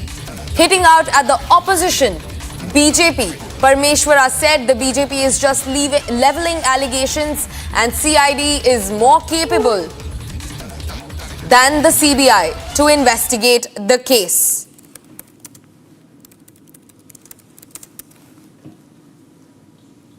Viewers, a fresh development in the Bihar contractor suicide case. Karnataka Home Minister G. Parmeshwara has reacted to the case. The Home Minister said that they're investigating the allegations against Priyank Kharge. Listen in. No, it is not necessary. We have already, decided to hand over it to COD. There is no, necessity for giving it to CBI. And they are asking us for resignation from. It is not necessary as of now. This comes in connection with the Bihar contractor suicide case, where the BJP has gone for Priyank Kharge's jugular. We're also being joined by my colleague Abhishek live from Bengaluru to get us more on the story. Abhishek, tell me more details about this. Karnataka Home Minister G. Parmeshwara has reacted to the suicide case and he has said that they're investigating the allegations against Priyank Kharge and the case has now been transferred to the COD. Tell me more. So just before we get into the matter being shifted to the COD, we found a letter, the entire state found a letter of Contractor Sachin, which were 7 pages in number, which also mentioned Raju Kapnur, a very close aide of the RDPR Minister of Karnataka, Priyank Kharge, is involved in the suicide of Sachin. It also mentions that he had placed in a bribe demand for amount of 1 crore, out of which 15 lakhs had already been transferred to Raju Kapnur's account, after which he couldn't arrange for the other 85 lakhs and then he had to commit suicide. This is one point of the story. And the next point comes in where the Priyank Kharge minister himself says that he is very much willing to conduct the investigation because he stands for the death of the contractor Sachin. He also says that he is not directly involved in the suicide. He might be knowing Raju Kapnur, but that doesn't mean that Priyank Kharge is involved in the death of Sachin, is what the minister said. this point of time, the CID will obviously be pressurized by the state government headed by Congress. Hence, the investigation has to be conducted by CBI. This is what the saffron wing says. This point of time, the state BJP president Vijayendra urges that the inquiry be conducted by CBI instead of CID, whereas the Home Minister, Mr. Parmeshwar, says that the investigation will be conducted by CID or COD because they are more potent than CBI themselves, and he has all trust on COD's investigation. He also says that the minister Priyank Kharge should not have been sacked or will not be sacked at this point of time because the death note never mentions that Priyank Kharge's involvement in this has been found. Along with that, he also says that a fair investigation will be conducted, no resignation from the minister will be considered, and the minister will not be sacked from the government at this point of time. And he has all faith on COD's inquiry and investigation. And he also says that Priyank Kharge will obviously give in full hand support to the investigation conducted by COD, and we'll have to see how the Saffron Wing replies to this inquiry conducted by COD or CID, and then we'll have to also see if the BJP state president and the team of MLAs or MPs would write to the Prime Minister's office or President office seeking another CBI investigation other than the COD investigation. Right. Thank you so much for getting us those details. We will keep tracking this story minute by minute. But for now, it's time, viewers, to move on to another big breaking news, which is coming in from the national capital. Ahead of the Delhi Assembly polls, the Delhi police has taken action against allegations and counter-allegations of addition of fake voters in the Delhi Assembly polls. The Delhi police have arrested 4 people from Shaheen Bagh area who, through forged documents, were trying to register themselves as fake voters. The probe is underway to find out how many more people are involved in the case of fake voters' registration. Listening to Aam Aadmi Party's Sanjay Singh.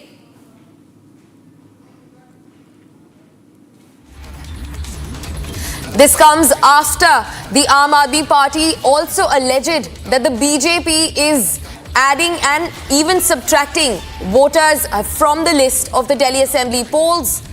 In fact, BJP made counter allegations against the Aam Aadmi Party, claiming. Listening to Sanjay Singh.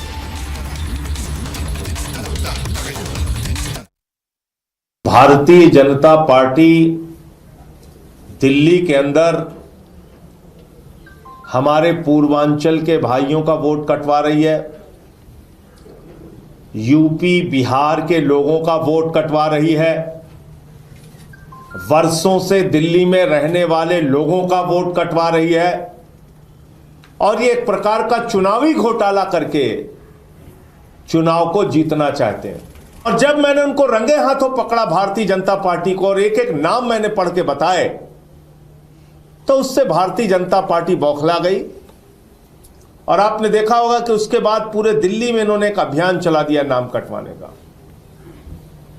और इन्होंने कहा कि संजय सिंह को भी अब सबक सिखाना है। यह बहुत बोलता है, पूर्वांचलियों के हक में बोलता है, यूपी बिहार वालों के हक में बोलता है, इसको ही सबक सिखाओ पहले। तो उन्होंने क्या किया कि नई दिल्ली विधानसभा क्षेत्र में, जहां के विधायक श्री अरविंद केजरीवाल जी हैं, वहां पर हमारी पत्नी अनीता सिंह जी का नाम कटवाने के लिए एप्लीकेशन दे दी, और एक बार नहीं दी, 2 बार दे दी, 24 दिसंबर को और 26 दिसंबर को। Also being joined by my colleague Riyanka, live from New Delhi. Riyanka, the Delhi police has taken action against the allegations, counter-allegations between the Aam Aadmi Party and the BJP over the fake voters being registered in the Delhi Assembly polls. In fact, 4 people have been nabbed from Shaheen Bagh. Tell me more.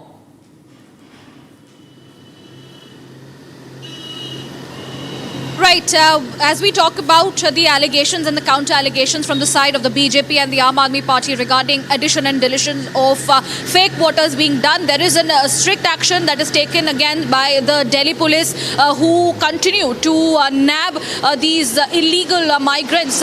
What we are getting to know that around 4 persons from Shaheen Bagh area who were getting in through forged documents, were trying to register themselves as fake voters. They have been nabbed in one operation that has been conducted by the Delhi police. Also, this has come after the Delhi BJP had officially written to the Election Commission of India of how there was a sudden spot of fake voters who had come in. In fact, there were allegations from the side of the BJP that the Aam Aadmi Party is using this as a vote bank politics, where they are trying to include the names of these illegal migrants and the Rohingyas and the Bangladeshis in the voter list, which is now being strictly monitored by the Delhi police on the other hand. But we also saw a controversy coming in light where Sanjay Singh made an allegation that it was his wife's name that was being removed by the hands of the BJP. But there was also a very, very strong retort from the BJP side. Amit Malviya tweeting that there was an affidavit in the name of Anita Singh that she is registered under Sultanpur, which is in Uttar Pradesh, and when she is not in a voter list of the national capital, when she is not a resident, then there is no question of deleting her name from the voter list in the national capital. So this war of words is currently on ahead of the Delhi election, slated to happen early next year. Right, Priyanka, thank you so much for joining us on the broadcast. In fact, Republic has exclusively gotten details of the 4 people who were nabbed, and my colleague Kriti is joining us live from the newsroom to get us more on that. Kriti, thanks for joining us on the broadcast. Tell us more about the 4 people who were nabbed by the Delhi police from Shaheen Bagh. In fact, before I tell you that, I have accessed this document, the affidavit of the wife of Sanjay Singh. Now, this clearly exposes claims made by Sanjay Singh as per the BJP. Now, this affidavit, I would request the camera person to zoom in. It clearly shows the wife of Sanjay Singh is actually a registered voter in the Sultanpur constituency of UP.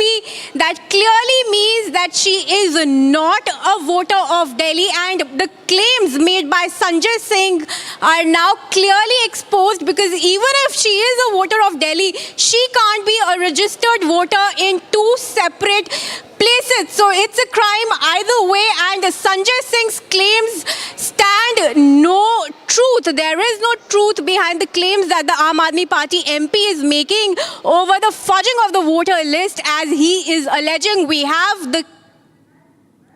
Right, thank you so much, Kriti. We will keep tracking this story. But for now, viewers, let's get you a roundup of news from across Bharat in just 5 minutes. Protests broke out on Sunday in 9 Rajasthan districts abolished by the state's BJP government. This comes after the state government decided to dissolve 9 of the 17 districts created by the previous Congress dispension, saying they were neither practical nor in public interest. Following the major decision by the state government, local BJP leaders submitted their resignations. Farmer leader Sarwan Singh Pandher has called for a Punjab bandh today as farmers continue to press for their various demands, including a law to guarantee the minimum support price. Rail movement and road traffic are expected to be affected. Meanwhile, politics continues over the farmers' protest as Punjab Chief Minister Bhagwat Mann lashes out at the centre for being stubborn and calls for negotiations with the farmer leaders. After more than 110 hours since a 3.5-year-old girl has been stuck in a borewell in Jaipur, with time tickling by and hopes for her survival fading, rescuers are racing against time to pull out Chetna, who fell into the borewell while playing on her father's farm. As the rescue team has been unable to supply food or water to Chetna, her mother pleads with the rescue team for the earliest rescue of her daughter.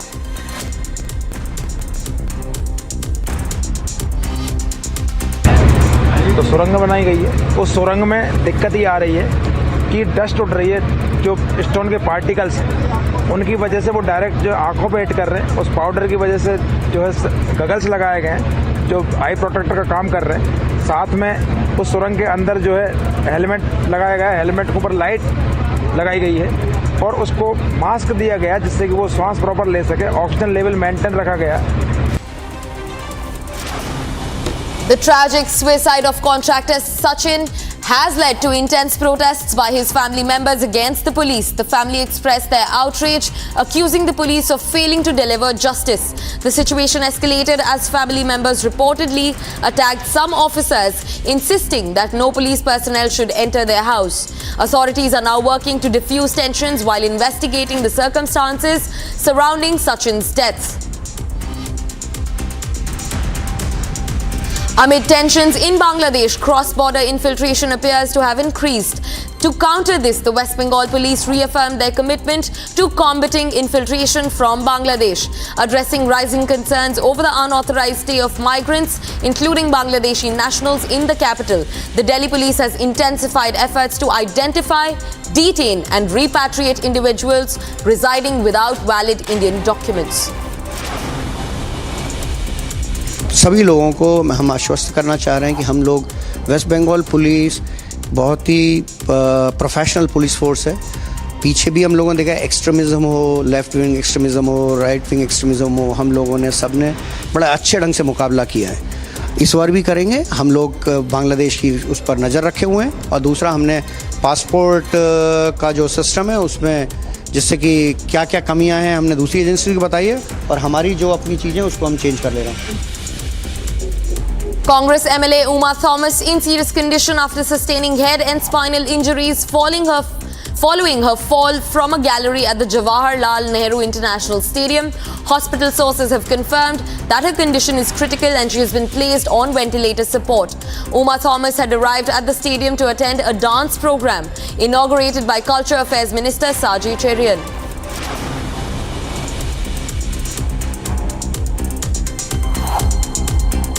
Intubated the patient, ventilation, we put her on ventilation, and now on CT she has a brain injury and she has rib fracture and she has a hemothorax collection in the lungs also.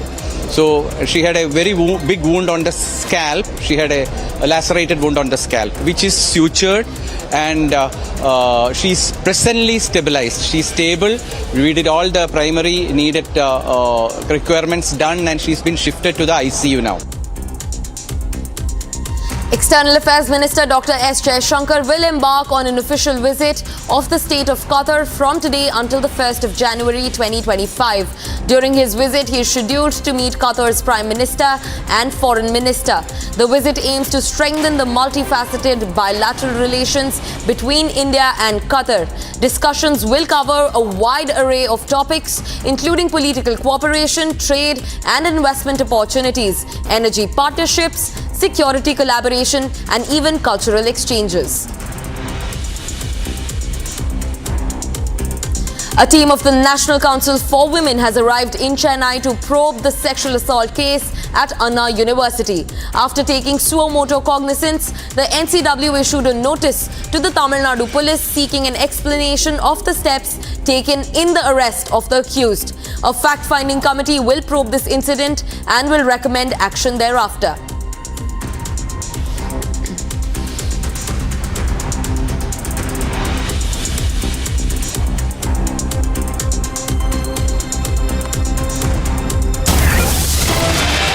Viewers, shifting our focus to Punjab, where there's a big breaking news coming in. A bandh has been called for today from 7 a.m. to 3 p.m. by the Kisan Mazdoor Morcha and Samyukt Kisan Morcha.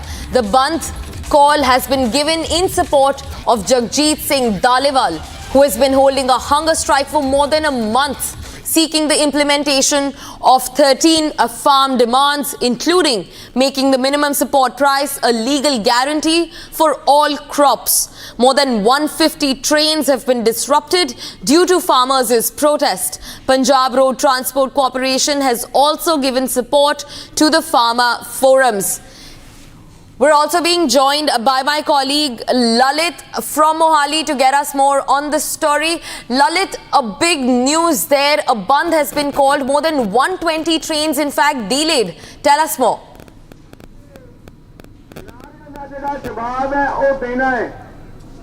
If we talk about the bandh call which has been given by the Sanयुक्त Kisan Morcha and Kisan Mazdoor Morcha, non-political. In this now, more than 150 trains all across Punjab have been delayed or disrupted because of the bandh call. Apart from that, these are the visuals here from the Mohali Isar Chowk, which is the road which moved towards the airport. That road has been completely blocked and have been disrupted by the farmers. Apart from that, you can see that the railway track has also been blocked, where as a precautionary measure, police have been deployed there. Both the Punjab unions forums have been given support by number of other associations, which includes the Petrol Pump Association of Punjab, then it is the Punjab Roadways Transport Union, then it's the Student Union, who have given complete support to the farmer unions. They are demanding that from the past 11 months, the farmers who have been sitting at the Shambhu and on the Kanori border, their demands should be met and they should be allowed to go to the national capital. Apart from that, it has been more than 1 month that the farmer leader Jagjit Singh Dallewal has been sitting on the Kanori border. So farmers are demanding that the legal guarantee for the MSP crops for their produce should be given to the farmers. Due to which now the farmers have given this Punjab bandh call from 7 a.m. till 3 p.m. So these are the visuals here from the Isar Chowk, where this whole road has been blocked and disrupted. More than 150 trains all across Punjab have been put at halt. Back to the studio. Right, Lalit. In fact, the Punjab Road Transport Corporation has given its support to the protesting farmers who have disrupted travel for many across the state by calling in the bandh starting from, like you said, 7 a.m. to 3 p.m. In fact, the Supreme Court also said that Daliwal should be taken to the hospital and given medical attention immediately. Despite that, the protesting farmers did not allow for that to happen. What are the updates on that front? If we talk about the Punjab roadways, especially all across Punjab, the roadways buses have been completely put at halt. Majority of the buses which move towards the neighboring states, which includes the Haryana, Himachal or Delhi, all those bus services are at halt from 7 a.m. till 3 p.m. Other than that, if we talk about, as the Supreme Court have said that Jagjit Singh Dallewal, who has been sitting on fast on to death at the Kanori border, he should be immediately given the medical aid. But farmers are very much adamant by the fact that until and unless the demands are not being met, they would continue their protest. And looking into that only, Jagjit Singh Dallewal, who has been sitting on the Kanori border from the past 1 month on to fast on to death, and on the Shambhu and on the Kanori border, farmers have been protesting from the past more than 10 months. So farmers are very much adamant. Lalit. They need legal guarantee for the Right, MSP Lalit, thank you so much for getting us those updates. Shifting focus to the world of sports, India's pace spearhead Jasprit Bumrah became the second fastest Indian along with Ravindra Jadeja to complete 200 test wickets and the first bowler ever to reach that milestone with a sub-20 average during the 4th day's play of the 4th test against Australia. Here's a special story on Bumrah's historic achievement. Take a look. India's pace spearhead Jasprit Bumrah became the second fastest Indian along with Ravindra Jadeja to complete 200 test wickets and the first bowler ever to reach that milestone with a sub-20 average during the 4th day's play of the 4th test against Australia at the Melbourne Cricket Ground. Bumrah dismissed Travis Head to become his 200th victim in the post-lunch session, joining Jadeja in the list of bowlers who are the fastest to 200 wickets in test matches. Both Bumrah and Jadeja achieved the feat in their 44th test, and overall Bumrah is the 12th Indian bowler in the format to complete this landmark. The recently retired Indian spinner Ravichandran Ashwin was the quickest among Indians to have taken 200 wickets, a feat that he achieved in his 37th test. Among all bowlers who have crossed the 200 wickets mark in Test cricket, Bumrah is the only bowler with an average under 20, which includes some of the most fearsome fast bowlers from the West Indies, such as Malcolm Marshall, who with 376 wickets averaged 20.94, Joel Garner with 259 wickets at an average of 20, Curtly Ambrose with 405 wickets at a 20.99 average, as well as England's James Anderson with 704 wickets at a 26.45 average, and even Glenn McGrath, who took 563 wickets at an average of 21.64. Ashwin is ranked third in the overall list of bowlers who are fastest to 200 Test wickets, behind two leg spinners, Pakistan's Yasir Shah and Australia's Clarry Grimmett. The dismissal of Head followed by that of Mitchell Marshes, who was caught behind the wicket as Bumrah took his wickets tally in the Border Gavaskar Trophy to 28. He had earlier dismissed opener Sam Constas for his first wicket in Australia's second innings. In a country where batsmen are celebrated as demigods, Jasprit Bumrah has carved a niche for himself. As far as the ongoing Border Gavaskar Trophy is concerned, Bumrah has been India's standout performer despite all the highs and lows of the series. It is safe to say that the Ace India pacer has operated on his own in the India vs Australia series so far and has been able to deliver every single time. It's also worth remembering that India's only victory in the ongoing Border Gavaskar Trophy came under the leadership of Jasprit Bumrah when he captained the Indian team in the first Test match that was played at Perth. Bumrah has already taken over 25 wickets in the ongoing series, and this speaks volumes about the mastery in his craft and how he's almost like a curiosity for all the star batters across the globe. If you're wondering what the weather in your city is today, here is the weather update brought to you by Samsung Galaxy S24 Ultra, powered by Galaxy AI.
Actor Allu Arjun is set to appear in court today for his bail plea hearing in the theatre stampede case. The Pushpa 2 actor appeared before the local court on Friday. In fact, the police sought time to file its counter to the bail petition, after which the court posted the matter for hearing today. He was arrested on December 13th in connection with the incident and produced before the Nampally court. While the local court remanded Allu Arjun to a 14-day judicial custody, the Telangana High Court granted the actor interim bail for 4 weeks. A 35-year-old woman died and her 9-year-old son was injured on December 4th during a stampede at Sandhya Theatre in Hyderabad. Investigations have since been in full swing as the actor has found himself in a political frenzy. While Allu Arjun claims innocence, the Telangana police have assured the public that investigations will be thoroughly conducted.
Long distance get you down. Now you can get 2x, 3x, 5x or even 10x close-ups with optical or optical quality zoom. It's that easy to zoom into an image or a document or even the sky.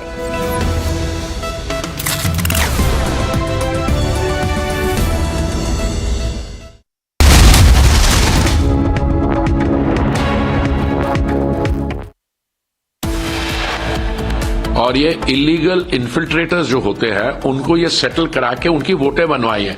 अगर वो वोटें अब कटवाएंगे, मैं तो कहता हूं हमारी democratic process के लिए बहुत अच्छा होगा। इसलिए केजरीवाल जी को पता नहीं होता, आज कुछ बोलते हैं, जब झूठ पकड़ा जाता है उनका फिर एकदम पलट जाते हैं।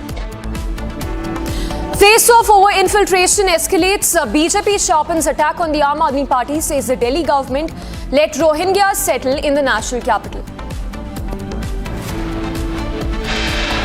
Allu Arjun's bail plea hearing today, actor named as accused number 11 in the Sandhya Theatre stampede case.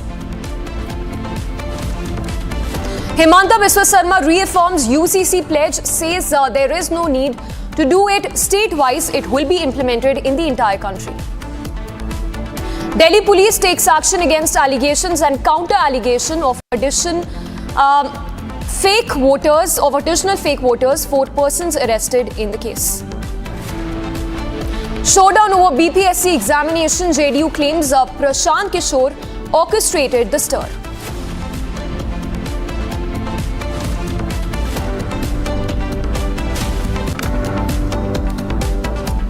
Now, Prashant Kishore, who's been booked for the BPSC protests that were staged in Patna on Sunday, is addressing the media. Let's listen into what he has to say. Gandhi मैदान सार्वजनिक जगह है, वहां लोग दौड़ने के लिए, बैठने के लिए, बातचीत करने के लिए जाते ही रहते हैं। अगर सरकार इतने बड़े बड़े बंगलों में सरकार के मंत्री पदाधिकारी रह रहे हैं, ये बच्चे कहाँ जाएंगे बात करने? ये वहां कोई धरना प्रदर्शन नहीं कर रहे थे, आपस में बैठकर बातचीत करने के लिए चूंकि संख्या बड़ी थी तो ये तय किया गया कि गांधी मैदान में गांधी मूर्ति के नीचे बैठकर सब लोग बात करेंगे। आपने खुद देखा सारे छात्र वहां जमा हुए, कोई गलती किसी ने नहीं की, कोई हल्ला हंगामा नहीं हुआ, छात्रों ने आपस में बातचीत करी, कोई तोड़ फोड़ नहीं हुई, छात्रों ने अपने आगे का नेतृत्व का चयन किया। फिर वहां से हम लोगों ने तय किया कि सरकार को अपनी मांगों को देने के लिए हम लोग जाकर उनको ये ज्ञापन देंगे। चलने से पहले दो निर्णय हुए सर्वसम्मति से। पहला निर्णय ये था कि हम लोग कोई भी ऐसी गतिविधि नहीं करेंगे जिसको सरकार इल्लीगल कह सके। तो हम लोग पैदल चलेंगे, कोई तोड़फोड़ कोई हल्ला हंगामा नहीं होगा, सरकार जहां भी हम लोग को रोकेगी हम लोग वहीं पर बैठ जाएंगे। हम लोग गांधी मैदान से निकले हैं, 10,000 से ज्यादा छात्र वहां से मेरे साथ और बाकी अन्य साथियों के साथ निकले। जब हम लोग जेपी गोलंबर के आसपास पहुंचे हैं, जो मौर्य और बिस्कोमान के पास, वहां पर पुलिस प्रशासन ने हम लोग को रोका। सारे छात्र वहां शांति से बैठे हुए थे, ये मीडिया ने भी दिखाया, आप सब लोग वहां थे। उस दौरान हम लोगों ने वहां के प्रशासन से बातचीत शुरू की इस स्थिति को डिफ्यूज करने के लिए। पहला प्रस्ताव प्रशासन की ओर से ये आया कि आप छात्रों के डेलीगेशन से सरकार की ओर से बीपीएससी के सेक्रेटरी मिलने को तैयार है, जिसको वहां पर बैठे छात्रों ने सबने खारिज कर दिया। फिर आधे घंटे करीब 15-20 मिनट के बाद यहाँ के मुख्य सचिव अमृतलाल मीना जी ने से बात होने के बाद उन्होंने कहा कि वो छात्रों के डेलीगेशन से मिलने के लिए तैयार है। इस बात की हम लोगों ने वहां घोषणा की। वहां से दो बातें हुई। एक तो पब्लिक एड्रेस सिस्टम बड़ा नहीं होने की वजह से, क्योंकि वहां बहुत बड़ा कोई माइक तो था नहीं, वहां पर ये घोषित किया हमने कि भाई 5 साथी आपके बीच से जो हमारे अगल बगल बैठे हैं, ये लोग मुख्य सचिव के यहाँ जाएंगे, बात करेंगे और जो नतीजा निकलेगा अगर छात्रों के मनोनुकूल हो तो उसको स्वीकार किया जाएगा, अगर छात्रों के मनोनुकूल न हो तो फिर आगे का आंदोलन। In fact, note that Prashant Kishore and 20 others have been booked by the Bihar police in connection with the protest that was staged on Sunday. A statement that's now coming in from the JDU that claims that Prashant Kishore was the one who orchestrated this protest by the BPSC, by the students over the BPSC exam. So the JDU, the ruling dispensation, maintains that this was a conspiracy hatched by Prashant Kishore, who orchestrated the BPSC protest despite no permission being allowed for the same. Reaction coming in from JDU's Neeraj Kumar. Let's listen.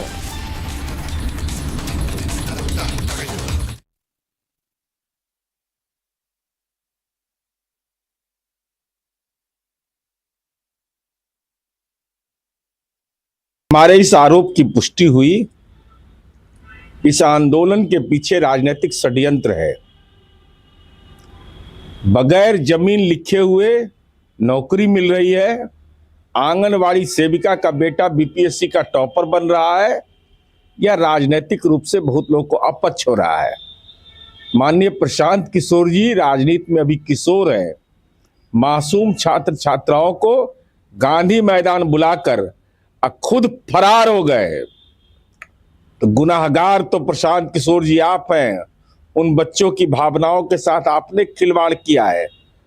आर्थिक अपराध इकाई को अब तक कोई साक्ष्य उपलब्ध नहीं कराया गया, बीपीएससी को कोई साक्ष्य उपलब्ध नहीं कराया गया, चीफ सेक्रेटरी लेवल पर संवाद की बात मीडिया में आई, उसको भी आकार रूप नहीं दिया गया। इसके गुनाहगार तो षड्यंत्र में शामिल नेतागण हैं, और वैसे लोग छात्रों के हित नहीं साधते हैं। जब उन पर कानूनी कार्रवाई होती है तो उनके बेलर नहीं बनते हैं, मुकदमा दर्ज हो जाता है, उनका जीवन बर्बाद हो जाता है। तो जीवन बर्बाद करने का ठेका विपक्ष के कुछ एक नेताओं ने लिया है, वो जनता के बीच उनका नकाब उतर रहा है। Now, the matter has reached the Raj Bhavan. It's MP Pappu Yadav who's reached the Raj Bhavan and will take the matter up with the governor over the lathi charge and water cannons that were used to disperse the BPSC candidates on Sunday evening. So, in just some time from now, MP Pappu Yadav is set to meet the governor over protest by the students demanding re-examination of the BPSC exam. And all of this while the JDU alleges that this is nothing but a conspiracy hatched to target the government and that it was Prashant Kishore who led the protest despite no permission being allowed for the same.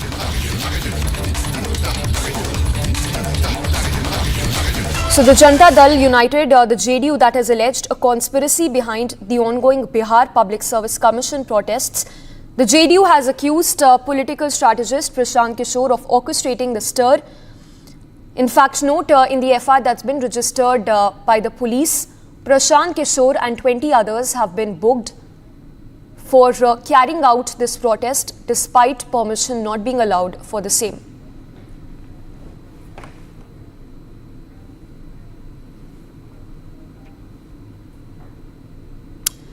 All right, so we will keep a track of more developments on that, but let's now shift focus from down south news that's coming in on the Anna University assault case. A fact-finding committee that was formed by the National Commission for Women has now arrived at the university campus to investigate the alleged assault of 19-year-old student.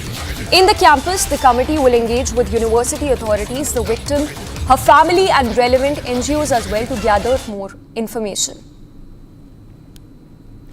So the NCW that has constituted a fact-finding team to investigate the sexual assault case in the university campus. Parallelly note, the Madras High Court has even pulled up the state government for its handling in the entire case. A 19-year-old girl who was allegedly sexually assaulted in the university campus and a male friend was also harassed and tortured by the accused. Let's go across to Deepak joining us from the newsroom. Deepak, the NCW fact-finding team has arrived at the university campus. Take us through how exactly is the NCW going to go about in its probe 1?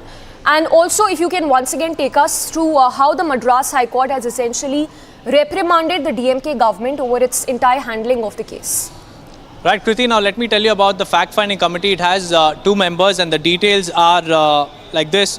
The committee consists of NCW member Mamta Kumari and retired IPS officer Praveen Dikshit, who was formerly a DGP of Maharashtra and also a special rapporteur for Maharashtra and Goa in the National Human Rights Commission. Now, the committee which arrived yesterday has reached Anna University and they will investigate the case, examine the circumstances leading to the incident and also assess the actions taken by the authorities. And the committee will also interact with the concerned victim, her family and also several other NGOs. And as far as the Madras High Court's cracking the whip on DMK government is concerned, the Madras High Court has formed an SIT and it has also pulled up the police over its lapses like making the victim's name public by uploading the FIR online. So the Madras High Court has come down heavily, claiming that the identity of the victim must be protected and it should not be made public because this could lead to serious concerns if the victim's identity is disclosed online. All right, Deepak, thank you for those updates. For now, let's take a look at other stories that you're tracking. This is Bharat in 2 minutes.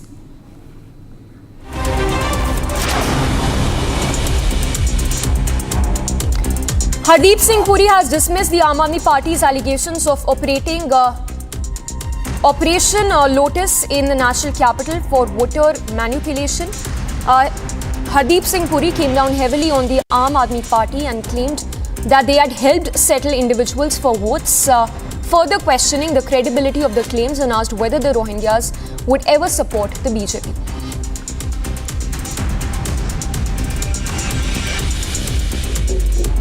ये वही केजरीवाल और वही आम आदमी party है जो कुछ समय पहले कह रही थी कि हम लोग means Bharatiya Janata party Rohingyas को यहाँ लाया। ये सब इन्होंने किया है और ये इलीगल इन्फिल्ट्रेटर्स जो होते हैं उनको ये सेटल करा के उनकी वोटें बनवाई हैं। अगर वो वोटें अब कटवाएंगे, मैं तो कहता हूँ हमारी डेमोक्रेटिक प्रोसेस के लिए बहुत अच्छा होगा। इसलिए केजरीवाल जी को पता नहीं होता, आज कुछ बोलते हैं, जब झूठ पकड़ा जाता है उनका फिर एकदम पलट जाते हैं।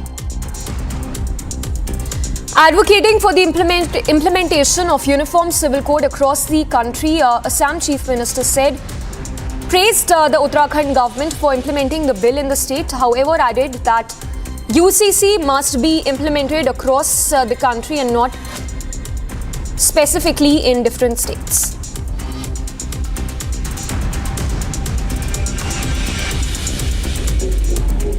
West Bengal Chief Minister Mamata Banerjee will visit Sandesh Khali in North 24 Parganas district today. The visit remains crucial as it is the first time since the sexual harassment controversy broke out ahead of the Lok Sabha elections.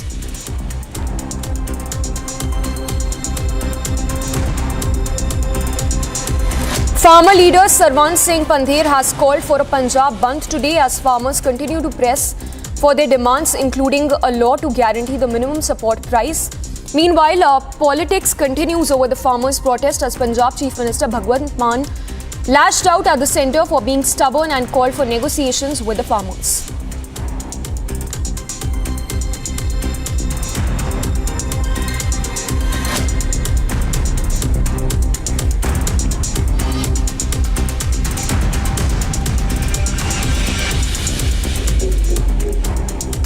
And tracking the latest on the electoral roll controversy in the national capital, in an exclusive report, it's been revealed that the Delhi police has arrested 4 individuals from Shaheen Bagh for attempting to register as fake voters using forged documents, including electricity bills. The police suspect that potential political backing for the same, as the individuals had access to forged documents, raising concerns of possible manipulation of for electoral gains. So forged documents that have also been recovered from the 4 arrested accused. Investigation that has been expedited to determine if political figures were involved in facilitating this fraudulent voter registration. So details coming in how the 4 arrested individuals used forged documents to register as fake voters. The police suspects that there is a potential political backing in this case. Let's go across to Piyush Ori. He's joining us live from the national capital. Piyush, once again take us through the details of the FIR that's been registered, and what do we know about these 4 arrested accused who were from whom forged documents have also been recovered? So yes, Amisha, these 4 people have been identified as Mohammad Jamil, Mohammad Shalam, Parina, the wife of Mohammad Shalam, and also another person who has been identified as Shahbaz. Now, these 4 persons have been arrested from Shaheen Bagh area under sections 336 and 340 of the Bharatiya Nyaya Sanhita, and the charges primarily attains to them being identifying themselves as fraud voters, and they were doing this under fake registration of trying to vote using fake identity. Now, this arrest is very significant, taking into consideration that both Aam Aadmi Party as well as Bharatiya Janata Party now are claiming that there are fake voters that are being added in the national capital. In fact, yesterday only, the Aam Aadmi Party convener Arvind Kejriwal made a startling revelation in which he mentioned that how fake voters are being added in his constituency, to which the Bharatiya Janata Party retorted back aggressively. And now we have also got documents in which the Bharatiya Janata Party has written to Election Commission and has submitted them with documents of how fake voters are being added in several parts of the Delhi. So yes, this arrest can just be proving as a tip of an iceberg, and there can be several other more legal action that can be expected of how fake voters are being added in Delhi as Delhi also prepares for the upcoming assembly polls. Back in the studio.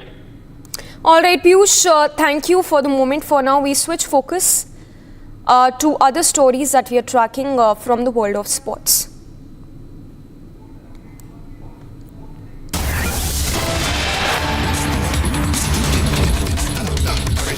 And this is a controversy that has erupted on the 5th day of the 4th test of the Border Gavaskar series. Yashasvi Jaiswal, who was given out in a controversial manner by the third umpire, was batting on 84, faced Pat Cummins' delivery that the batter tried to pull. Jaiswal was given not out, following which the decision was appealed by the Aussies.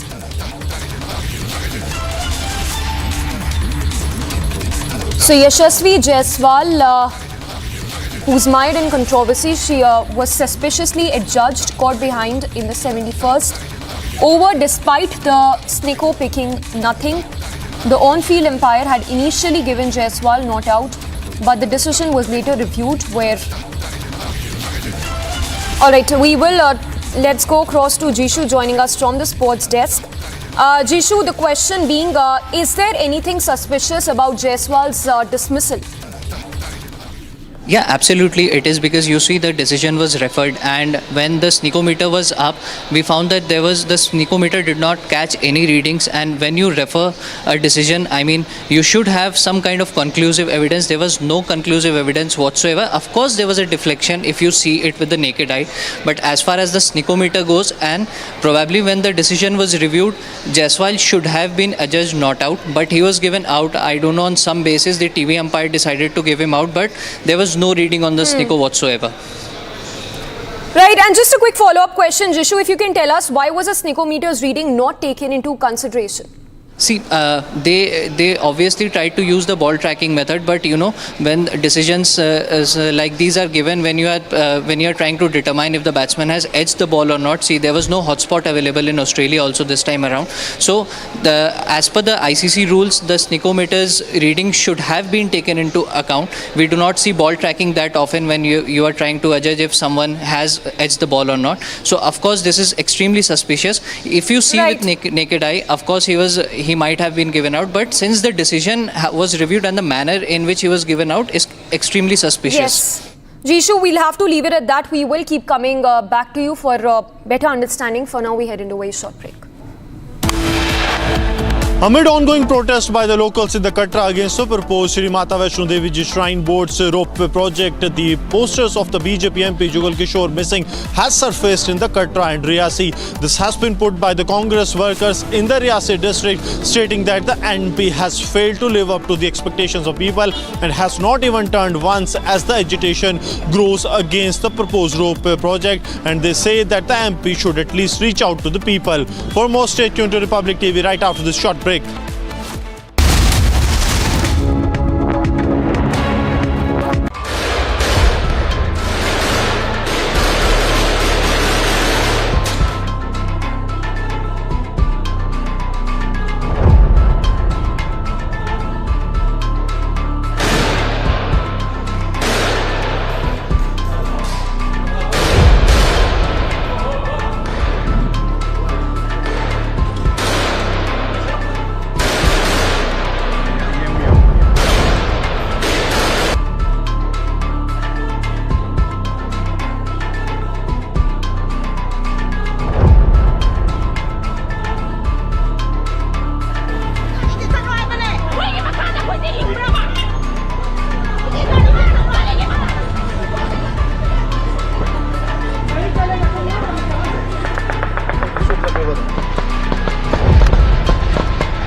Artificial intelligence has changed the way we do things. And so much more is in the offing. Republic is proud to announce a game-changing partnership with Samsung. Because with Samsung, Galaxy AI is here. From our news anchors to reporters to network staff, we will be using Samsung devices, Galaxy Z series and Galaxy S series, powered by Galaxy AI, every day behind the scenes to bring you the news. Faster, simpler, with more productivity, efficiency and creativity. Republic and Samsung together unfold a new world of possibilities. It's going to be an epic adventure together.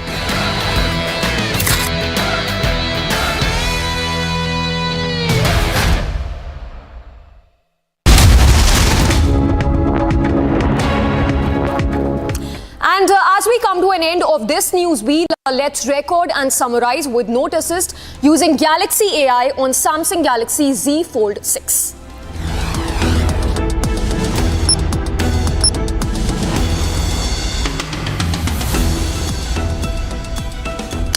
A key milestone in India's space program, ISRO's SpaceX mission, will lift off at 10 p.m. today instead of the originally planned 9:58 p.m. However, there was no immediate information on the reason behind the rescheduling. The mission will be launched from the first launch pad at the spaceport and would carry SpaceX with 2 spacecraft as a primary payloads along with 24 secondary payloads.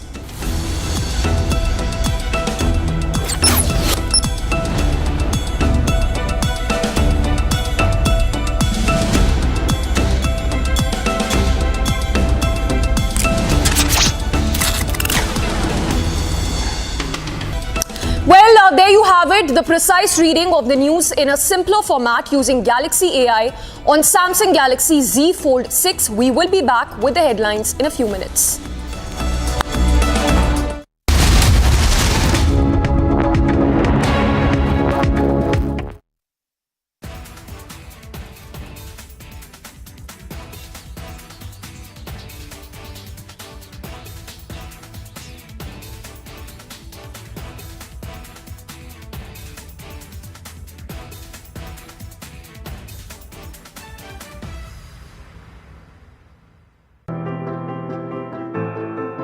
When Nitish Reddy brought up his maiden Test century at the Melbourne cricket ground, his father's joyful reaction to the feat went viral almost instantly.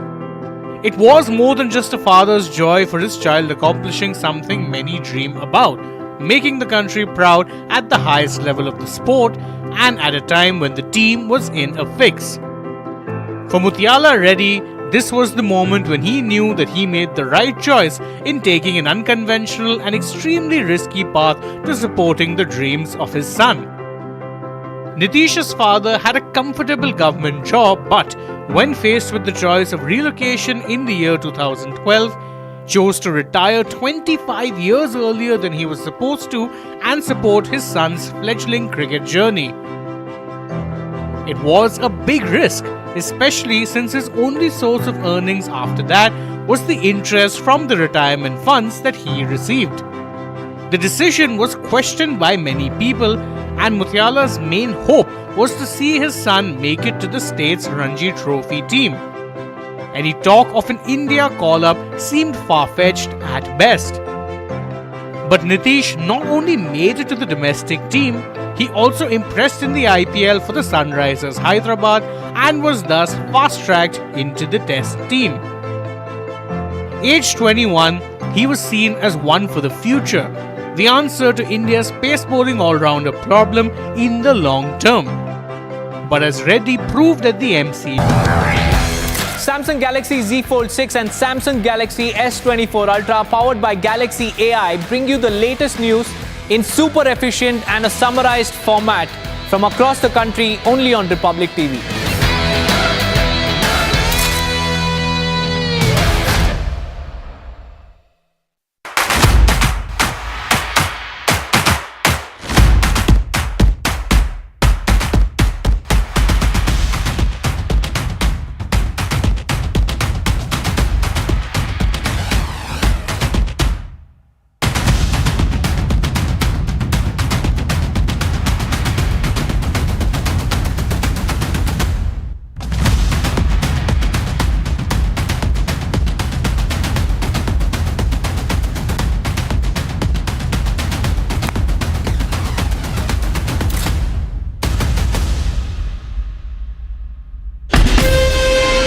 Asia's largest news headquarters. Setting the agenda for Bharat.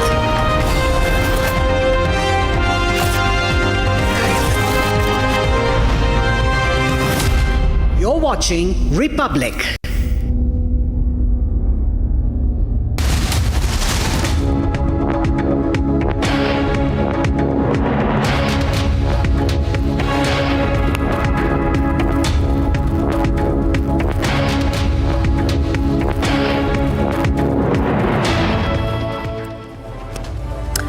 Good afternoon and thank you for tuning in. I'm Suesha Sawant. Let's get to the news summarized with Note Assist using Galaxy AI on Samsung Galaxy Z Fold 6.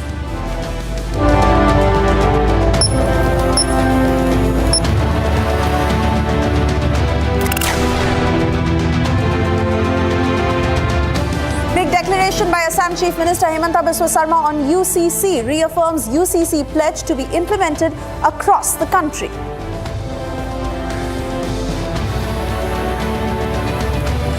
Jansura Chief Prashant Kishore to go on an indefinite hunger strike in support of BPSC aspirants. NCW's two-member fact-finding committee reaches Anna University team to interact with victim and her family, authorities and NGOs. Huge controversy over Jaiswal's dismissal at MCG. BCCI VP Rajiv Shukla stands behind Indian batter, says Third Empire must take note of what tech suggests.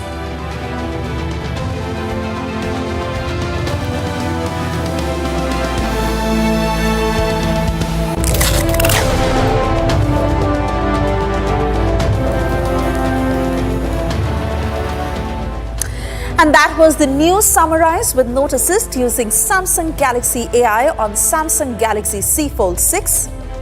Let's start with our big story of the day.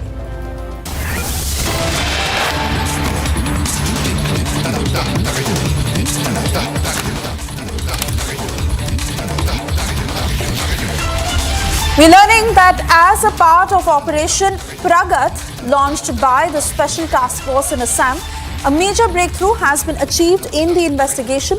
The prime accused, Ghazi Rahman from Kokrajhar district, was apprehended by an STF team.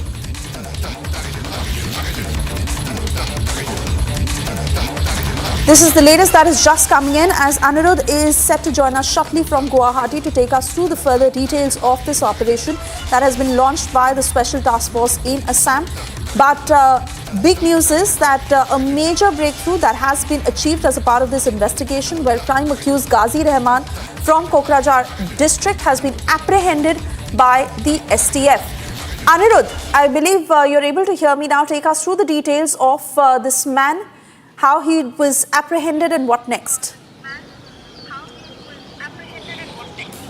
Swesa Ghazi Ahmed is Ghazi Rahman, in fact, is the prime accused as far as this STF case is concerned, which the STF is investigating regarding sleeper cell modules in the state of Assam. Remember, just a week back, around a fortnight back, several individuals were arrested from different locations of Assam, particularly from the Kokrajhar district, and after their arrest, following their interrogation, police also recovered huge cache of arms and ammunition and warlike stores. In fact, handmade rifles which resembles the AK-47 were also released, were also recovered by the police, and police have in fact on record claimed the fact that the jihadi terror module who belong to the ABT, that is Ansarul Bangla team, and is also affiliated to the Al-Qaeda in Indian subcontinent, that is AQIS, was planning a major attack in the country with this warlike stores being uncovered that was established, and the hunt was on for prime accused Ghazi Rahman. Ghazi Rahman was nabbed by the police last night in an operation that was carried out again in Kokrajhar district. Kokrajhar district has turned into a hotbed of these jihadi terror modules, and in last night's operation, Ghazi Rahman, who has been named as the prime accused in the case being investigated by the special task force of the Assam police, was nabbed. Swesa. Right, Anirudh, many thanks for getting us those details. Of course, we'll keep coming back to you for further updates, but certainly big success for the STF in this matter. Moving on, the bail hearing for actor Allu Arjun that is set to begin shortly, with his case listed as number 22 on the court docket. Now, in the meantime, the Chikkarpalli police that is expected to file a counter in this matter.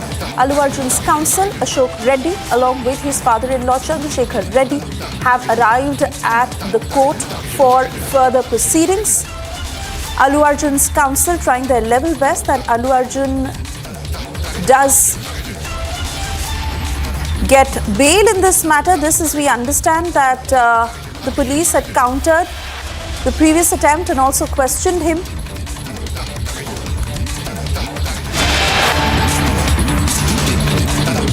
And we are cutting across to more breaking news coming in. We are learning that Yashasvi Jaiswal was suspiciously adjudged caught behind in the 71st over despite the snicko picking. Nothing. The on-field umpire had initially given Jaiswal a not out, but the decision was later reviewed where the snicko did not pick up anything. This is big breaking news coming in. Just like we told you a short while ago how BCCI has stood strongly behind Yashasvi Jaiswal. For the moment, I want to cut across to Jishu, joining us with the latest details on this matter. Jishu, with regards to what has been found out now. So actually, when we saw that decision with the naked eye, of course there was deflection, but it's not the dismissal that has sparked the controversy, it's the manner of the dismissal that has sparked the controversy. Now, according to the rules of the ICC and MCC, whenever you review a decision, there has to be some kind of conclusive evidence, and in Jaiswal's case, there was no conclusive evidence. The snickometer, when the ball passed through Jaiswal's bat and gloves, I mean, the snicko did not pick any kind of reading. There was no deflection as whatsoever as per the snicko. But when you see with the naked eye, of course there was a deflection, but it's all because of the DRS, because the snicko did not pick up anything, and the third umpire or the on-field umpire, see, and what is more controversial is the fact that the on-field umpire had given Jaiswal not out. So when the decision was referred without any inconclusive evidence, he was adjudged out. So, do continue to tell us, in light of all that has been happening, what does this mean for Yashasvi next, and when will there be a concrete decision finally after all the back and forth that has been happening? I mean, to be very honest, there cannot be anything more. The decision is done and dusted. The match is done and dusted. Australia have defeated India. Now what happens is, when Yashasvi was batting, we still had a ray of hope that, the match can end in a draw, and it would have done Team India a world of good as far as the WTC scenarios are concerned. But the manner in which Yashasvi was dismissed, I mean, that is pretty unfortunate so far, but nothing else can be done. I mean, you'll have few experts giving their reviews on them. I mean, we'll have to wait and watch what Rohit Sharma has to say on this decision, but nothing more can be done on this thing. And do stay on with us, Jishu, because Yashasvi Jaiswal is with us on the phone line. Yashasvi, many thanks for talking to Republic. First up, tell us what had happened at your end. Hello. Yashasvi, if you are able to hear me, do tell us what happened. Ma'am, this is Jwala Singh, his coach. Hello. Oh, I do apologize for that. There may have been a miscommunication with regards to what my team informed me. But do talk to us in the light of the fast-paced developments that have been taking place. Tell us what had happened. What did you observe at your end? See, there was a quick bouncer, and I guess the ground umpire did not give him out. And it went to DRS and third umpire involved. And even third umpire took a lot of time to decide whether he was out or not. And as per the law of cricket, when there is a doubt, there should be the doubt benefit of doubt should be given to the batter, and that was not given. So I think that is the point where that was very, very important moment for the game, and I think because of that decision we lost the game. So I think it's unfortunate for Yashasvi, and he was batting well. He was very close to his 100, and he was very close to take the India as a draw. So I think that decision really changed the whole game. Yes, absolutely. But tell us, did it cost India the 4th test? Yeah, I think because as cricket, we cannot say anything in cricket, but as he was batting really well, and there was not much time involved. I mean, 15, 16 overs was left. So I think if he had been there, and he could have saved the India, and we could have seen another test match in Sydney. But I think that decision really changed the whole game, because after that decision, we got out very soon. So I think, yes, that really cost this. I can say that we can say that is a crucial decision where we lost the game. But also help me understand, why was this Nicometer's reading not taken into consideration? Do you sense anything suspicious about Jaiswal's dismissal? See, as a raw man, we cannot comment anything about the umpire thing, because we need to respect the umpire. We really don't know what happened in the decision-making area. But yes, we can say that if there was a doubt, the doubt of the benefit of doubt should be given to the batsman, as simple as that. So I think this is something which is very, very normal. If you say in India-Australia series, some of the decision has been done in past. Even sometimes even Sachin Tendulkar got out with the controversial decisions has gone against him. So I think this is something is always there when India-Australia plays the Border Gavaskar Trophy. Yeah. And do also tell us, how does Yashasvi's team plan to take the next step? Will you approach the ICC on this matter? That totally goes on the BCCI's hand and team management hand, and it's very, very early to comment on this, because the just match they got over, and let's see how it goes.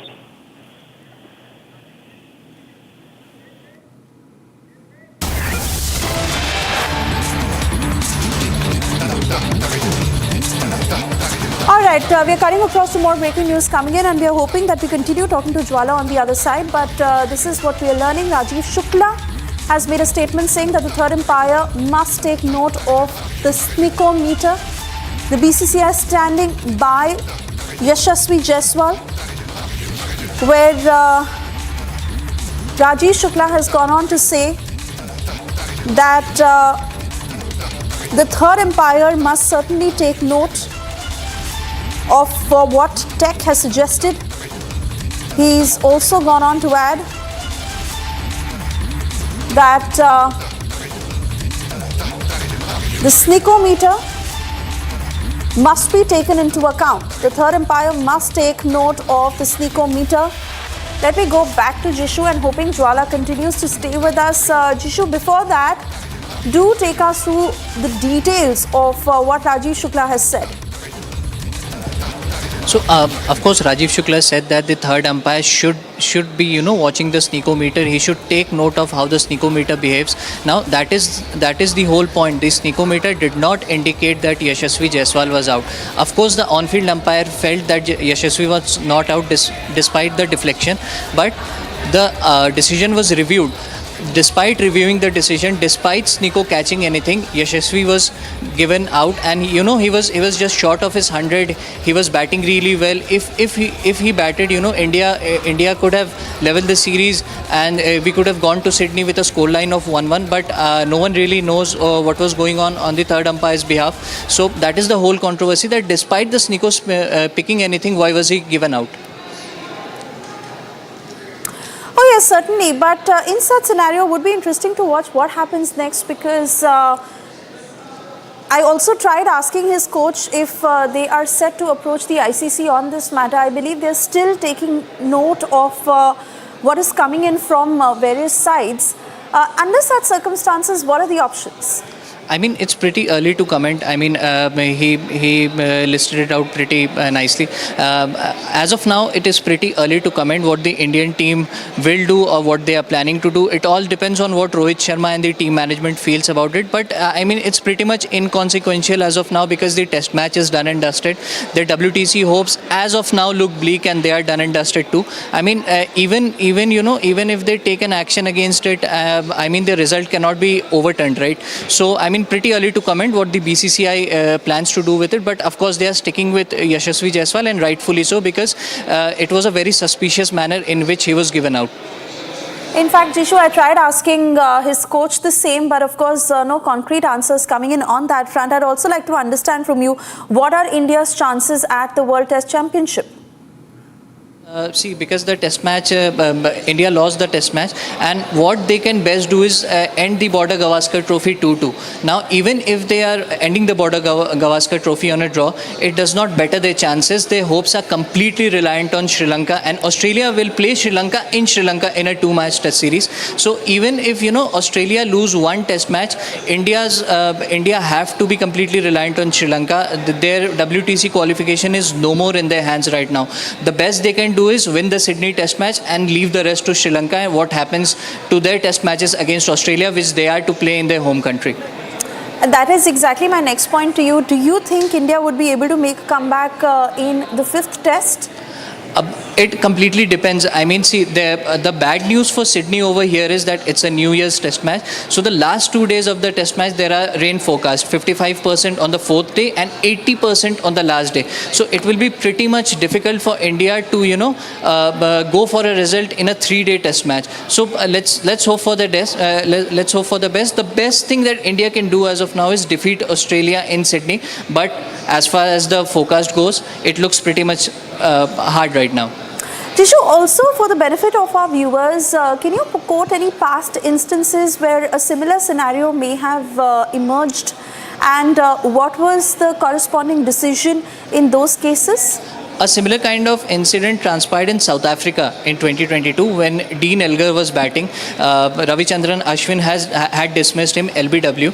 Now, because he was a spinner, the DRS showed the ball bouncing over the stumps, and there was a huge hue and cry about the decision. Virat Kohli at that time, he spoke to the umpire. Ravichandran Ashwin had also said he had challenged their official broadcasters to check their broadcast, but nothing of that sort happened. And what is more baffling is the fact that India had lost the series back then to South Africa, and we are still losing to Australia right now because they are 2-1 ahead in the series.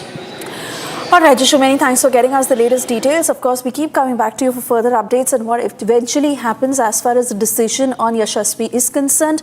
For the moment, shifting our focus to the latest on Allu Arjun. Yes, the bail hearing for actor Allu Arjun that is set to begin shortly, with his case listed as number 22 on the court docket. In the meantime, the Chikkarapalli police that is expected to file a counter in this matter. Allu Arjun's counsel Ashok Reddy, along with his father-in-law Chandrasekhar Reddy, who already arrived at the court for further proceedings. Actor Allu Arjun, who has been questioned by the Chikkarapalli police in the past on what had transpired in Sandhya Theatre on the night of the stampede, which unfortunately cost a woman's life and her son, who is still struggling in hospital. However, actor Allu Arjun, while many have been saying is the target of the Congress government, and we had seen the political twist that this case had taken, where both the BJP and BRS had upped the ante, saying that the Congress government was trying to settle scores with Allu Arjun for the very reason that he was being targeted. For the moment, I want to cut across to Aneri, joining us live on the broadcast to take us through further details of what is expected to happen in court today with regards to Allu Arjun's bail plea, and how is his counsel really preparing their set of arguments.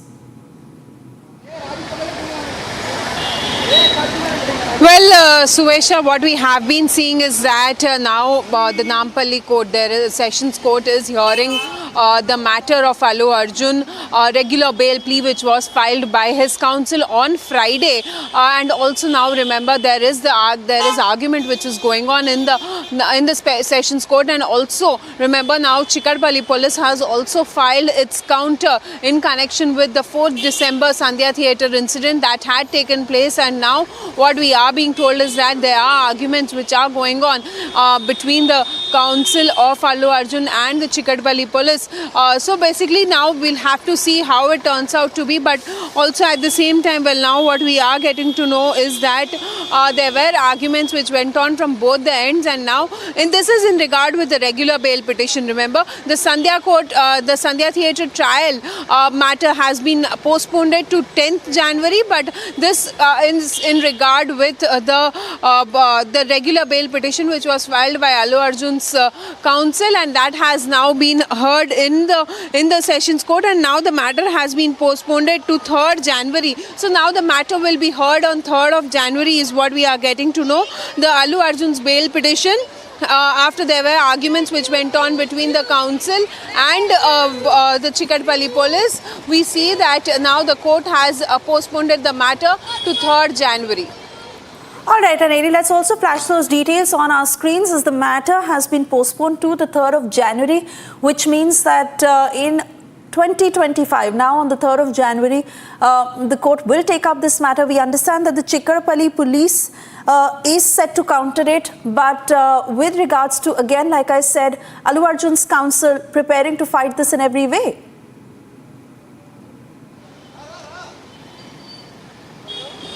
That's right, Suesha, because earlier also it was Allu Arjun's counsel who had moved to High Court, and then Allu Arjun had was granted 4 weeks of interim bail. Well, that interim bail ends on the 12th of January because it's 4 weeks, and Allu Arjun was arrested on the 13th, and he was granted 4 weeks of interim bail on the 13th of December, and so the matter will be heard in January. But now this is in connection with the regular bail plea which is being filed by Allu Arjun's counsel. So basically everywhere we have been seeing that there is a tough counter being given by Allu Arjun and his legal team over all of this matter. Well, now there was a counter which was filed by the Chikadpalli police, and also there were arguments which went on as to what exactly had happened in the Sandhya theatre on 4th December, following which now we see that court has not has granted regular bail, but the matter has now been posted to 3rd of January 2025. So on 3rd January, we'll have to see, that is on Friday, this week Friday, we'll have to see what comes out of the hearing that will take place on 3rd January. All right, Aneri, for the moment, I want to thank you for getting us those details. We move on to shift focus to the other stories we're tracking in brief from across the country on Bharat in 2 minutes.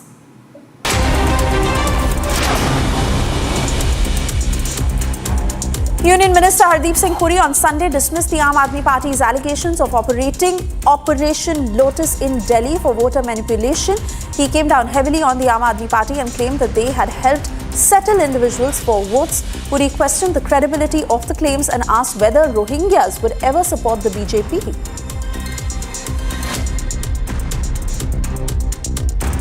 ये वही केजरीवाल और वही आम आदमी party है जो कुछ समय पहले कह रही थी कि हम लोग में भारतीय जनता पार्टी रोहिंग्यास को यहाँ लाया।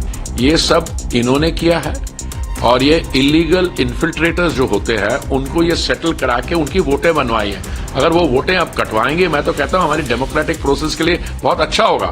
इसलिए केजरीवाल जी को पता नहीं होता, आज कुछ बोलते हैं, जब झूठ पकड़ा जाता है उनका फिर एकदम पलट जाता है। Advocating for the implementation of a uniform civil code across the country, Assam Chief Minister Himanta Biswa Sarma praised the Uttarakhand government for implementing the bill in the state. CM Sarma claimed that his government had also prepared the bill for Assam but chose not to introduce it after it was decided that the bill would be implemented nationwide. Uttarakhand हमारा देश का एक आदर्श है। मैं धामी जी को बहुत बहुत अभिनंदन देता हूँ, साधुवाद देता हूँ कि उन्होंने यूसीसी पारित करके देश को एक बहुत बड़ा रास्ता दिखाया है। और हमें भी उनको पकड़ के हमें भी आगे चलना है। तो क्या सर असम में भी देखिए अभी देश में आने वाला है, मेरा भी बिल रेडी थे, लेकिन निर्णय हुआ कि सारा देश में सेकुलर यूनिफॉर्म कोड लाएगा, तो हमें स्टेट वाइज करना नहीं। Amid ongoing protests by the locals in the Katra against the proposed Shri Mata Vaishno Devi Ji Shrine Board's ropeway project, the posters of the BJP MP Jugal Kishore missing has surfaced in the Katra and Riyasi. This has been put by the Congress workers in the Riyasi district, stating that the NP has failed to live up to the expectations of people and has not even turned once as the agitation grows against the proposed ropeway project. And they say that the MP should at least reach out to the people. For more, stay tuned to Republic TV right after this short break. In the India Today Best Universities 2023 survey, India's #1 ranked universities in various streams are JNU Delhi, Amity University, AIMS Delhi, IIT Delhi and National Law School Bengaluru.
$76.5 billion to India's economy by 2028. Get your notes in just a few taps, even as you multitask. Note Assist, powered by Galaxy AI, transcribes recordings and organizes them into notes, producing super useful summaries. So record and summarize with Note Assist. Galaxy AI is here.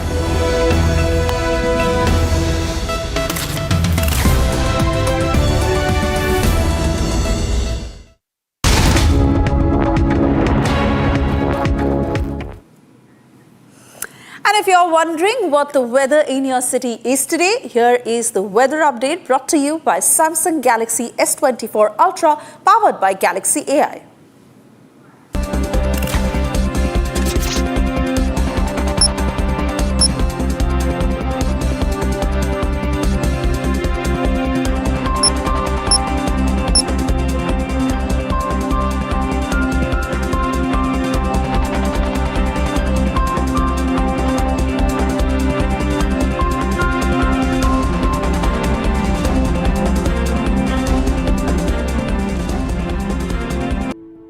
In the India Today Best Universities 2023 survey, India's #1 ranked universities in various streams are JNU Delhi, Amity University, AIMS Delhi, IIT Delhi and National Law School Bengaluru.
send you a voice note, just transcribe it and put it on the rundown.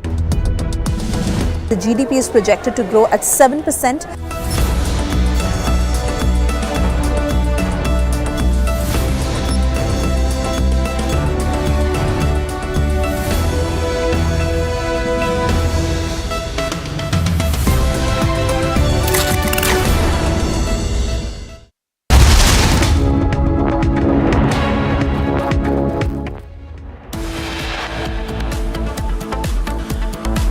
Delhi police cracks down on fake voter registration ahead of assembly elections. Police arrests 4 people with fake documents.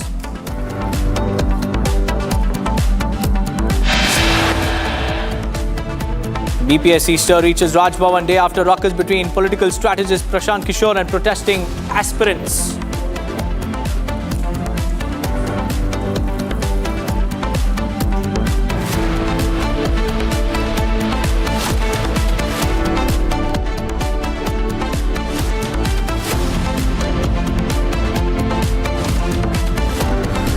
Political face-off over BPSC stir. JDU alleges protest conspired by Prashant Kishore to create unrest in the state. Almost a year after Sandesh Kali women's movement, Bengal Chief Minister Mamata Banerjee to visit the region. Mega controversy after Yashasvi Jaiswal suspiciously adjudged caught behind in the 71st over in the MCG test.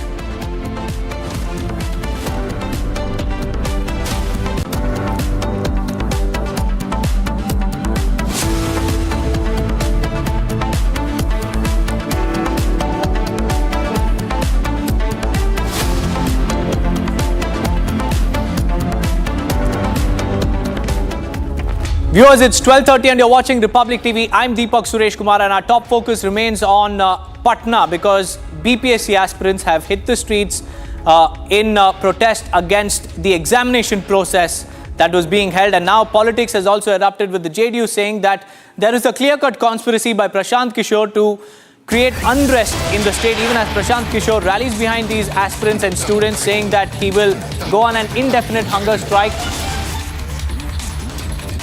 And in fact, this particular controversy has also reached the Raj Bhavan. An FIR has been filed against Prashant Kishore and 20 others in connection with their involvement in the protest.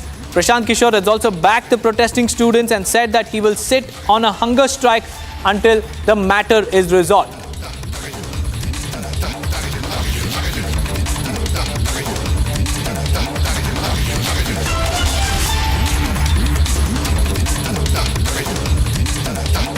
The Janata Dal United, amidst all of these protests going on in Patna, has alleged a conspiracy by Prashant Kishore, the Jan Swaraj chief. They have accused Prashant Kishore of orchestrating this stir in order to create unrest in the state. Prashant Kishore has mounted his attack on the Bihar government, saying that the police action against the BPSC aspirants, the protesters, was really uncalled for, and the treatment of the police was not justified. In light of these protests, now Prashant Kishore has said that he will go on an indefinite hunger strike. I have Vivek also joining us live from Patna. Vivek, tell us about the latest. Has the team met the governor, and what is the latest as far as the protests are concerned? बिल्कुल, जो कल प्रशासन की तरफ से बातें कही जा रही थी कि जो मुख्य सचिव यानी कि चीफ सेक्रेटरी लेवल की बातचीत होनी है, उसमें आपकी तरफ से 5 जो स्टूडेंट्स हैं वो चुन लीजिए और आकर आप बात कीजिए। और जब लाठीचार्ज हो रही थी तब भी उससे पहले ये अनाउंसमेंट की गई थी कि आपकी तरफ से अभी तक वो नाम नहीं दिए गए हैं। लेकिन आज क्या होता है, अभी कुछ देर पहले आपने प्रशांत किशोर को सुना, कुल 5 मांगे उन्होंने सामने रख दी हैं। खासकर ये मांग उनके लिए भी है जो अब इस दुनिया में नहीं है, जो छात्र, और उनके लिए उन्होंने मुआवजे की बात कही है। उन्होंने ये कहा है कि ऐसा गंभीर मसला है कि इसको लेकर मानवाधिकार आयोग तक जाएंगे।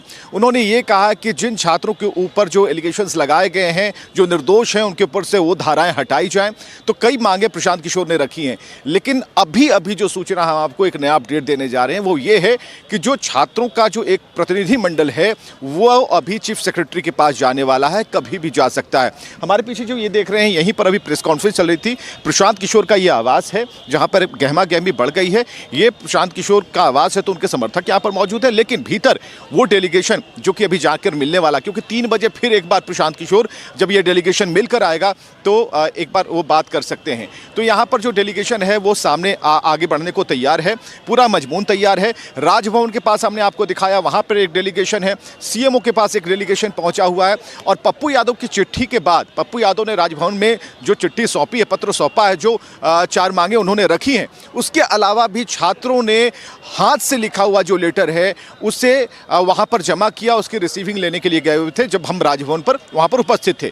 अभी लबोलुआब ये है, अभी बातचीत ये है कि जब तक ये डेलीगेशन अपनी जो कॉपी है वो सौंप कर आएगा, उनसे बातचीत करेगा, चीफ सेक्रेटरी लेवल की बातचीत होगी और उसके बाद ये ब्रीफिंग फिर से एक बार की जाएगी कि आखिर क्या बात हुई और क्या कहा गया है, क्या आश्वासन दिया गया है। क्योंकि बात को बढ़ने से रोकना कल से ही प्रयास किया जा रहा था और अंत तक जब बात नहीं बनी तो लाठियों की बौछार हुई, कई छात्र घायल हुए, चोटिल हुए। और ऐसे में ये कहा जा रहा था कि जो प्रशांत किशोर हैं वो राजनीति यहाँ पर करने आ रहे हैं, बल्कि प्रशांत किशोर ने कहा कि राजनीति का सवाल नहीं है, बल्कि हम छात्रों को ये समझाने आए थे कि आप शांतिपूर्ण तरीके से यहाँ पर अपनी बात रख सकते हैं। लेकिन छात्र काफ़ी उतावले थे, वो कह रहे थे कि यहाँ पर चीफ सेक्रेटरी को लाया जाए, ये संभव नहीं था। प्रशांत किशोर ने कई बार समझाया, फिर भी प्रशांत किशोर ने कहा कि ठीक है, आप अगर बात नहीं मान रहे हैं, फिर भी प्रशासन की तरफ से ये चीज़ें सामने आ रही हैं जिसमें कहा जा रहा है कि आप यहाँ पर जो चीफ सेक्रेटरी हैं उन तक अपनी बात पहुँचाएं। और आज वही हुआ, लाठियां चली, उसके बाद भी वही काम हो रहा है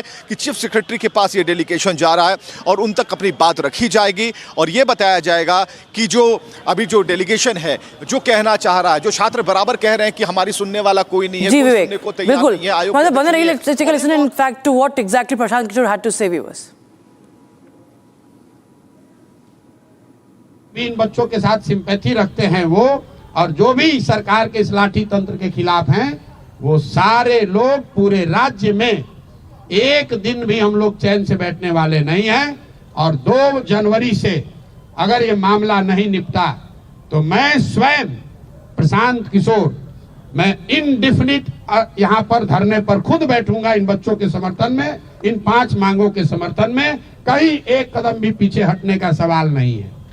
बिल्कुल आप समझ लीजिए, छात्रों का आंदोलन है, खुला है मंच, हर दल के हर विचारधारा के लोग उसमें आते हैं, कोई कुछ बोल दिया कोई बात नहीं है, वो छात्रों का आपस का मामला है।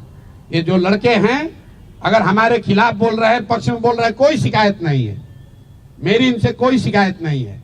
हम राजनीति करने नहीं आए हैं। जितने लोग यहाँ बैठे हुए आपको मालूम है 2.5 बरस में मैंने किसी भी आंदोलन में, धरने प्रदर्शन में हिस्सा नहीं लिया है। ये पहला ऐसा मौका है जब मैं सब कुछ छोड़कर इन बच्चों के साथ खड़ा हूं। इसलिए खड़ा हूं कि इनका दर्द समझ रहा हूं। मैं भी उसी लॉज में, उसी इलाके में रहा हूं, 3 साल पढ़ा हूं। मैं समझ रहा हूं कि इन बच्चों पर क्या बीत रही है और किसी भी हालत में इनको लाठी के दम पर डराया धमकाया नहीं जा सकता है। प्रशांत किशोर खड़े थे, खड़े हैं और खड़े रहेंगे।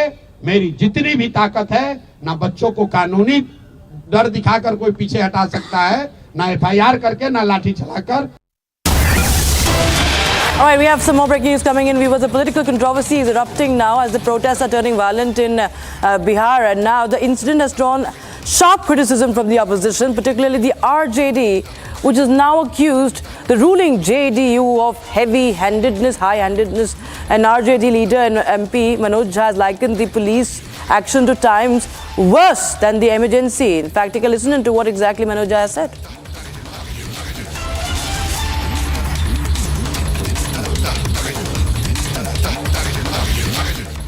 मैं समझता हूं कि सरकार अभी भी और BPSC अभी भी चूक रही है कि ये चांद का टुकड़ा नहीं मान रहा।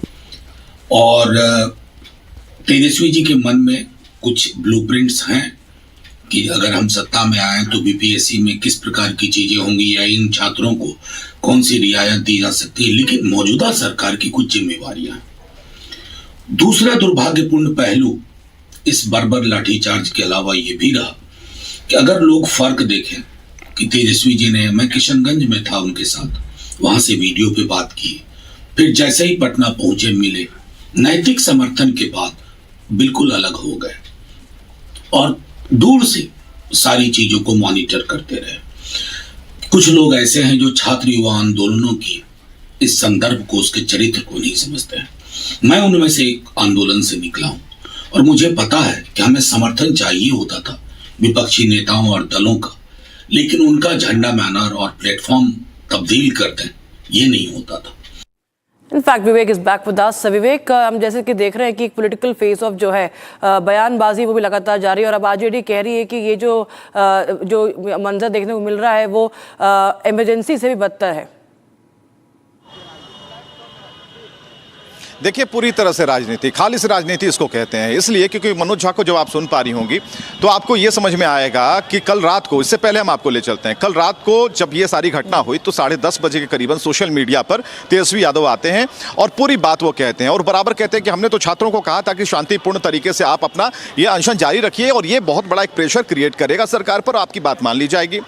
बहुत सारी चीज़ें कहेगी। मनोज झा ये कहते हैं कि एक ब्लूप्रिंट तैयार है तेजस्वी के मन में और ये कब इंप्लीमेंट होगा, जब 2025 का चुनाव आएगा। तो आप समझिए कि दूर तक निशाना साधा जा रहा है, यानी कि 2025 में बिहार में जो इलेक्शंस हैं उसको लेकर अभी से उन छात्रों के भरोसे ही अपनी राजनीति को आगे बढ़ाने की कोशिश की जा रही है। फिलहाल जो माहौल है, राजनीति अपनी दिशा तय कर रही है, लेकिन आज सुबह 6 बजे से 7 बजे से हम लगातार छात्रों के संपर्क में हैं और रिपब्लिक भारत ने उन सभी छात्रों से बातचीत की। उन्होंने साफ तौर पर कहा कि यहाँ पर हमें किसी के साथ की ज़रूरत नहीं है, हम खुद में सबल हैं, हम अपनी लड़ाई लड़ लेंगे, हमें न किसी की ज़रूरत है, हमें न तेजस्वी की ज़रूरत है, न प्रशांत किशोर की ज़रूरत है और ना ही हमें पप्पू यादव की ज़रूरत है। लेकिन जो लोग मदद करने आ रहे हैं उन्हें हम रोक भी नहीं सकते, अपने तरीके से हम मदद कर रहे हैं। आप समझिए कि राजभवन का टाइम लिया हुआ था, पप्पू यादव वहाँ पहुँचते हैं, छात्र जो है गर्दनी बाग के पास होते हैं और वहाँ से वो मीडिया को बाइट दे रहे होते हैं। इस स्थिति में टाइम वहाँ पूरा हो जाता है और आखिरकार पप्पू यादव को अकेले वहाँ जाना पड़ता है। पप्पू यादव फिर वो लेटर लेकर बाहर आते हैं, तब तक छात्र पहुंचते हैं वहां पर, उस लेटर के भरोसे वो बाहर खड़े होते हैं। लेकिन फिर वो जो बच्चे वहां पर राजभवन के पास थे, उन्होंने हाथ से लिखा हुआ लेटर जाकर उससे कॉपी को सौंपा है राजभवन में बाहर ही गेट पर और उसकी रिसीविंग लेने के लिए वहां पर खड़े थे। तब तक हम भी वहां पर मौजूद थे।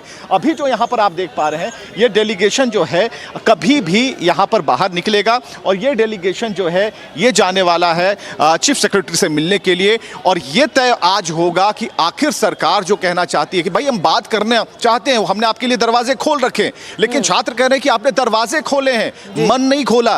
तो आप जब दिल खोलेंगे, हमारी बातों को समझेंगे, तब जाकर कोई असर होगा। तो फिलहाल इसी दरवाजे के अंदर वो डेलीगेशन छात्रों का बैठा हुआ है और इंतजार इस बात का है कि जैसे ही वो बाहर निकलेंगे तो उसके बाद क्या बातचीत होती है और किस तरीके से अपनी बात सरकार तक पहुंचा पाते हैं, उस टेबल तक पहुंचा पाते हैं जहां छात्रों को उम्मीद है कि जो पेपर लीक या फिर इससे जुड़े हुए जो उनकी मांगे हैं वो पूरी हो जाएंगी। Thank you so much, Vivek, for joining us. So with those details, we'll keep a track of more developments coming in as the protests are only intensifying in Patna. Right now, we will shift our focus to Delhi. While ahead of the assembly elections, there's a new announcement that has been made by Arvind Kejriwal, the Aam Aadmi Party supremo. He has announced the launch of the Pujari Granthi Samman Yojana, a scheme aimed at providing financial support to the religious leaders. And under this initiative, priests of temples and Granthis of Gurudwaras will receive an honorarium of 18,000 per month, 18,000 rupees per month. Kejriwal says that the registration process for this scheme will begin tomorrow. Take a listen in, viewers.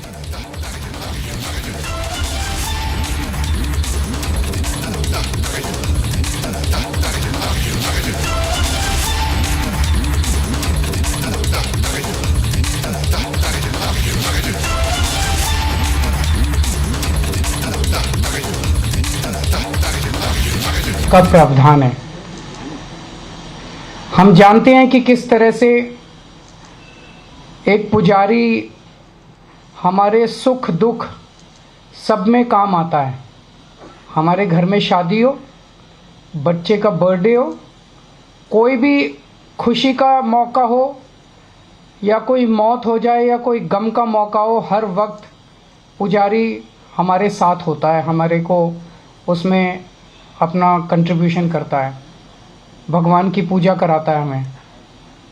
ये वो तबका है जिसने सदियों से हमारी परंपराओं, हमारे रीति रिवाजों, इसको पीढ़ी दर पीढ़ी, एक तरह से जो गुरु शिष्य परंपरा पीढ़ी दर पीढ़ी इसने आगे बढ़ाया, हमारे संस्कारों को, हमारी रीति रिवाजों को, हमारे परंपराओं को।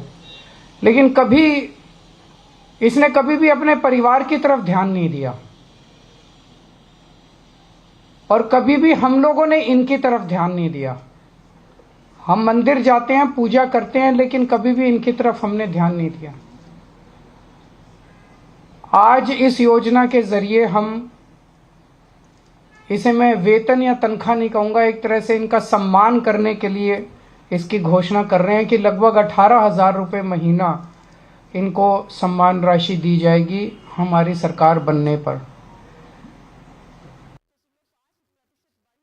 Arvind Kejriwal and Executive Head of Politics Aishwarya Kapoor joins us on the phone line for more. Well, Aishwarya, another freebie announcement by Arvind Kejriwal ahead of the elections, and this right after the protest by the imams who say that their dues haven't been paid for 17 months. But this is another scheme that has been announced. Tell us more about this. Well, the irony is that all of these schemes, which speaking is not wrong and should have been done prior, all these politicians, Rashida, only are reminded of them right just few weeks or few months maximum prior to the elections of their respective states, and Arvind Kejriwal not being any different in this regard. Well, if you see, till now, by Delhi government or by the other governments, it was only being given to the imams. BJP had tested a couple of months prior, and now just a couple of weeks prior of the national capital going to elections, Arvind Kejriwal is reminded of the pujaris and the sanskars of how the Guru Shishya Sabhata should go on. The irony is only this, that all of this could have happened around 4 years back. All of this could have happened when Arvind Kejriwal became Chief Minister for the third time. But nevertheless, political decisions being made just at the last moment before Delhi going to elections. Now it is for the people of the country, people of the state rather, to decide whether this is just a political gimmick or Arvind Kejriwal really means it. But technically speaking, it's a good scheme, as imams have already been promised. But yes, that is a separate problem. Does Delhi have that much deep coffers? Because the imams are already protesting, as you stated, that they have not been given their salaries. And in this present scenario, Arvind Kejriwal comes out and says that if I become the Chief Minister for the fourth time, I'm going to give it to the Pandits, to the sadhus, and to the granthis as well. But where is the money going to come from? That is also going to be a big question. Absolutely. So a big political statement. It is going to have several political debates on it. But at this point of time, technically speaking, a good decision. Can he live up to it? Can he make it? Because he's unable to pay the imams right now. Yes. Will he be able to pay 18,000-20,000 rupees per individual to at least 40,000 more individuals in Delhi? That is something which has to be seen. Back to you. Right. Thank you so much, Aishwarya, for joining us with those details coming in. Viewers, we also have Riyanka joining us from New Delhi. Well, Riyanka, as of course the irony remains that he's not been able to pay the imams, and now also while he announces it and tells about the registration process, in the same breath he says that he urges that the BJP should not be opposing this scheme.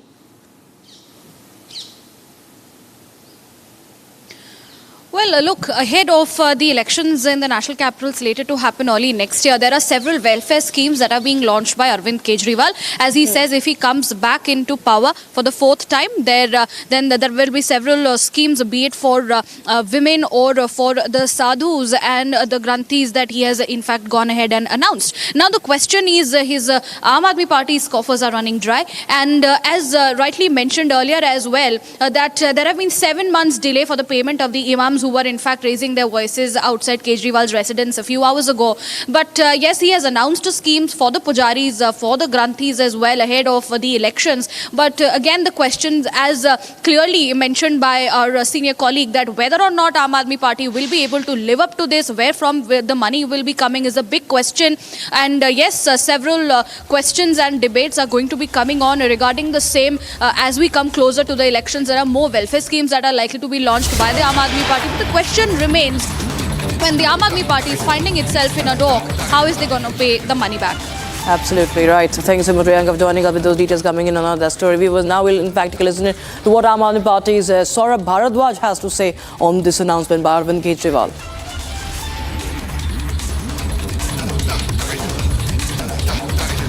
In fact, listen once again to what Kejriwal had announced. हम जानते हैं कि किस तरह से एक पुजारी हमारे सुख दुख सब में काम आता है। हमारे घर में शादी हो, बच्चे का बर्थडे हो, कोई भी खुशी का मौका हो या कोई मौत हो जाए या कोई गम का मौका हो, हर वक्त पुजारी हमारे साथ होता है, हमारे को उसमें अपना कंट्रीब्यूशन करता है, भगवान की पूजा कराता है हमें। ये वो तबका है जिसने सदियों सदियों से हमारी परंपराओं, हमारे रीति रिवाजों, इसको पीढ़ी दर पीढ़ी, एक तरह से जो गुरु शिष्य परंपरा पीढ़ी दर पीढ़ी इसने आगे बढ़ाया हमारे संस्कारों को, हमारी रीति रिवाजों को, हमारे परंपराओं को। लेकिन इसने कभी भी अपने परिवार की तरफ ध्यान नहीं दिया और कभी भी हम लोगों ने इनकी तरफ ध्यान नहीं दिया। हम मंदिर जाते हैं, पूजा करते हैं, लेकिन कभी भी इनकी तरफ हमने ध्यान नहीं दिया। आज इस योजना के ज़रिए हम इसे मैं वेतन या तनख्वाह नहीं कहूँगा, एक तरह से इनका सम्मान करने के लिए इसकी घोषणा कर रहे हैं कि लगभग 18,000 रुपये महीना इनको सम्मान राशि दी जाएगी हमारी सरकार बनने पर। We'll get you the latest on the other side of this short break, viewers. We'll get you the latest coming in from Bengal. Almost a year after the Sandesh Kali Women's Movement, Bengal Chief Minister Mamata Banerjee is going to visit the region. Finally, we'll get you more details about it on the other side. Stay tuned.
And there you go, a new way to search is here. Now you can quickly get an answer without leaving your feed. Circle to search with Google using your Samsung Galaxy S24 Ultra.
Samsung Galaxy Z Fold 6 and Samsung Galaxy S24 Ultra, powered by Galaxy AI, bring you the latest news in a super efficient and summarized format from across the country, only on Republic TV.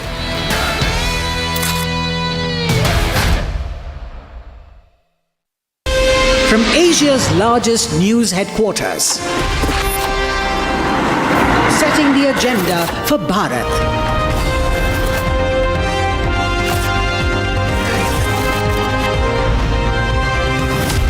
You're watching Republic.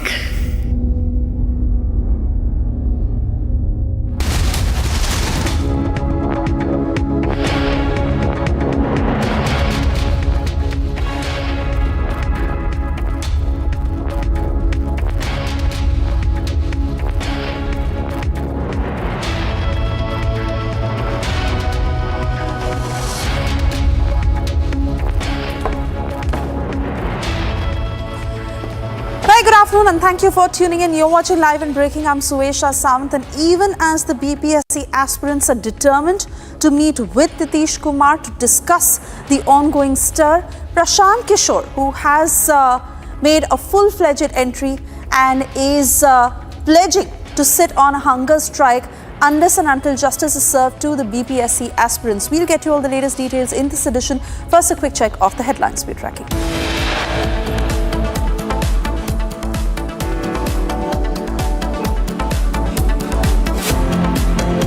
Delhi police crackdown on fake voter registration ahead of polls. Police arrest 4 people with fake documents. BPSC stir reaches Raj Bhavan day after ruckus between political strategist Prashant Kishore and protesting students. Political face-off over BPSC stir. JDU alleges protests conspired by Prashant Kishore to create unrest in the state.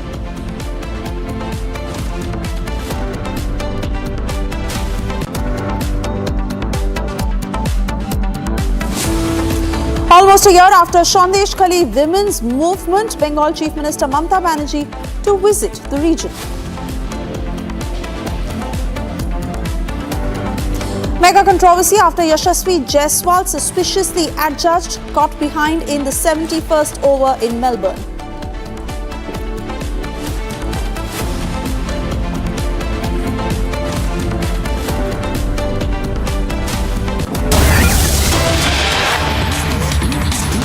And first up, we cut across to breaking news coming in. Union Home Secretary has called for a security review meeting of Jammu and Kashmir and Ladakh.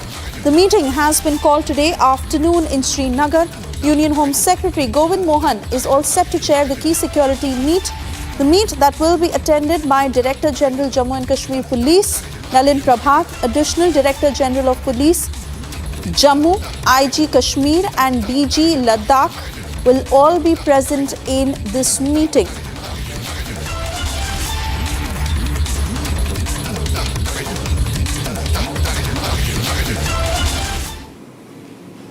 Gursimran will join us shortly to take us through the details of what is slated to happen through this meeting. But this is big breaking news coming in as Union Home Secretary has called for the security review meet on Jammu and Kashmir and Ladakh. In fact, the meeting that is to be held this afternoon in Srinagar. Let me cut across straight to Gursimran to get further details on what will be discussed as a part of this meeting and who all will be attending it. See, Suesha, this meeting will be beginning in a 60 minutes time from now. Today at 2 p.m. Union Home Secretary Govind Mohan will be chairing this meeting. This meeting is on the overall security scenario in the Union Territory of Jammu and Kashmir as well as the UT of Ladakh. From the Union Territory of Jammu and Kashmir, it will be the DGP of the Jammu and Kashmir, Nalin Prabhat, who will be present. And from the Union Territory of Ladakh, it will be the DGP of the Ladakh, that is Shivdeep Singh SD Singh Jamwal. He will be taking part in this meeting. The ADG Jammu Zone, Anand Jain, along with the IG Kashmir, Vidhi Kumar Birdi will remain present, and also the J&K Home Secretary will also remain present, Chandrakar Bharti, in this meeting, along with the Chief Secretary of the Jammu and Kashmir, Atal Dullu. The overall scenario that will be discussed will remain what the forces have achieved in 2014. Much focus will remain on the Jammu region, reason being that the Jammu has witnessed 17 terror-linked incidents in 2024 that has led to a loss of 28 lives of the civilians and the security forces in these terror-linked incidents that have taken place. So that will be discussed in the Kashmir Valley, how the top commanders of Lashkar-e-Toiba, the TRF and also Hizbul Mujahideen have been wiped out, and the strategy to completely eradicate the Lashkar-e-Toiba and Jaish-e-Mohammed from the Kashmir Valley, that all will be discussed. Also the security scenario of the Union Territory of the Ladakh will also be put forth, though it will primarily focus on the situation that prevails in the hinterland, not the situation that is with the Chinese side, because that comes under the Ministry of External Affairs. So the hinterland situation will be discussed in the meeting that has been called today. It will start at 2 in the afternoon, when the Union Home Secretary Govind Mohan will be chairing this meeting that will be attended by the top brass of the Jammu and Kashmir Police, Ladakh Police, as well as the officials from the intelligence agencies that are operating across J&K. Right, Gursimran, many thanks for getting us those details. Of course, we wait and watch what transpires through this meeting. For the moment, we shift our focus to more breaking news coming in.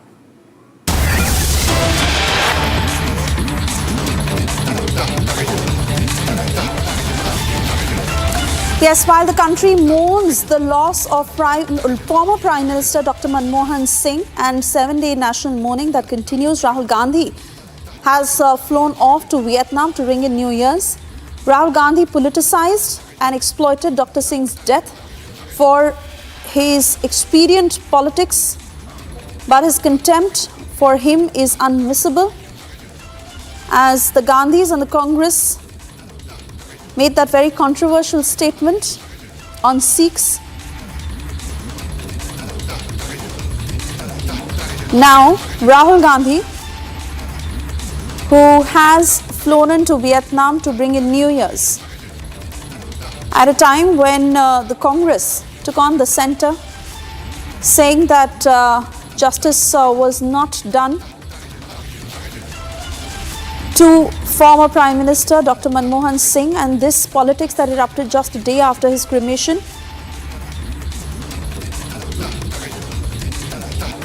The BJP has come down heavily on Rahul Gandhi, saying that while the nation is mourning the sad demise of former Prime Minister late Dr. Manmohan Singh, Rahul Gandhi, who is in celebratory mode, and he has taken off to Vietnam to bring in New Year's.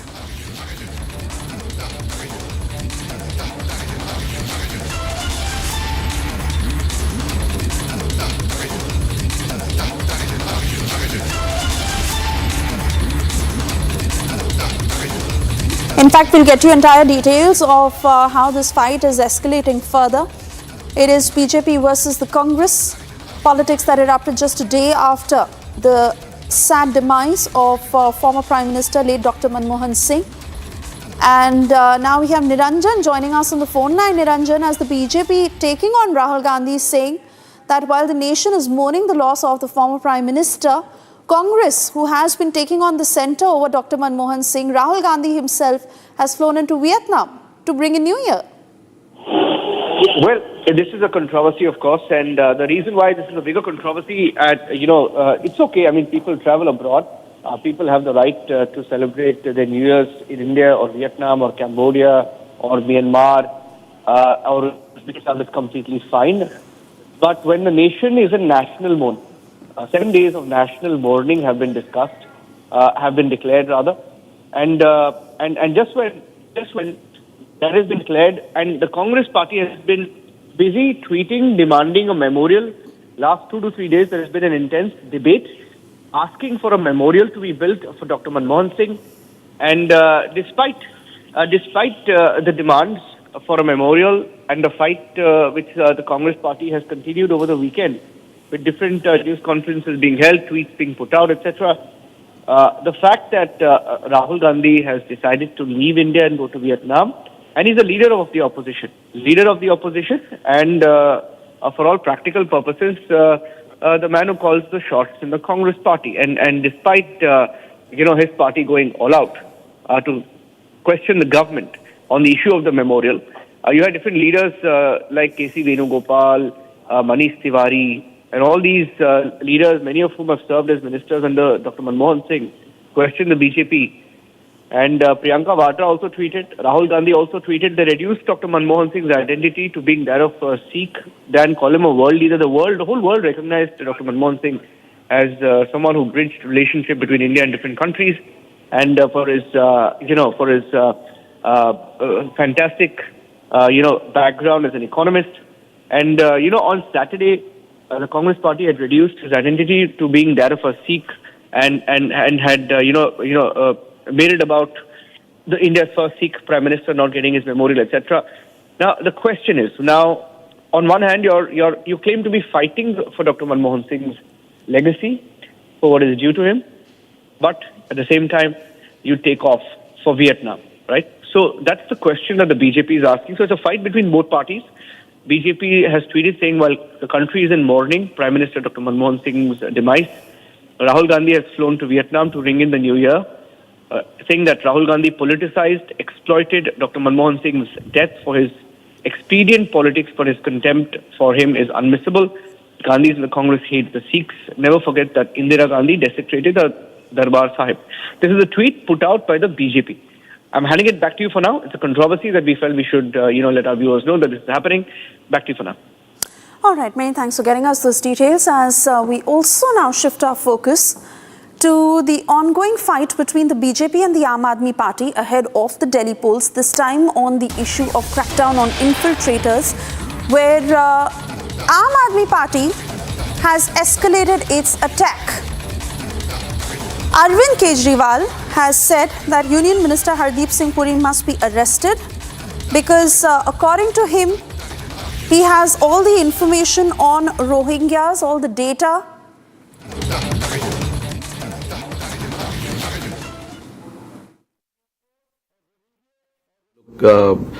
It's about the technology which we all know is not 100%. But again, like I said, we don't want to really look too much into that. It's just that we are more often than not, we are the ones falling on the wrong side of it. So it has been happening since India. But yeah, that's where I feel we've been a little unfortunate. Captain, of course, one of the stars of this match was Nitin Reddy. The way he has batted in this series, India's second highest scorer, average of more than 60. How do you talked about fast tracking him in India, but now when he's playing like this, showing this kind of maturity in Australia, how do you see his growth and the kind of potential he has with both bat and ball? No, look, when we saw him for the first time, we saw there's a lot of potential, which is why he came here in the first place, and he's come and shown here what he's capable of. With the bat, he was brilliant. He understood the situation pretty well, read the situation pretty well, and he's got solid technique as well and superb mind. Not to forget, is very strong character. He wants to fight it out there. Right now it's very hard to say the growth part because it's only been 4 test matches for him, and I hope that he plays for long enough for India in all forms and keeps doing what he does. From here he obviously he's only going to go up because he's got all the tools to be very, very successful at this level. Thank you.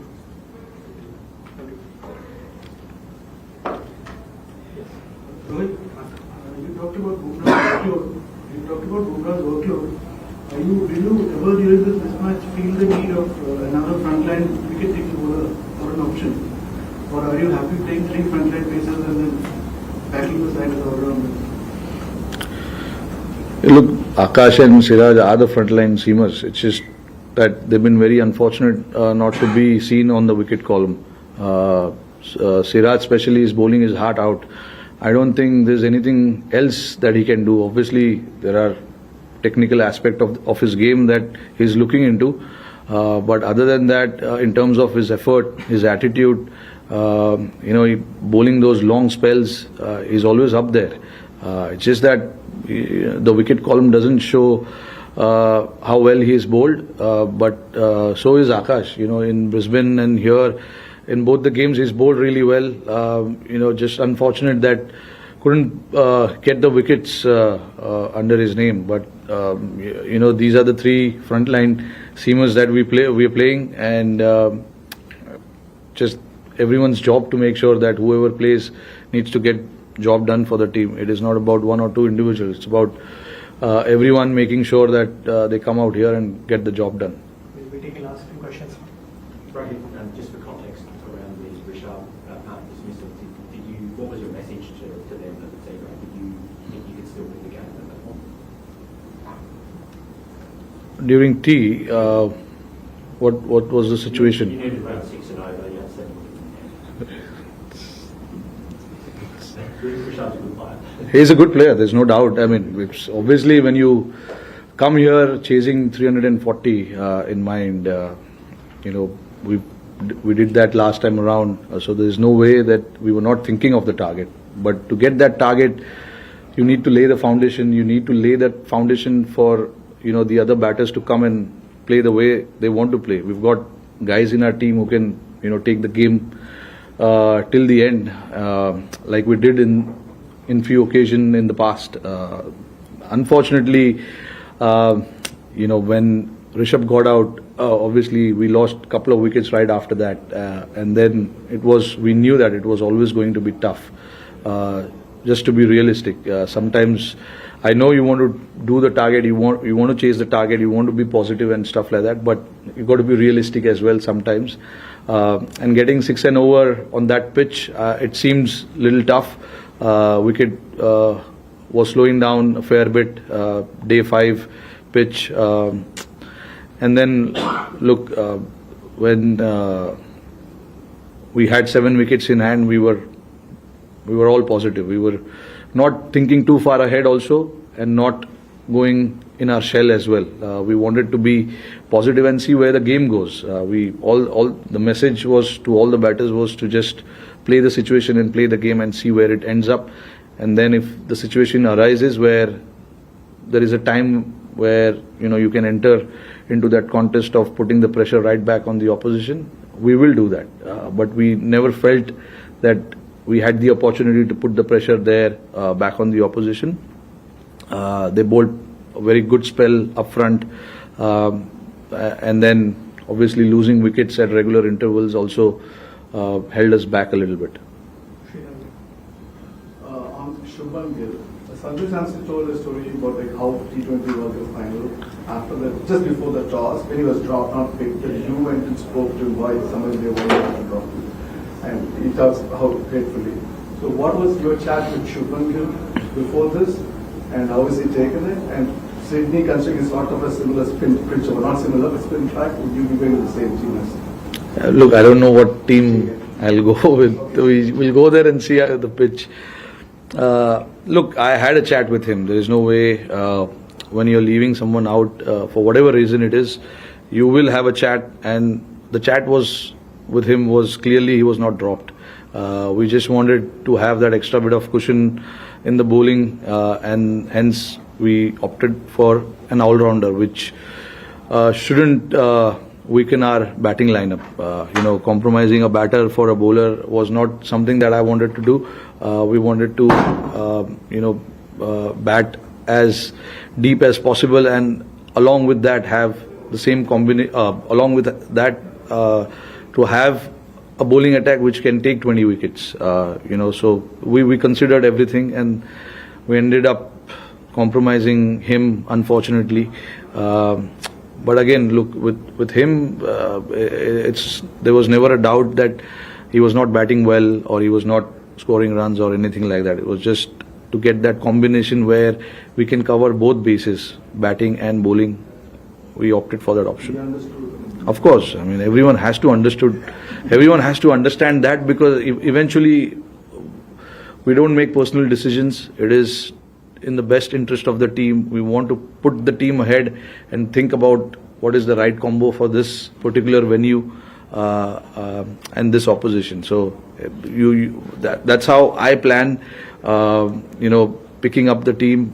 Sometimes, you can see there's been a lot of changes in the team, but sometimes you got to make sure that whatever suits the conditions, suits your team, and where you can cover all sides of the facets of the game, you make that decision, and that's what we did. Thank you, Captain. Thank you. Thanks, guys. Thank you.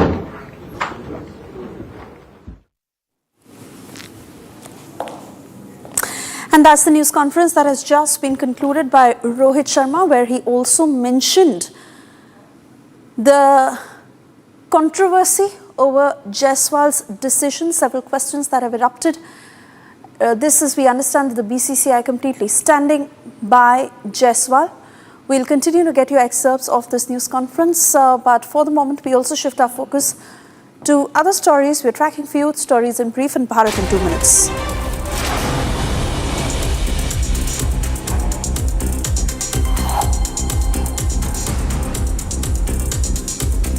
Union Minister Hardeep Singh Puri on Sunday dismissed Aam Aadmi Party's allegations of Operation Lotus in Delhi for voter manipulation. He came down heavily on AAP and claimed that they had helped settle individuals for votes. Puri questioned the credibility of the claims and asked whether the Rohingyas would ever support the BJP. ये वही केजरीवाल और वही आम आदमी party है जो कुछ समय पहले कह रही थी कि हम लोग में भारतीय जनता पार्टी रोहिंग्यास को यहाँ लाया। ये सब इन्होंने किया है और ये इलीगल इन्फिल्ट्रेटर्स जो होते हैं उनको ये सेटल करा के उनकी वोटें बनवाई हैं। अगर वो वोटें अब कटवाएंगे, मैं तो कहता हूँ हमारी डेमोक्रेटिक प्रोसेस के लिए बहुत अच्छा होगा। इसलिए केजरीवाल जी को पता नहीं होता, आज कुछ बोलते हैं, जब झूठ पकड़ा जाता है उनका फिर एकदम पलट जाते हैं। Advocating for the implementation of uniform civil code across the entire country, Assam Chief Minister Himanta Biswa Sarma praised the Uttarakhand government for implementing the bill in the state. CM Sarma claimed that his government had also prepared the bill for Assam but chose not to introduce it after it was decided that the bill would be implemented nationwide.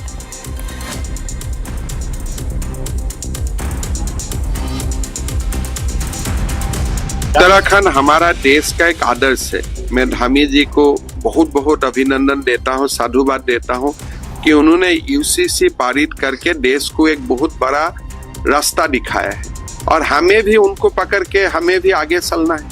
तो क्या sir Assam में भी अभी देश में आने वाला है? मेरा भी बिल रेडी थे, लेकिन निर्णय हुआ कि सारा देश में सेकुलर यूनिफॉर्म कोड लाएगा, तो हमें स्टेट वाइज करना नहीं।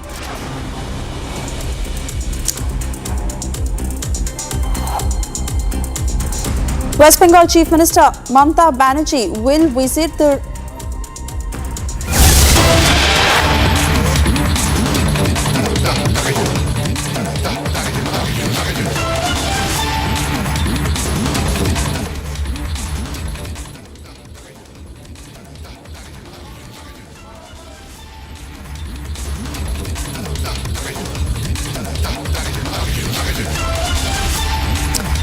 Alright, so we've cut across to these pictures. Actor Vijay leaving from Raj Bhavan after he met with the Tamil Nadu governor. Media contingent on the ground capturing that moment of when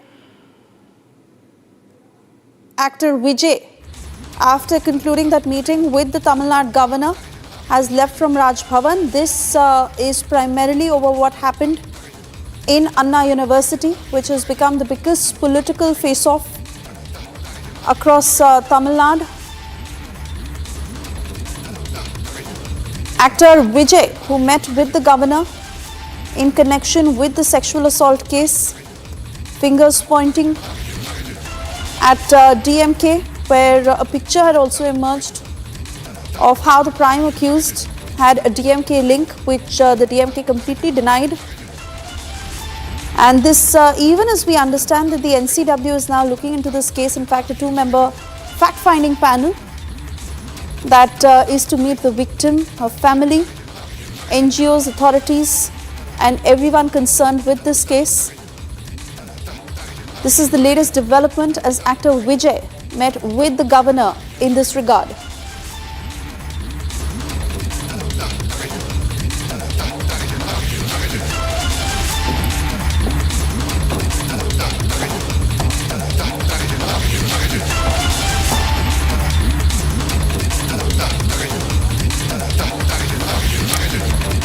now cut across to the BPSC examination row, even as the aspirants are determined on getting a meeting with Chief Minister Nitish Kumar, which has not happened yet.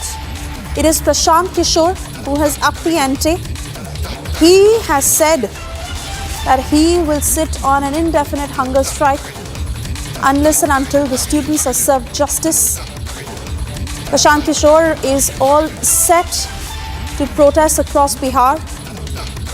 Remember, he was also at the protest site yesterday where a scuffle ensued between the cops and some of those aspirants who were protesting.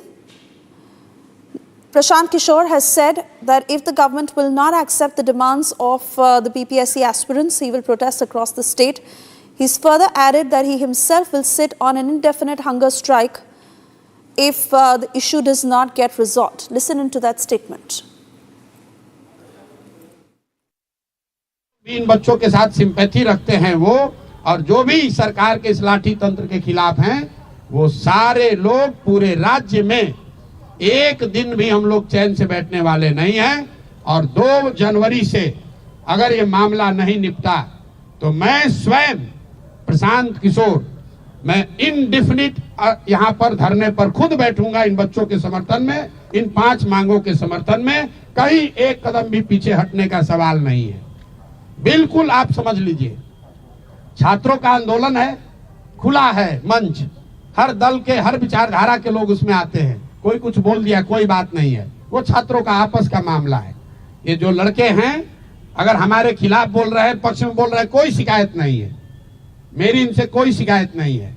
हम राजनीति करने नहीं आए हैं। जितने लोग यहाँ बैठे हुए आपको मालूम है 2.5 बरस में मैंने किसी भी आंदोलन में धरने प्रदर्शन में हिस्सा नहीं लिया है। ये पहला ऐसा मौका है जब मैं सब कुछ छोड़कर इन बच्चों के साथ खड़ा हूँ। इसलिए खड़ा हूँ कि इनका दर्द समझ रहा हूँ। मैं भी उसी लॉज में उसी इलाके में रहा हूँ, 3 साल पढ़ा हूँ। मैं समझ रहा हूँ कि इन बच्चों पर क्या बीत रही है, और किसी भी हालत में इनको लाठी के दम पर डराया धमकाया नहीं जा सकता है। प्रशांत किशोर खड़े थे, खड़े हैं और खड़े रहेंगे। मेरी जितनी भी ताकत है, ना बच्चों को कानूनी डर दिखाकर कोई पीछे हटा सकता है, ना FIR करके, ना लाठी चलाकर। have given a call for Punjab bandh from 7 a.m. till 3 p.m. Majority of the services in Punjab would be closed or would be kept at halt. More than 150 trains would be disrupted because of the farmers' Punjab bandh call. Republic TV is tracking each and every detail from Punjab. Keep watching Republic TV. We'll flip into a very short break.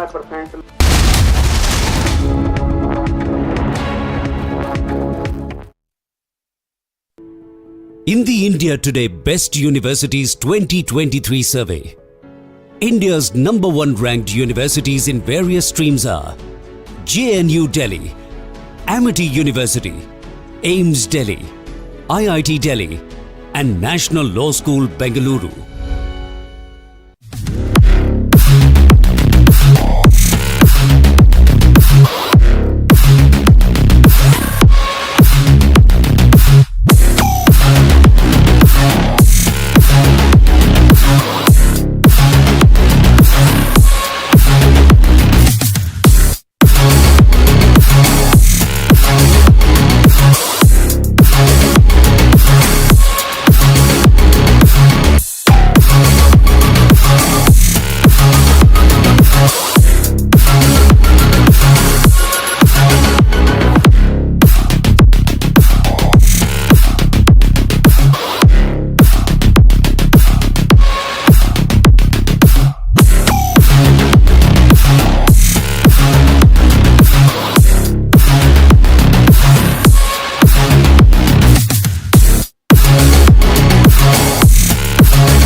artificial intelligence has changed the way we do things, and so much more is in the offing. Republic is proud to announce a game-changing partnership with Samsung. Because with Samsung, Galaxy AI is here. From our news anchors to reporters to network staff, we will be using Samsung devices, Galaxy Z series and Galaxy S series, powered by Galaxy AI. Every day behind the scenes to bring you the news. Faster, simpler, with more productivity, efficiency and creativity. Republic and Samsung together unfold a new world of possibilities. It's going to be an epic adventure together.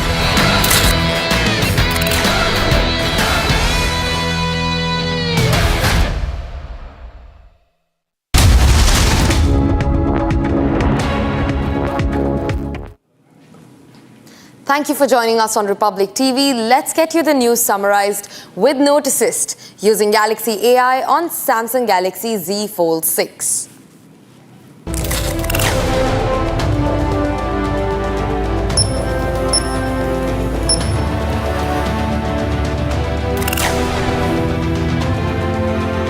Allu Arjun bail hearing in Sandhya Theatre Stampede case deferred to the 3rd of January 2025. Reason for postponement not known yet.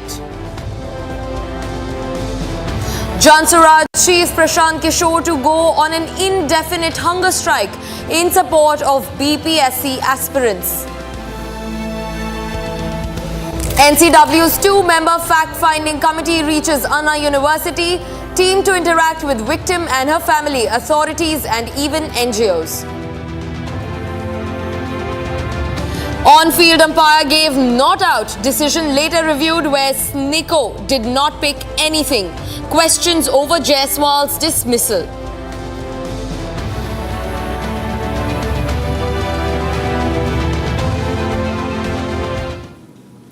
That was the news summarized with Note Assist using Galaxy AI on Samsung Galaxy Z Fold 6. Let's start our big story of the day.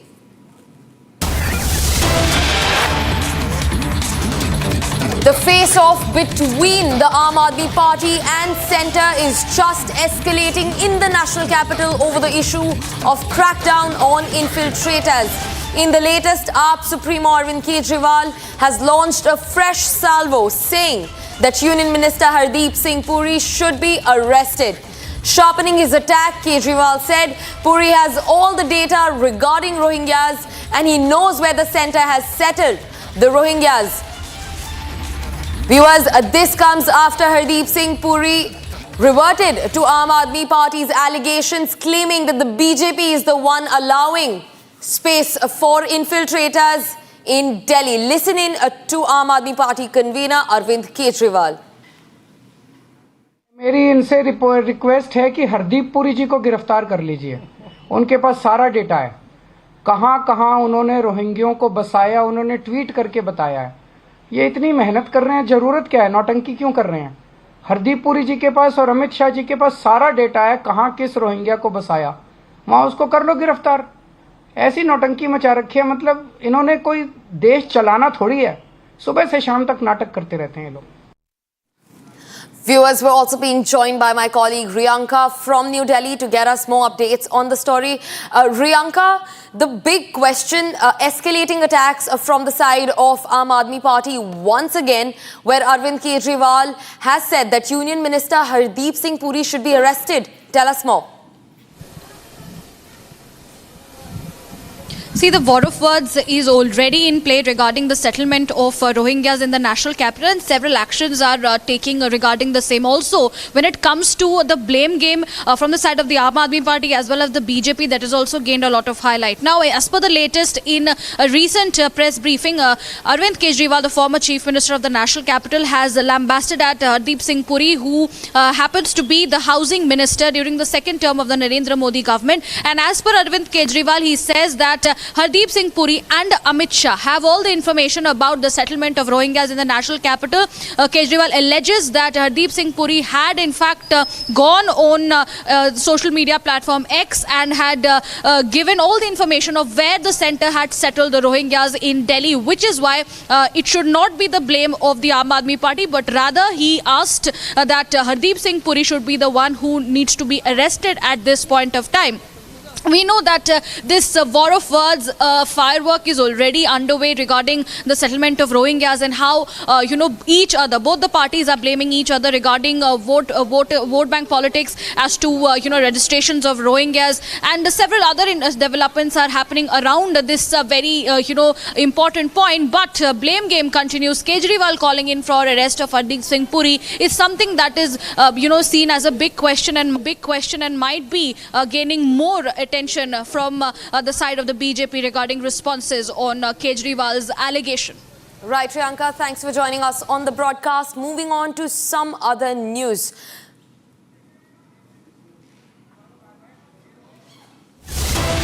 Viewers, in a big breaking news, politics speaks over Rahul Gandhi's trip to Vietnam, which comes amid the 7-day mourning period for the late former Prime Minister Manmohan Singh. BJP leader Shehzad Poonawalla has hit out at the Grand Old Party, saying that Rahul Gandhi has become a tourist instead of a leader.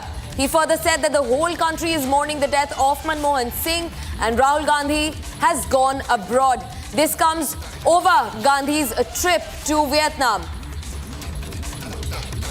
Listen into BJP's Shehzad Poonawalla.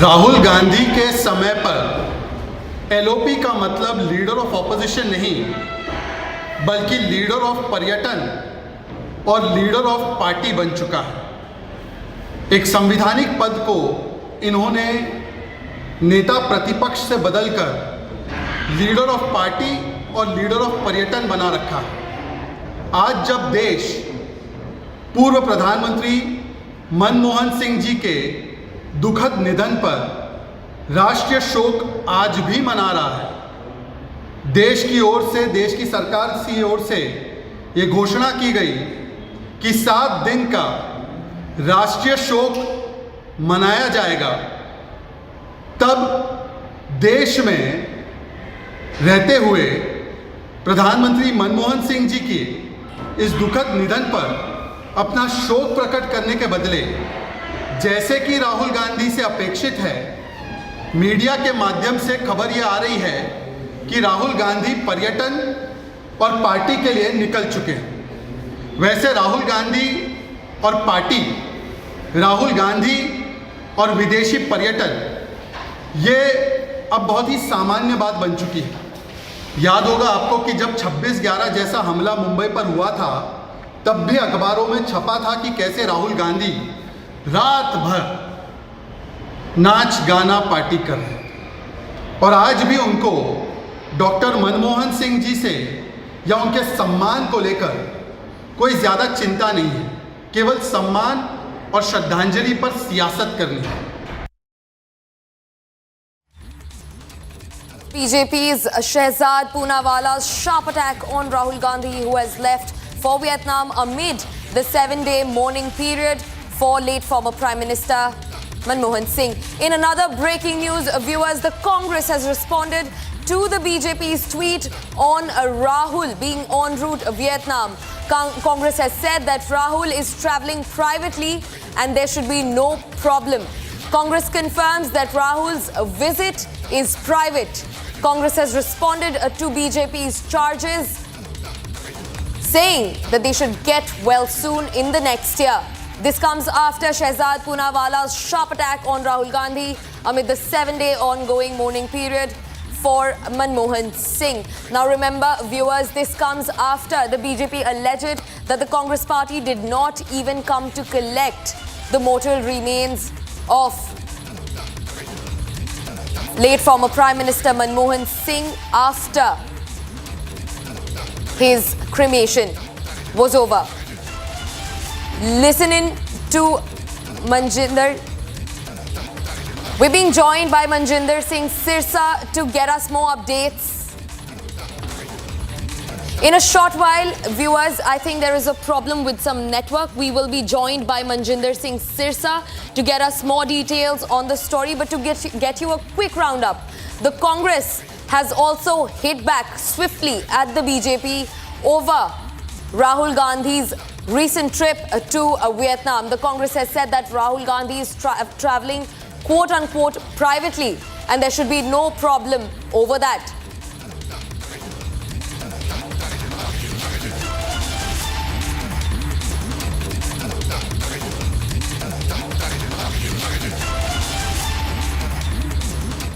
Viewers, the BJP tore into senior Aam Aadmi Party leader Sanjay Singh for dragging his wife into a political slanging match ahead of the Delhi Assembly elections. Take a look at this report. The BJP contested the Aam Aadmi Party's charge of voter roll revision ahead of the Delhi Assembly elections. This after the ruling party in the national capital accused the BJP of pressurizing the Election Commission into deleting voters' names ahead of the all-important Delhi Assembly elections. Fronting the press conference, Aam Aadmi Party MP Sanjay Singh alleged that the BJP got his wife's name removed from the voter rolls in Delhi. जब मैंने उनको रंगे हाथों पकड़ा Bharatiya Janata party को और एक-एक नाम मैंने पढ़ के बताए, तो उससे भारतीय जनता पार्टी बौखला गई कि नई दिल्ली विधानसभा क्षेत्र में जहां के विधायक श्री अरविंद केजरीवाल जी हैं, वहां पर हमारी पत्नी अनीता सिंह जी का नाम कटवाने के लिए एप्लीकेशन दे दी और एक बार नहीं दी, दो बार दे दी। 24 दिसंबर को और 26 दिसंबर को। However, less than 24 hours after Sanjay Singh's allegations, the BJP called out AAP's lie. Taking to his handle on social media platform X, BJP leader Amit Malviya accused the Aam Aadmi Party MP of stooping to a new low in dragging his wife into a political slanging match ahead of the elections. Tagging an affidavit of Sanjay Singh's wife, Anita, to his X post, Malviya fact-checked the Aam Aadmi Party, saying that his wife is a UP voter. Mr. Sanjay Singh need to answer about Madhu Devi and Suresh Devi. They are two women who has challenged a vote, and he need to tell who these two women are. Are they part of the Aam Aadmi Party? Are they related to Sanjay Singh? He need to answer these questions because they try to manipulate and try to play game into everything to stay in news, to put something in news. They can go to any extent, and for this regard, he has played this game, and now he is in the trap himself. The copy of the affidavit filed by Sanjay Singh's wife clearly mentions her as a voter from Sultanpur in Uttar Pradesh. Upping the ante against the BJP, earlier the Aam Aadmi Party Supremo Arvind Kejriwal claimed random voter deletions, adding that the ruling party at the centre was resorting to any means necessary to win the Delhi elections. लगभग 5000 application deletion की डाली है। 5000 voters delete करने की application 15 दिन में डाली है और लगभग 7500 एप्लीकेशन इन्होंने एडिशन की डाली है और मेरी विधानसभा में टोटल वोट 1,06,000 हैं। 1,06,000 में से लगभग 5% वोट ये डिलीट करवा रहे हैं, 7.5% वोट ये ऐड करवा रहे हैं। तो चुनाव कराने का ज़रूरत ही क्या है? चुनाव बचा क्या उसके बाद? चुनाव तो कुछ नहीं बचा। 12% वोट अगर इधर के उधर कर देंगे तो फिर तो चुनाव कुछ बचा ही नहीं। खेल हो रहा है इस देश के अंदर चुनाव के नाम पे। However, with the BJP now calling out Aam Aadmi Party's lie, will Aam Aadmi Party MP Sanjay Singh clarify? Viewers, in a hair-raising incident from Uttar Pradesh's Sambhal, a speeding SUV dragged a biker for about 2 kilometers after ramming him. The biker was rushed to a nearby hospital where his condition is stated to be critical. Take a look at this report.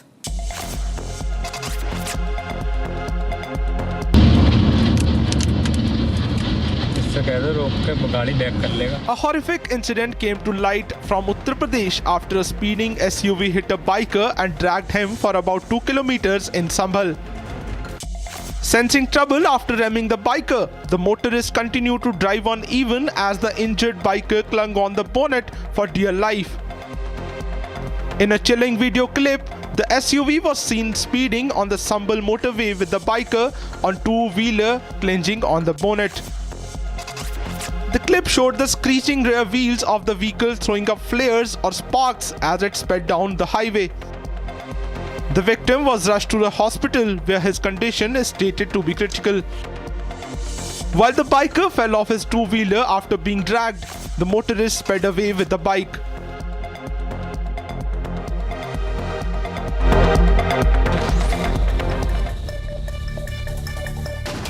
US President Joe Biden paid tribute to former US President Jimmy Carter, who passed away at the age of 100. Biden called him a remarkable leader and a true statesman. Jimmy Carter was the longest living US president and a Nobel Peace Laureate who rose from humble beginnings in rural Georgia to lead the nation from 1977 to 1981. It's a sad day, but it brings back an incredible amount of good memories. Today, America and the world, in my view, lost a remarkable leader. He was a statesman and humanitarian. And Jill and I lost a dear friend. I've been hanging out with Jimmy Carter for over 50 years, it dawned on me.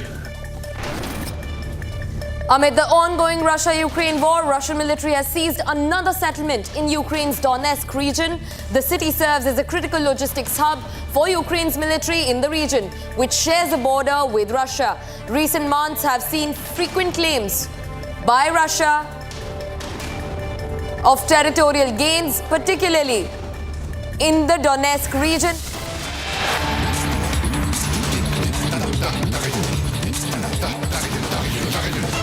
Viewers, cutting across to some breaking news.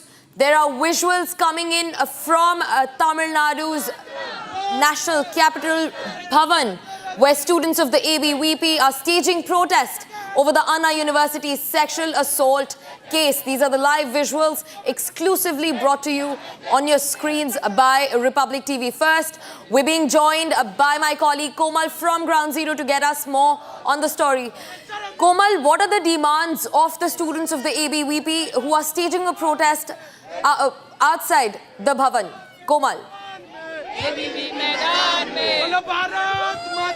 बिल्कुल देखिए, ABVP के ये कार्यकर्ता है और demand कर रहे हैं जस्टिस के लिए, क्योंकि देखिए तमिलनाडु के अन्ना यूनिवर्सिटी में 19 ईयर की जो एक स्टूडेंट है उसके साथ देखिए किस तरह से दुष्कर्म होता है, उसी को लेकर के यहाँ पे जो स्टूडेंट्स है एबीवीपी के वो इकट्ठा हुए हैं। आपको साफ तौर पर हम तस्वीरें दिखा रहे हैं कि भारी संख्या में स्टूडेंट इकट्ठा हुए हैं, प्रदर्शन कर रहे हैं। साथ ही साथ ये तमिलनाडु भवन के बाहर बैठ गए हैं। इनकी साफ तौर पर मांग है कि जब तक इनको वहाँ पे एबीवीपी के कार्यकर्ता कुछ ऐसे थे जो से लेकर के प्रोटेस्ट कर रहे थे, लेकिन उनको गिरफ्तार किया जाता है। रेप पीड़िता जो है उनको न्याय नहीं मिलती है, उसी को लेकर के देखिए ये प्रोटेस्ट कर रहे हैं। आगे जो है वो लड़कियां बैठी हुई है, काफी ज्यादा जो गुस्सा है एक साफ तौर पर देखने को मिल रहा है। और क्या आगे जाएंगे तेलंगाना भवन भी अंदर जाएंगे, परमिशन लेंगे आप?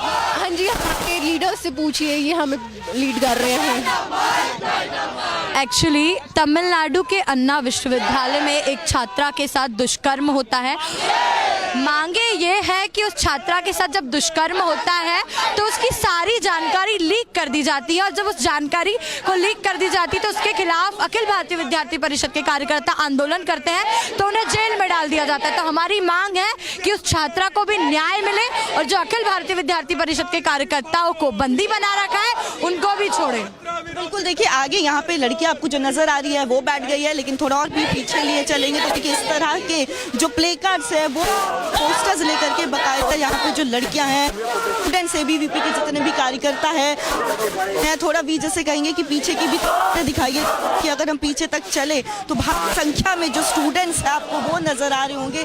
साफ तौर पर इनका एक गुस्सा जो है और न्याय की मांग लगातार कर रहे हैं। एक बार आपको देखिए ये दिखाएंगे कि किस तरह से पोस्टर लेकर के आए हैं, साफ तौर पर डिमांड जस्टिस की कर रहे हैं। तेलंगाना भवन के बाहर अगर हम आपको तस्वीरें दिखाएं तो इस वक्त जो तस्वीरें हैं साफ तौर पर आपको नजर आ रही है। साथ ही साथ ये लगातार लगातार मांग कर रहे हैं कि इन्हें आगे जाने दिया जाए, लेकिन आगे जो है बैरिकेडिंग लगा दी जाती है, भारी संख्या में पुलिस बल को तैनात कर दिया जाता है। स्टूडेंट्स लगातार एक्टिव है। डीएम के सरकार ने जो अनदेखी करी है उस पर कड़ी से कड़ी का सजा देनी चाहिए अपराधियों को, और उन पर कड़ा एक्शन लेना चाहिए। ये जो जुल्म किया है तमिलनाडु में नहीं, अगर पहले भी ये देखा जाता प्रशासन द्वारा तो आज ये दिन नहीं आता। अपराधी ने जो घटना की है ये पहले भी कई अपराध कर चुका है, तो उनको कड़ी से कड़ी सजा लेनी चाहिए इस पे। तो कब तक यहाँ बैठेंगे? जब हमारे संघर्ष जारी रहेगा, जब तक हमारी मांगे पूरी नहीं होगी और हमारी बहन को न्याय नहीं मिलेगा। जब तक न्याय नहीं मिलेगा, मांगे पूरी नहीं होगी, तब तक ये यहाँ पे बैठे रहेंगे। लेकिन इसके साथ ही देखिए एक और तस्वीरें दिखाएंगे। ये सामने देखिए तेलंगाना भवन है, लेकिन यहाँ पे चूंकि स्टूडेंट्स आगे ना जाए उसको लेकर के साफ तौर पर देखिए यहाँ पे बैरिकेडिंग कर दी जाती है। स्टूडेंट्स यहाँ पे बैठ गए हैं, इन्हें यहाँ पे रोक दिया जाता है। साफ तौर पर इनका ये कहना है कि आगे जाने की कोशिश करेंगे और तब तक यहाँ पे बैठे रहेंगे जब तक इन्हें न्याय नहीं मिलेगा। साथ ही साथ जो एबीवीपी के कार्यकर्ता जो अन्ना यूनिवर्सिटी में प्रोटेस्ट कर रहे थे, इसे लेकर के जिन्हें गिरफ्तार किया गया है, उनकी रिहाई जब तक नहीं होगी तब तक वो ऐसे ही जो है प्रोटेस्ट करते रहेंगे। लेकिन देखिए पुलिस पूरी तरह से यहाँ पे अलर्ट हो गई है। स्टूडेंट्स की बात करें तो देखिए स्टूडेंट्स काफी ज्यादा जो है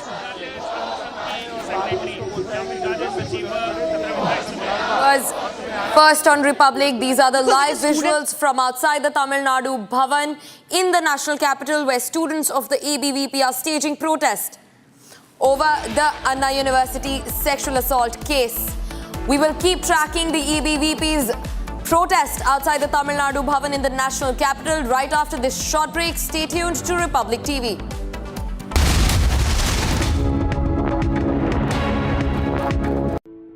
In the India Today Best Universities 2023 survey, India's #1 ranked universities in various streams are JNU Delhi, Amity University, AIMS Delhi, IIT Delhi, and National Law School Bengaluru.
If you're wondering what the weather in your city is today, here is the weather update brought to you by Samsung Galaxy S24 Ultra, powered by Galaxy AI.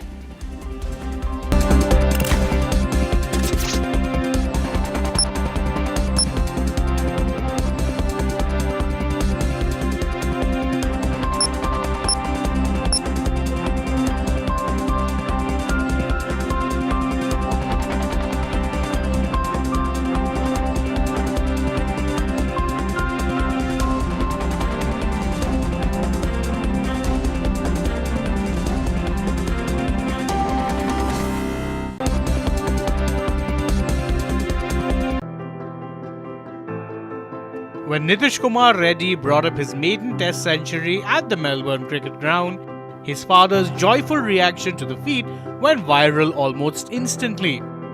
It was more than just a father's joy for his child accomplishing something many dream about, making the country proud at the highest level of the sport and at a time when the team was in a fix.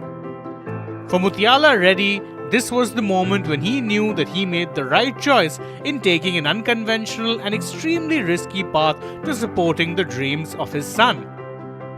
Nitish's father had a comfortable government job, but when faced with the choice of relocation in the year 2012, chose to retire 25 years earlier than he was supposed to and support his son's fledgling cricket journey. It was a big risk, especially since his only source of earnings after that was the interest from the retirement funds that he received.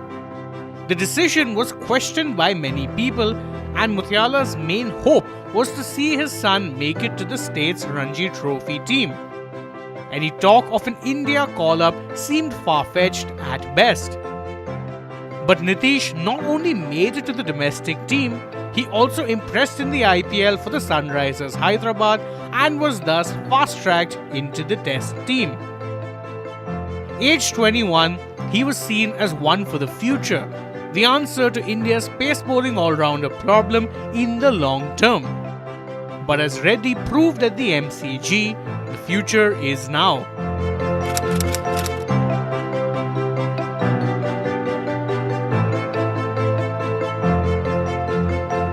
At stumps on Saturday at the Melbourne cricket ground, India still trailed Australia by 116 runs in the first innings, but it could have been so much worse. Reddy, playing in just his fourth test and batting at number 8, rescued India from a shaky 220.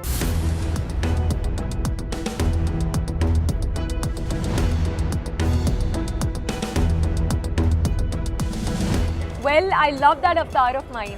Ignite your imagination with Portrait Studio feature powered by Galaxy AI on your Samsung Galaxy S24 Ultra, and self-portraits instantly turn into incredible work of art. Galaxy AI is here.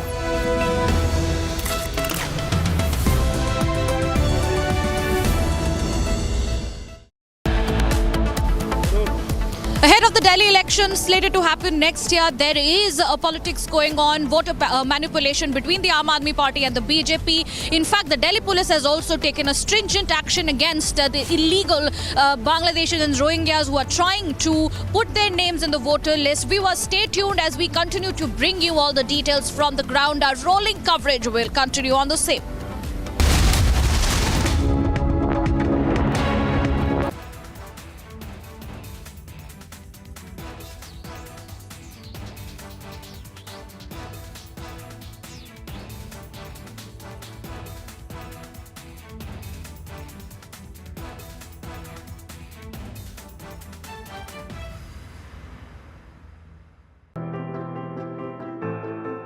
When Nitish Kumar Reddy brought up his maiden Test century at the Melbourne cricket ground, his father's joyful reaction to the feat went viral almost instantly.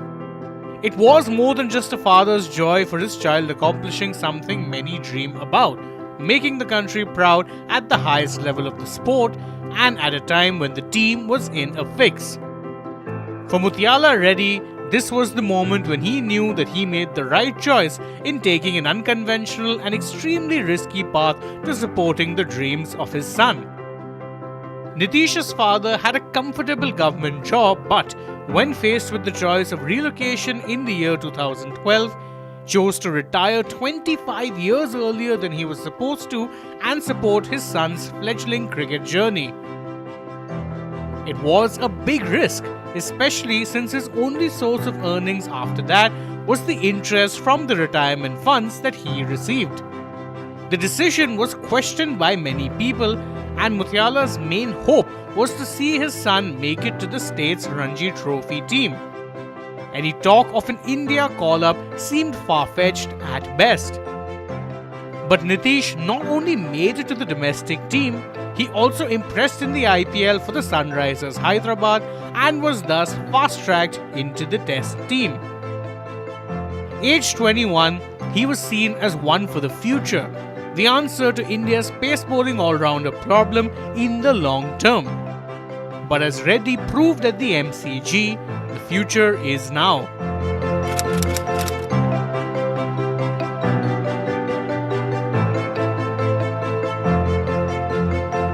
At stumps on Saturday at the Melbourne Cricket Ground, India's from Asia's largest news headquarters, setting the agenda for Bharat.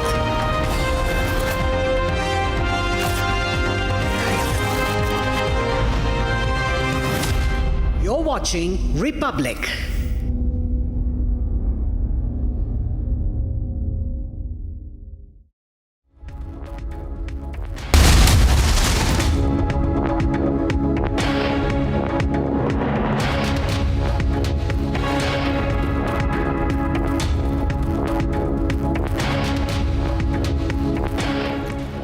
A very good afternoon, viewers. You're watching Republic TV and I'm Arnab Goswami with you. Let's get started with all the top stories of the day making headlines.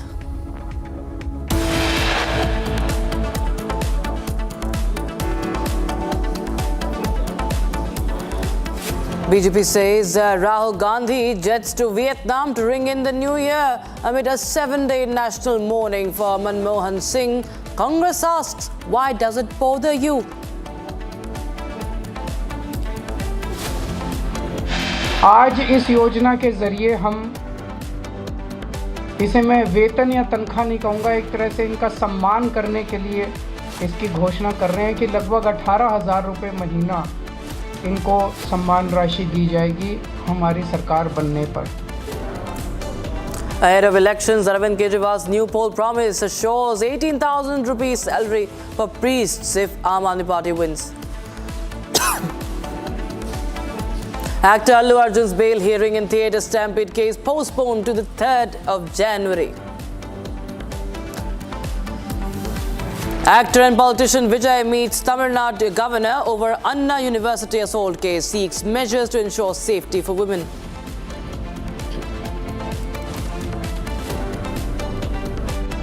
The technology didn't show anything, but with the naked eye, it seemed that he did touch something. So I don't know how the umpires want to use the technology. Yashasvi Jaiswal's controversial dismissal. Umpire rules India batter out despite no spike on the sneakometer. And ISRO to sign off 2024 with space docking experiment mission today at 10 p.m.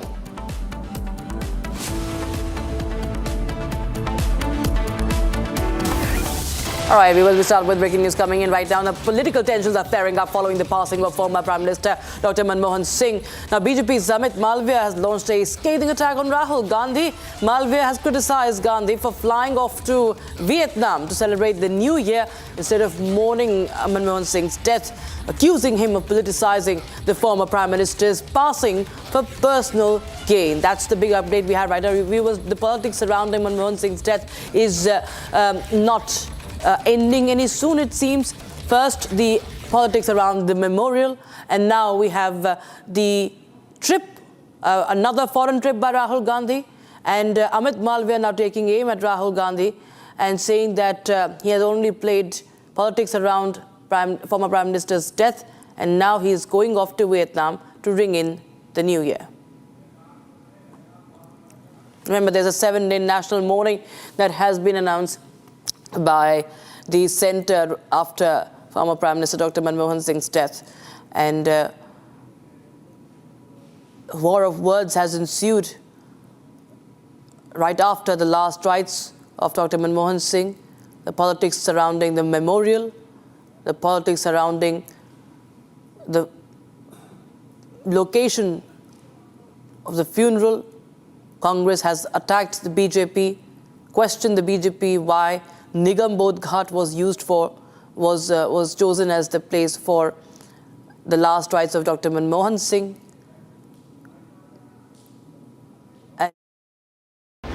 Rahul Gandhi के समय पर LOP का मतलब leader of opposition नहीं, बल्कि leader of पर्यटन और leader of party बन चुका है। एक संवैधानिक पद को इन्होंने नेता प्रतिपक्ष से बदलकर लीडर ऑफ पार्टी और लीडर ऑफ पर्यटन बना रखा है। आज जब देश पूर्व प्रधानमंत्री मनमोहन सिंह जी के दुखद निधन पर राष्ट्रीय शोक आज भी मना रहा है, देश की ओर से, देश की सरकार की ओर से ये घोषणा की गई कि 7 दिन का राष्ट्रीय शोक मनाया जाएगा, तब देश में रहते हुए प्रधानमंत्री मनमोहन सिंह जी की इस दुखद निधन पर अपना शोक प्रकट करने के बदले, जैसे कि राहुल गांधी से अपेक्षित है, मीडिया के माध्यम से खबर ये आ रही है कि राहुल गांधी पर्यटन और पार्टी के लिए निकल चुके हैं। And Congress leader Udit Raj is joining us on the phone line for more. Mr. Udit Raj, the politics is only continuing unabated. Now we have Rahul Gandhi reportedly jetting off to Vietnam, to which the BJP has sharply reacted and said that instead of mourning the loss of the former Prime Minister, he has flown off to Vietnam to celebrate the New Year. So how do you react to it? I'm asking, shameless people, I'm asking whether the Mr. Modi is not doing any work, or BJP people are not busy in preparing elections, or they are not moving out of home, or they are not doing political activities, or they are sitting quietly in home. It's a shameless. Don't you have any substantial agenda to talk about? This is a rubbish question you have taken. It's the same on you and same on the person who's asking. Of course, he might have gone for a different regions. And how can you interfere in personal life of anybody? And Modi personal life or anybody, they go on vacation and all, whether vacation or personal region.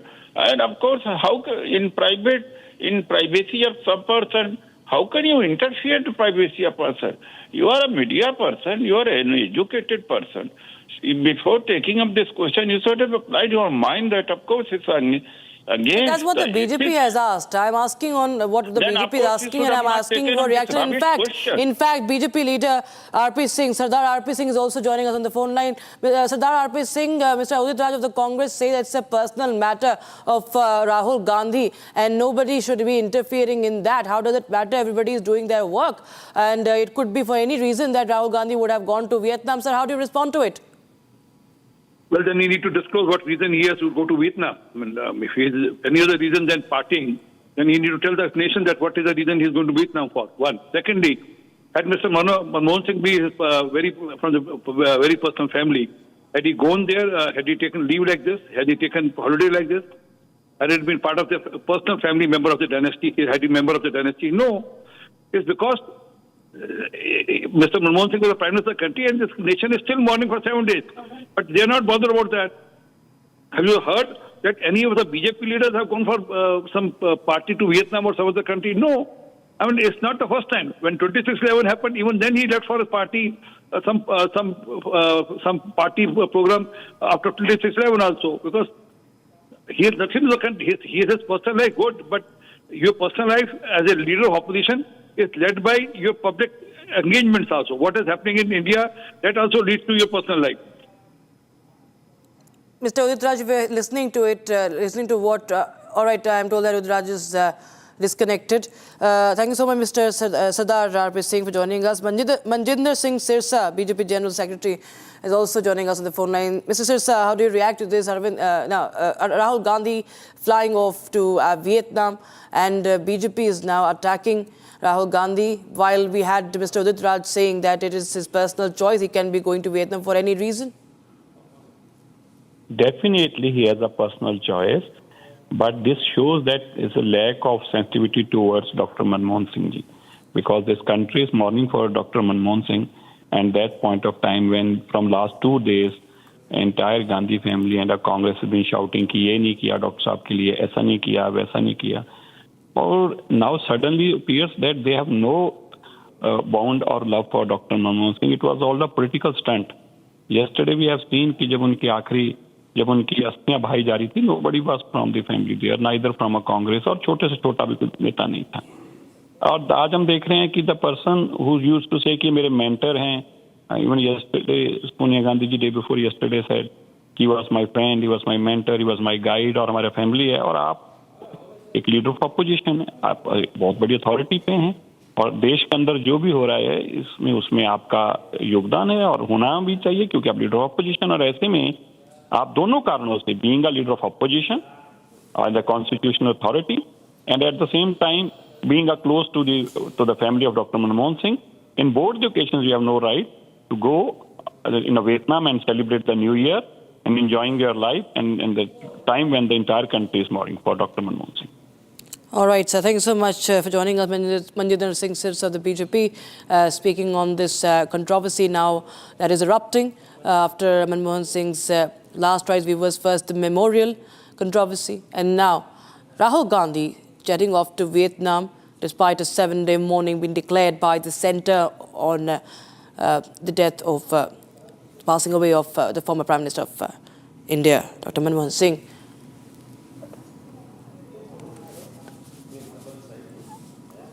All right, viewers, so the war of words in fact continues, and BJP's IT cell chief Amit Malviya has posted on social media platform X taking aim at Rahul Gandhi, saying that Rahul Gandhi is the leader of opposition. In fact, he has said that while the country is mourning Prime Minister Dr. Manmohan Singh's demise, Rahul Gandhi has flown to Vietnam to ring in the new year. He has accused Rahul Gandhi of politicizing and exploiting the former Prime Minister's death, saying that Gandhis and the Congress hate the Sikhs. Never forget that Indira Gandhi desecrated the Darbar Sahib, Amit Malviya said.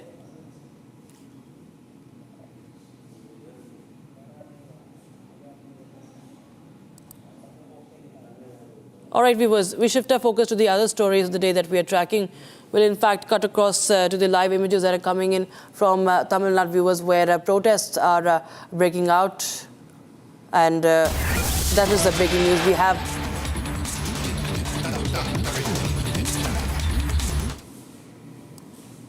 This is the Tamil Nadu Bhavan, viewers, from the national capital. Tamil Nadu Bhavan.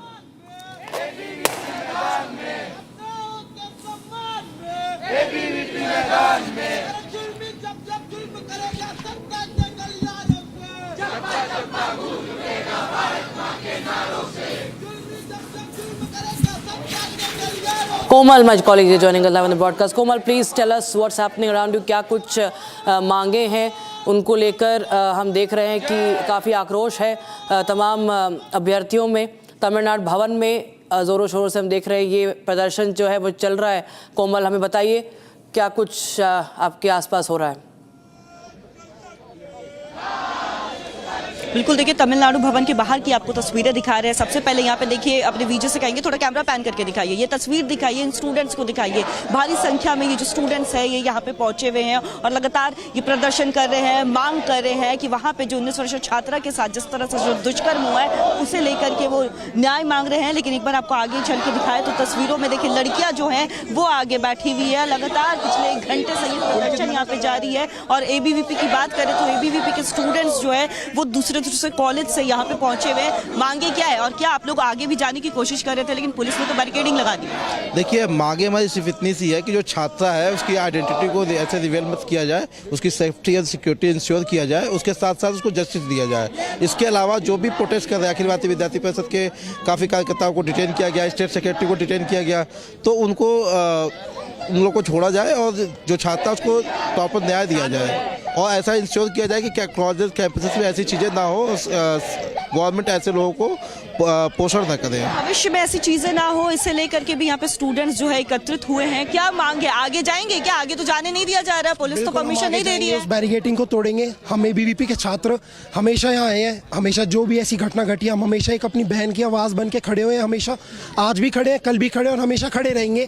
और हमारी ये जो सारी संगठन है, हम अपनी संगठन के युवा छात्राओं के साथ, अपनी युवा बहनों के साथ यहाँ आए हैं और हम सब अपनी आवाज़ उठाएंगे कि DM की सरकार, ये जो आपके साथ ये स्टालिन सरकार है, जो आपने करा है, इसके हम बिल्कुल विरोध है. आगे ऐसी कोई घटना नहीं होने देंगे और हम अपनी आवाज़ उठाते रहेंगे जब तक ऐसा होता रहेगा बार बार. धन्यवाद। तो देखिए, तेलंगाना भवन के बाहर अगर आपको तस्वीरें दिखाए तो एक तरफ यहाँ पे स्टूडेंट्स प्रोटेस्ट कर रहे हैं, लेकिन दूसरी तरफ वही पुलिस ने भी अपनी तरफ से पूरी तरह से एहतियात जो है वो बरत लिया है। अगर इस पूरे इलाके की बात करें तो एक तरफ स्टूडेंट्स है, दूसरी तरफ पुलिस है और बैरिकेडिंग साफ तौर पर कर दिया है। स्टूडेंट्स लगातार देखिए आगे बढ़ रहे हैं, वो कोशिश कर रहे हैं कि उन्हें आगे जो है तमिलनाडु भवन में जाने दिया जाए, प्रवेश करने दिया जाए, लेकिन फिलहाल जो है पुलिस की तरफ से परमिशन नहीं दी जा रही है। आपको तस्वीरों में भी दिखा रहे हैं कि एक तरफ स्टूडेंट्स है, वही दूसरी तरफ पुलिस है। पुलिस ने एहतियात के तौर पर पूरी तरह से तैयारियां कर ली है, लेकिन स्टूडेंट्स भी यहाँ पे अड़े हुए हैं, कुछ महिलाएं भी हैं, उनसे भी हम बात करेंगे। प्रोटेस्ट में आप लोग यहाँ पे पहुंचे हैं, मांगे क्या है? हमारी मांगे ये है कि अन्ना यूनिवर्सिटी में जो 19 साल की छात्रा के साथ रेप हुआ है उसके खिलाफ एक्शन लिया जाए। डीएमके सरकार ने जो कल्प्रिट है उसको प्रोटेक्शन दे रखी है, वो प्रोटेक्शन हटाई जाए और उस रेप के खिलाफ एक्शन लिया जाए, कल्प्रिट को पकड़ा जाए। जी, वहाँ की सरकार कह रही है कि उनकी तरफ से जो है पूरी तरह से जो कॉपरेशन है वो किया जा रहा है। कॉपरेशन नाम का नहीं होता ना, कल्प्रिट को तो साथ के साथ पकड़ना चाहिए, तो वो अभी तक पकड़ा नहीं गया है। वो कल्प्रिट की फोटोज आई है जो कि डीएमके सरकार के जो अभी हमारे सीएम है स्टालिन, उनके साथ, तो पकड़ा तो उनको नहीं गया है।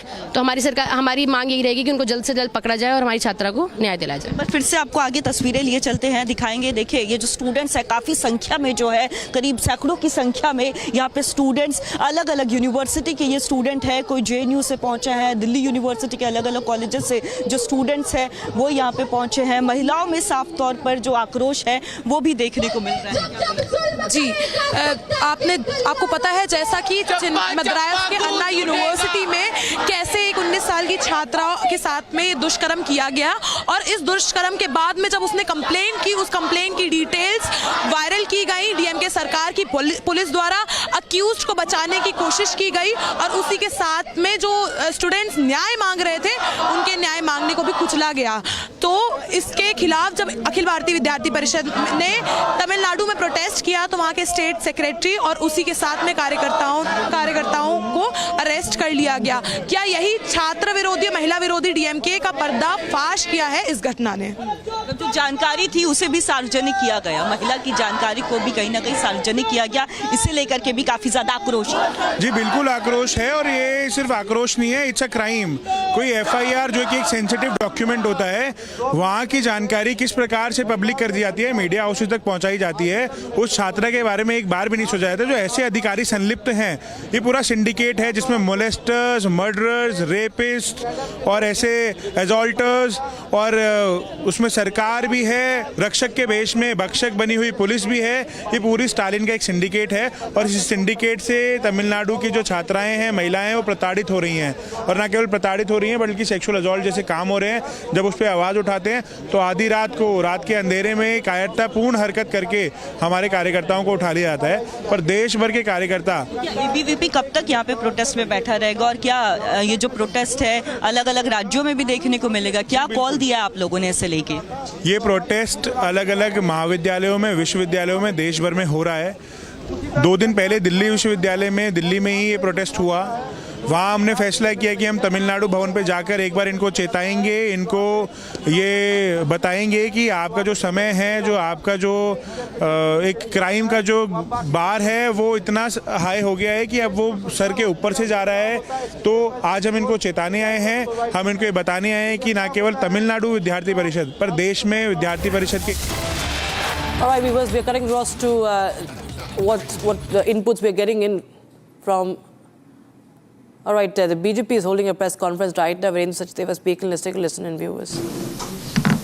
कि बौखलाहट दिख रही है,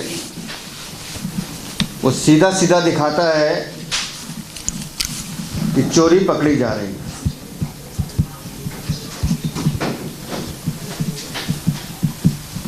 आज केवल नई दिल्ली विधानसभा की बात करते हैं, डाटा पूरी दिल्ली का है वो भी बताऊंगा।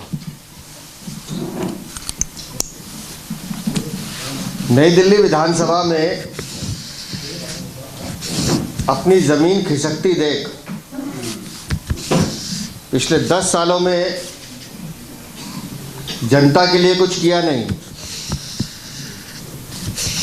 और आज जब जमीन खिसक रही है तो पहले रोना ईवीएम के नाम पे होता था, अब वोटर लिस्ट के नाम पे हो रहा है। मैं सिर्फ एक बानगी दिखा रहा हूँ, डिटेल में प्रवेश जी बताएंगे। हम सब दिल्ली के निवासी हैं, हम सब कहीं ना कहीं रहते हैं, हम सबका मकान नंबर, कोई कॉलोनी, कोई जगह होती है और वो वोटर लिस्ट में छापी जाती है। जैसे मैं मयूर विहार में रहता हूँ तो मकान नंबर ये, उसका पॉकेट ये, मयूर विहार दिल्ली 91 ये लिखा होगा तो मेरा वोटर लिस्ट में नाम आएगा। लेकिन अरविंद केजरीवाल की महिमा देखिए,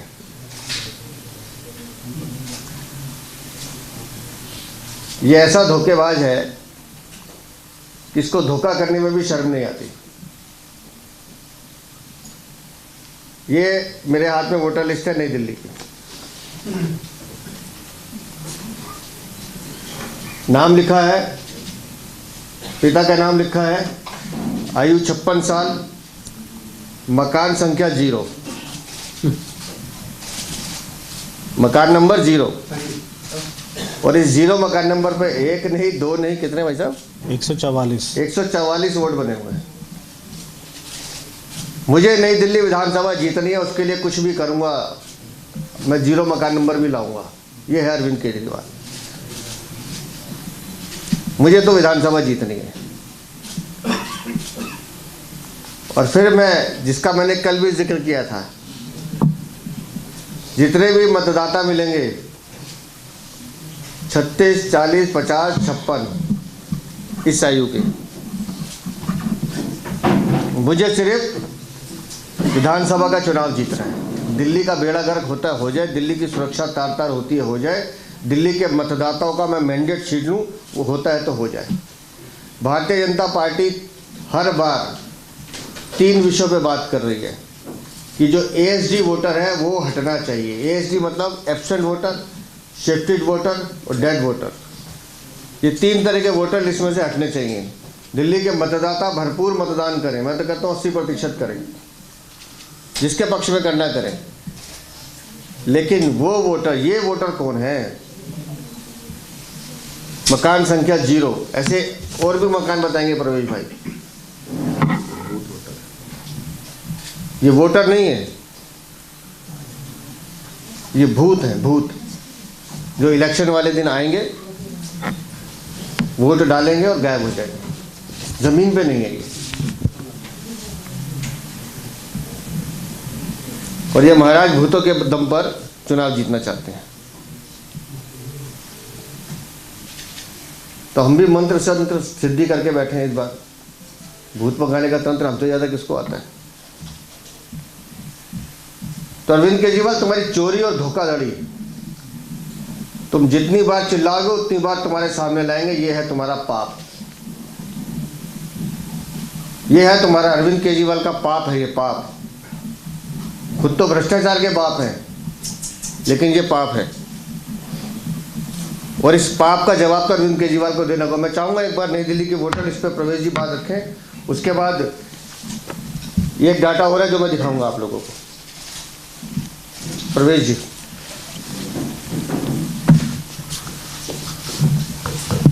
आपका धन्यवाद अध्यक्ष जी। हमने कल अपने आप को दिल्ली का मालिक कहने वाले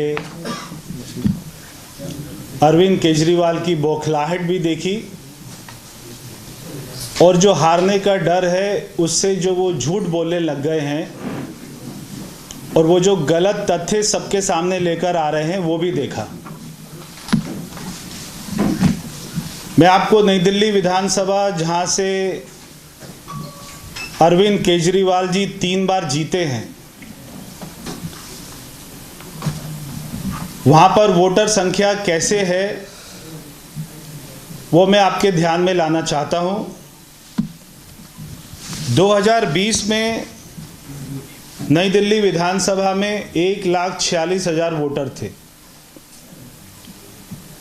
और आज 1,46,000 से कम होकर केवल 1,06,000 वोटर बचे हैं। यानी कि 40,000 वोटर सीधा सीधा कम हो गए हैं। और इसमें 22,000 वोटर जो हैं वो नए वोटर हैं, न्यू वोटर हैं। तो हम ये देखते हैं कि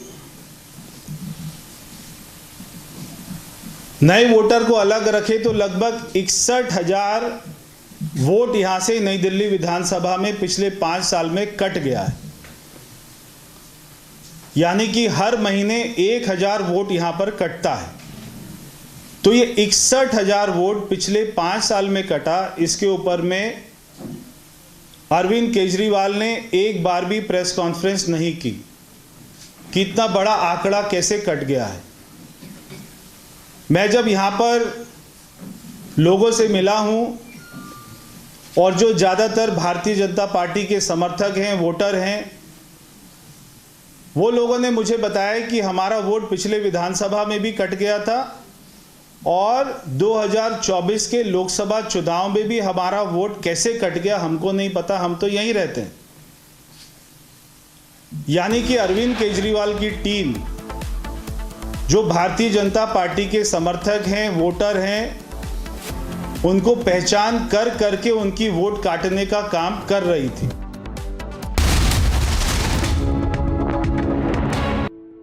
In the India Today Best Universities 2023 survey, India's #1 ranked universities in various streams are JNU Delhi, Amity University, AIMS Delhi, IIT Delhi, and National Law School Bengaluru.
Long distance get you down. Now you can get 2x, 3x, 5x or even 10x close-ups with optical or optical quality zoom. It's that easy to zoom into an image or a document or even the sky.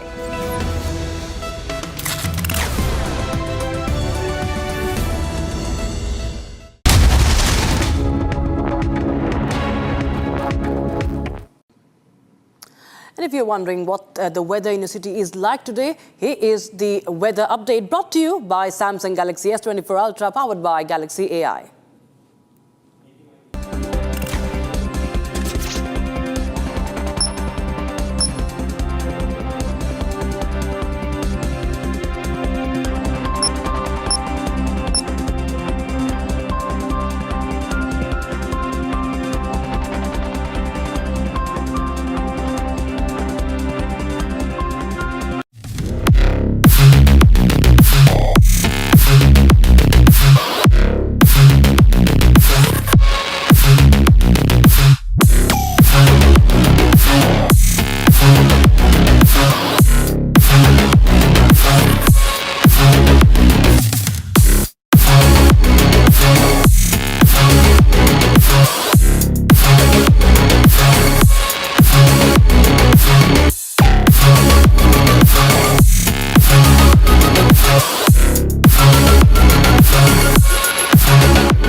There are only 2 words that needs to get translated. Let me help you with real-time translation with interpreter.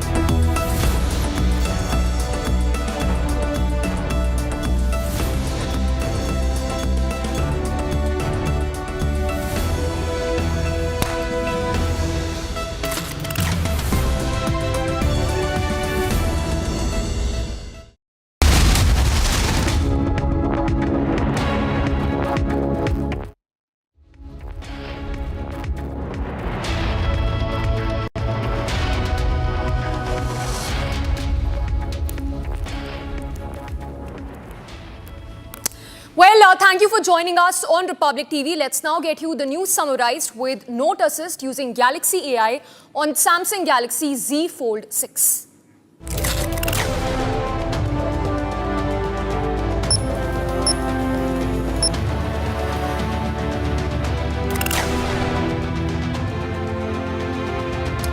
Delhi police registered an FIR against 4 people for allegedly submitting forged online applications for voter registration through Form 6. All India Imam Association Chairman Sajid Rashidi gave an ultimatum to the Delhi government, saying that if salaries wouldn't get sanctioned, the imams will sit on protest and not get up till their demands are met.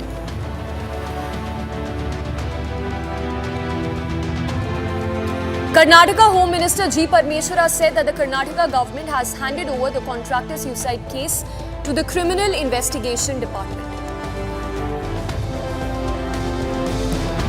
Rohit Sharma stated that Yashasvi Jaiswal did touch the ball while slipping in